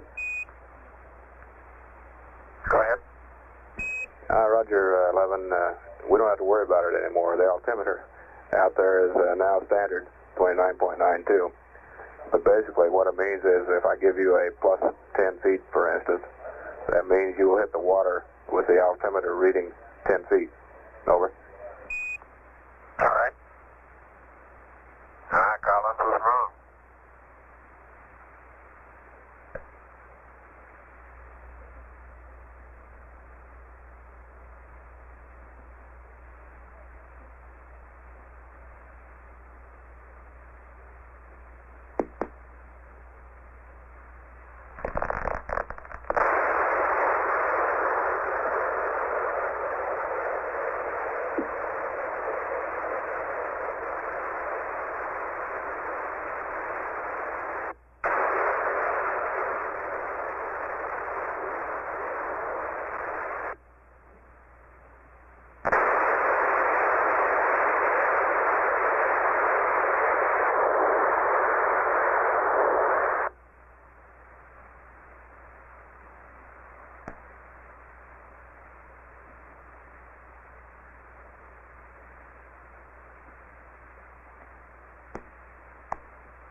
This is Apollo Control at 191 hours 15 minutes. Apollo 11 is now 30,469 nautical miles from Earth, approaching at a velocity of 11,221 feet per second.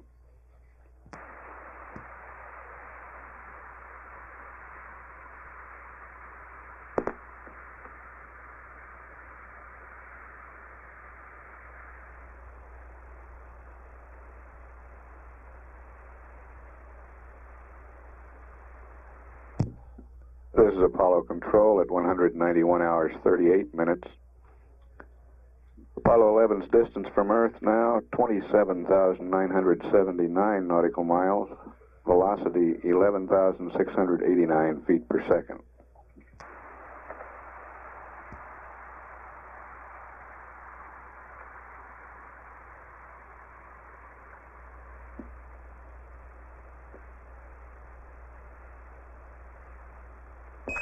Apollo 11 Houston, I have your entry pad, over.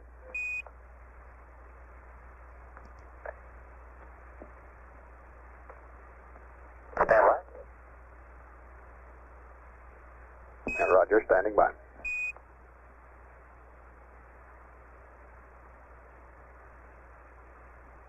Okay, I'm ready to copy.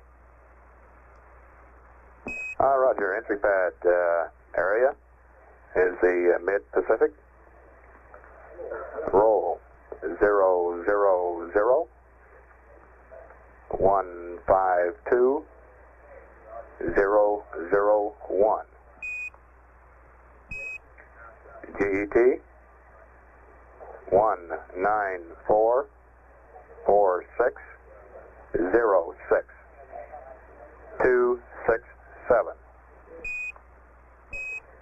Latitude plus 1332 minus 16917 064 36 194 649. Range to go 14045 36 275 195 03 06 0028. DL max 154 084 22400 18000.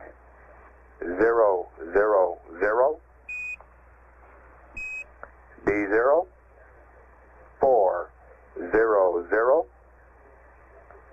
0213 0017 0351 0902.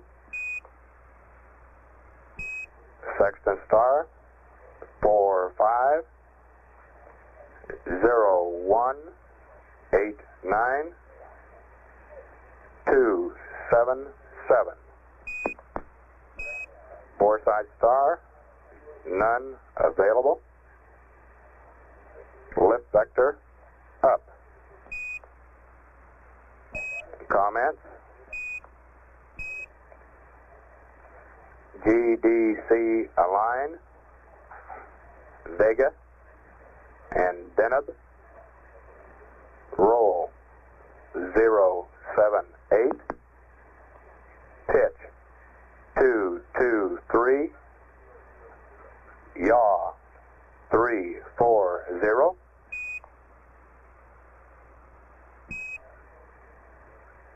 Additional comments? Use non-exit EMS pattern. EI minus 30, horizon check. GET 1943306. Pitch 298. You'll get P65, but no P66.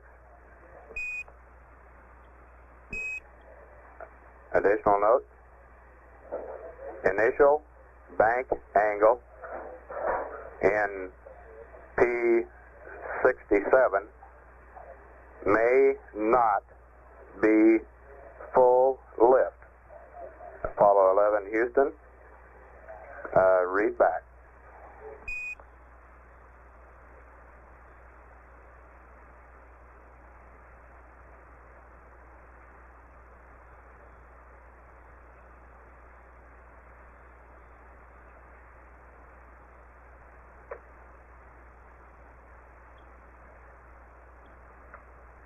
Okay, Ron, for mid-pack, 000-152-001, 194-4606,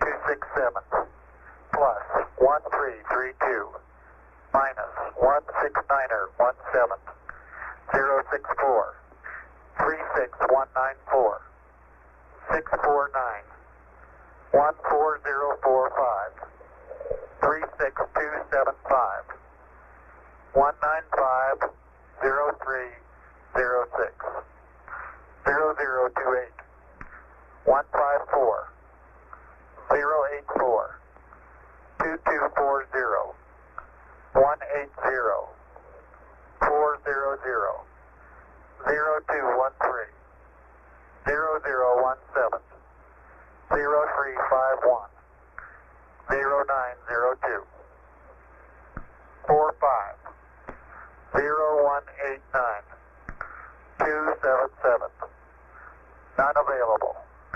Lift Victor up. GDC Align, Vega Deneb, roll 078, pitch 223, yaw 340. Use non-exit EMS.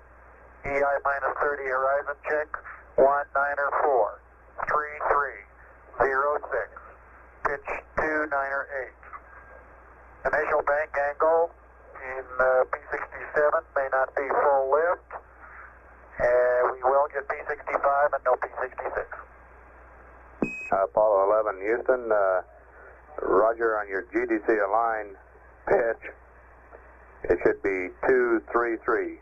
233 in the pitch. Over. Okay. Got it, 233. Also, your VL and max and min, I'm sure, are 22,400 and 18,000. Over. Yeah, that's right. Okay, if you'll dig out your entry checklist there on page E6-1, I'll update your retro times there for the various altitudes. Over. Okay, go ahead.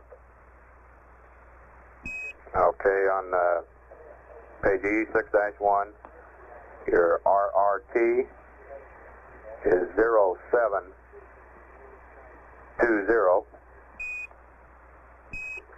Your 50K is 0816. 40K is 0830. Your 24K is 0902. And your 10K is 0951. Over. Okay, RRT 0720, 50,000, 0816. That's an 0720 is is the time the steam pressure is pegged from RRT. And 40,00830, 24,0902, 10,0951.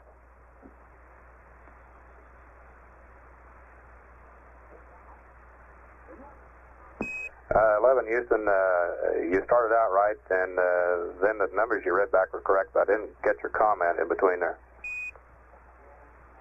I assume that all I want to know is that first time, 0720, that's the time of steam pressure peg, right? That's affirmative. Okay.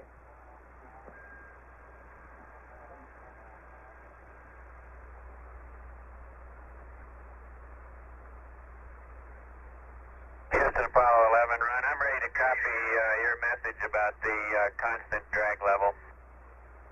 Okay, Mike, of course this is in the event GNN and the EMS quits, and you have to fly the constant G. And what we're trying to do is to extend the constant G range from 1,100 to 1,500 miles. We've run this procedure in the simulator, and it works fine. But basically, I'll go through it. Just go through it, and then if you have any questions, come back. But it's the same lift vector up until max G, and then lift vector down, and then modulate the lift vector until G dot goes to 0. Okay, this procedure is essentially the same so far. And then hold G dot 0 until you pass the retro-elapsed time of V circular. And then after you pass this retro-elapsed time of V circular, roll to a gimbal angle of 45 degrees, and then hold this constant bank angle of 45 degrees until you come to the retro-elapsed time of drogues. Over. Okay, it sounds straightforward enough. Understand constant G, backup procedure, lift vector up until max G, then lift vector down, then modulate until bank angle until G dot equals 0. Maintain G dot equals 0 until subcircular, then roll 45 degrees and hold until drogue time. Over. Hey, that's mighty fine, Mike. That's correct.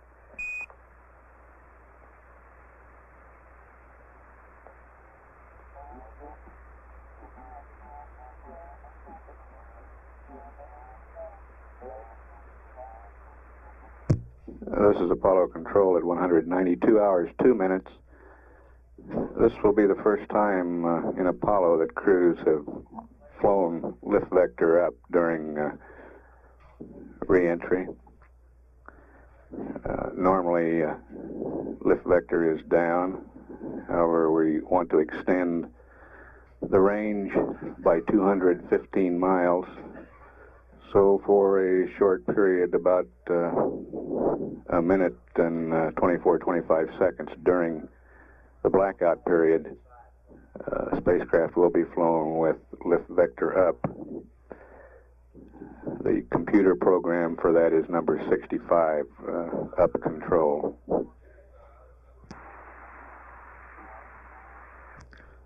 Apollo 11 is now 25,301 nautical miles from Earth. Velocity has increased to 12,263 feet per second.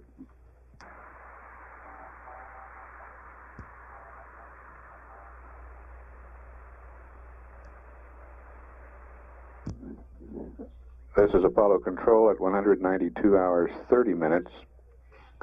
Apollo 11 now 22,130 nautical miles from Earth. Velocity 13,053 feet per second.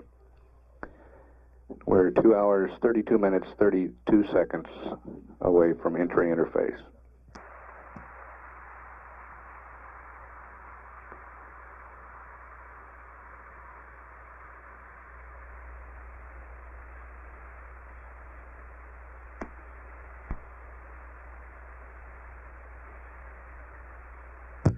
This is Apollo Control at 192 hours 48 minutes.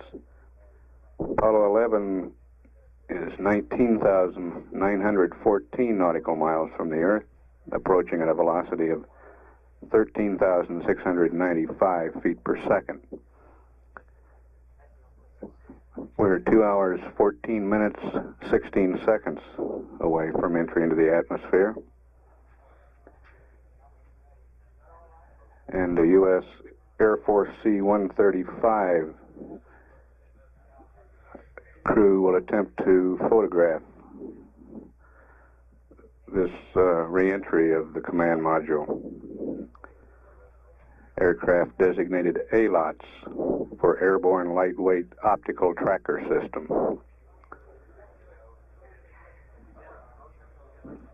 We'll attempt to record the entry on 70 millimeter still film. Pilot of that aircraft is the Araya Squadron Commander.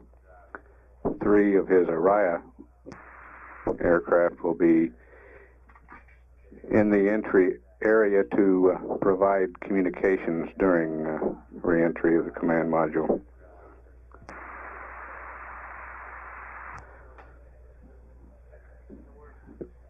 Crew of ALOTS includes the aircraft commander, Colonel Robert W. Hoffman of Wichita Falls, Texas, the pilot, who is the Araya Squadron Commander, Colonel Oakley W. Barron of Kankakee, Illinois,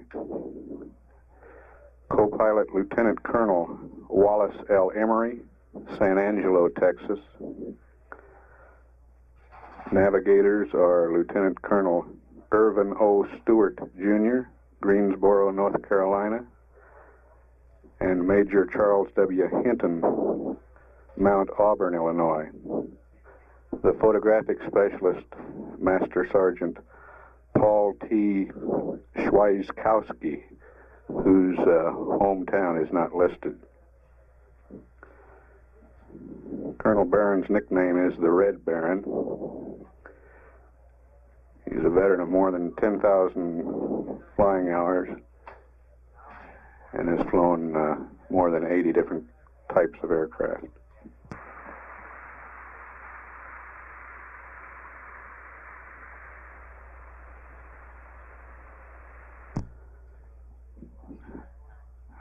Normally, the Mission Control Center here in Houston will not attempt to contact Apollo 11 after drogue chute deployment. We will stay off the air and let the recovery forces attempt to establish voice contact. If for some reason Capcom does want to communicate with the crew, he will request clearance from the recovery forces before putting in a call.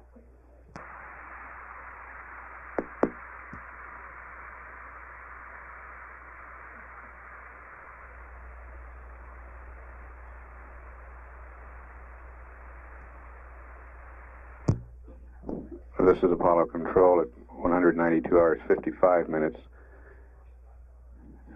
A few of the entry event times have changed from a second to 4 seconds. Others remain the same. Here's the updated times. Entry 195 hours 3 minutes 7 seconds. Begin blackout 195 3:25.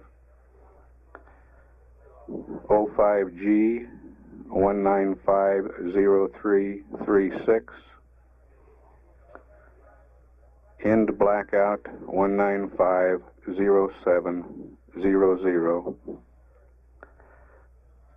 Drogue chute deployment 1951208. Main chute deployment 1951256. Landing 1951753.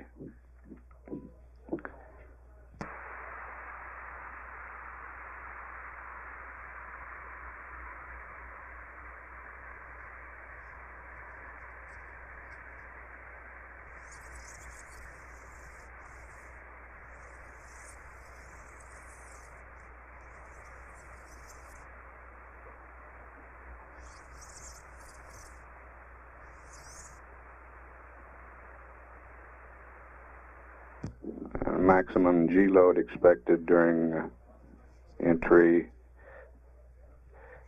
6.20.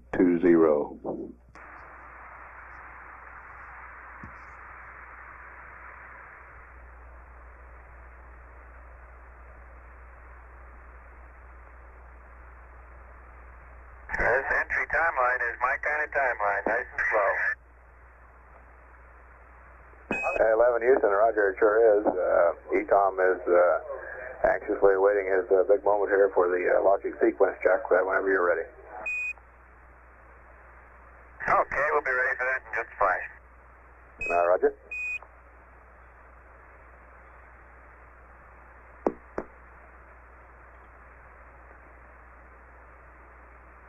Apollo 11 Houston. Go ahead, Ron. This is Jim, Mike. Backup crew is still standing by, and just want to remind you that the most difficult part of your mission is going to be after recovery. Well, we're looking forward to all parts of it. Please don't sneeze.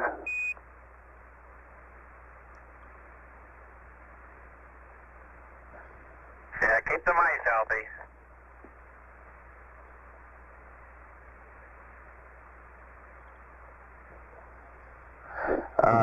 Earth is really getting bigger up here, and of course we see a crescent. Bill? Bill? We've been taking pictures, and Hey, we've Bill? got 4 exposures to go. Bill? We'll take those and then pack the camera.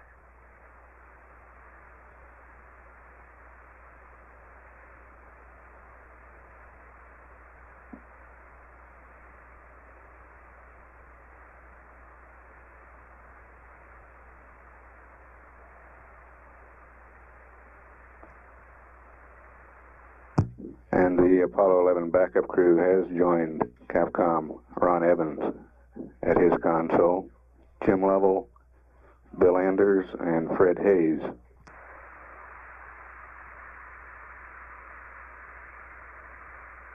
Also, Donald K. Slayton, Director of Flight Crew Operations, is at that console.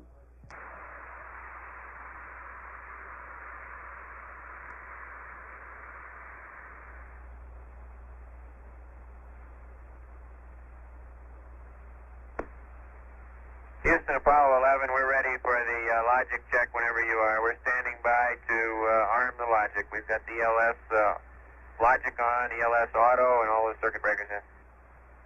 Apollo 11 Houston, Roger, you can press on with the sex logic.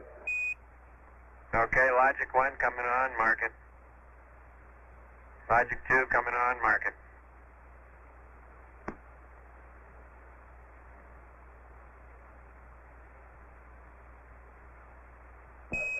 Apollo 11 Houston, logic check's good. You're go for pyro arm. Thank you, sir.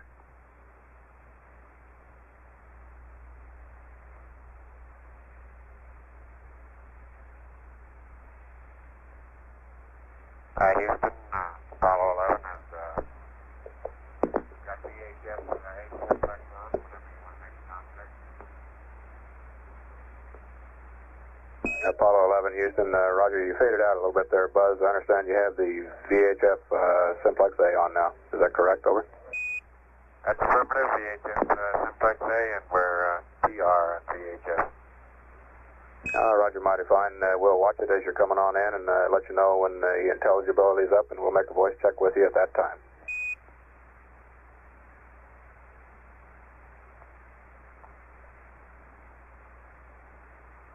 Houston, Apollo 11, I've been holding here in SCS control, minimum deadband rate low with the limit cycle on, just as a matter of curiosity if you guys wanted some fuel numbers from that.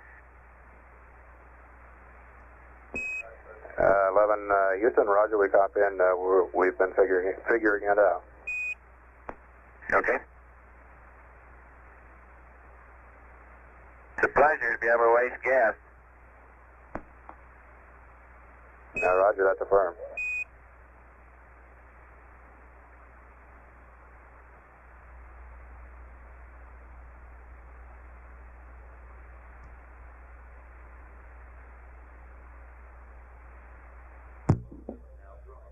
This is Apollo Control at 193 hours 10 minutes. Apollo 11 now 17,158 nautical miles from Earth. Velocity 14,633 feet per second.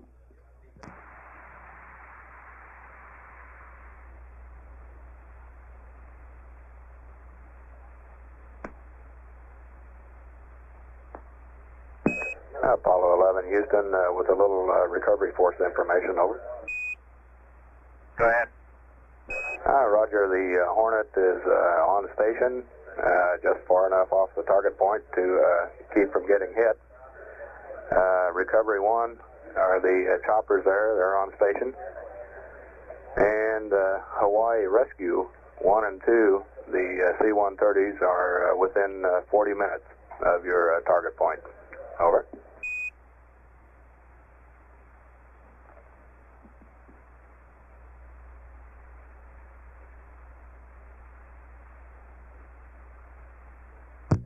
This is Apollo Control at 193 hours 20 minutes. Apollo 11, 15,854 nautical miles from Earth. Velocity 15,154 feet per second. We're 1 hour 43 minutes away from entry. And here are the altitudes at which the entry events are expected to occur. Entry at 75 statute miles. Beginning blackout at 62 statute miles. 05G, 57 statute miles. End blackout 41 statute miles. Drogue chute deployment 23,300 feet, and main chute deployment 10,500 feet.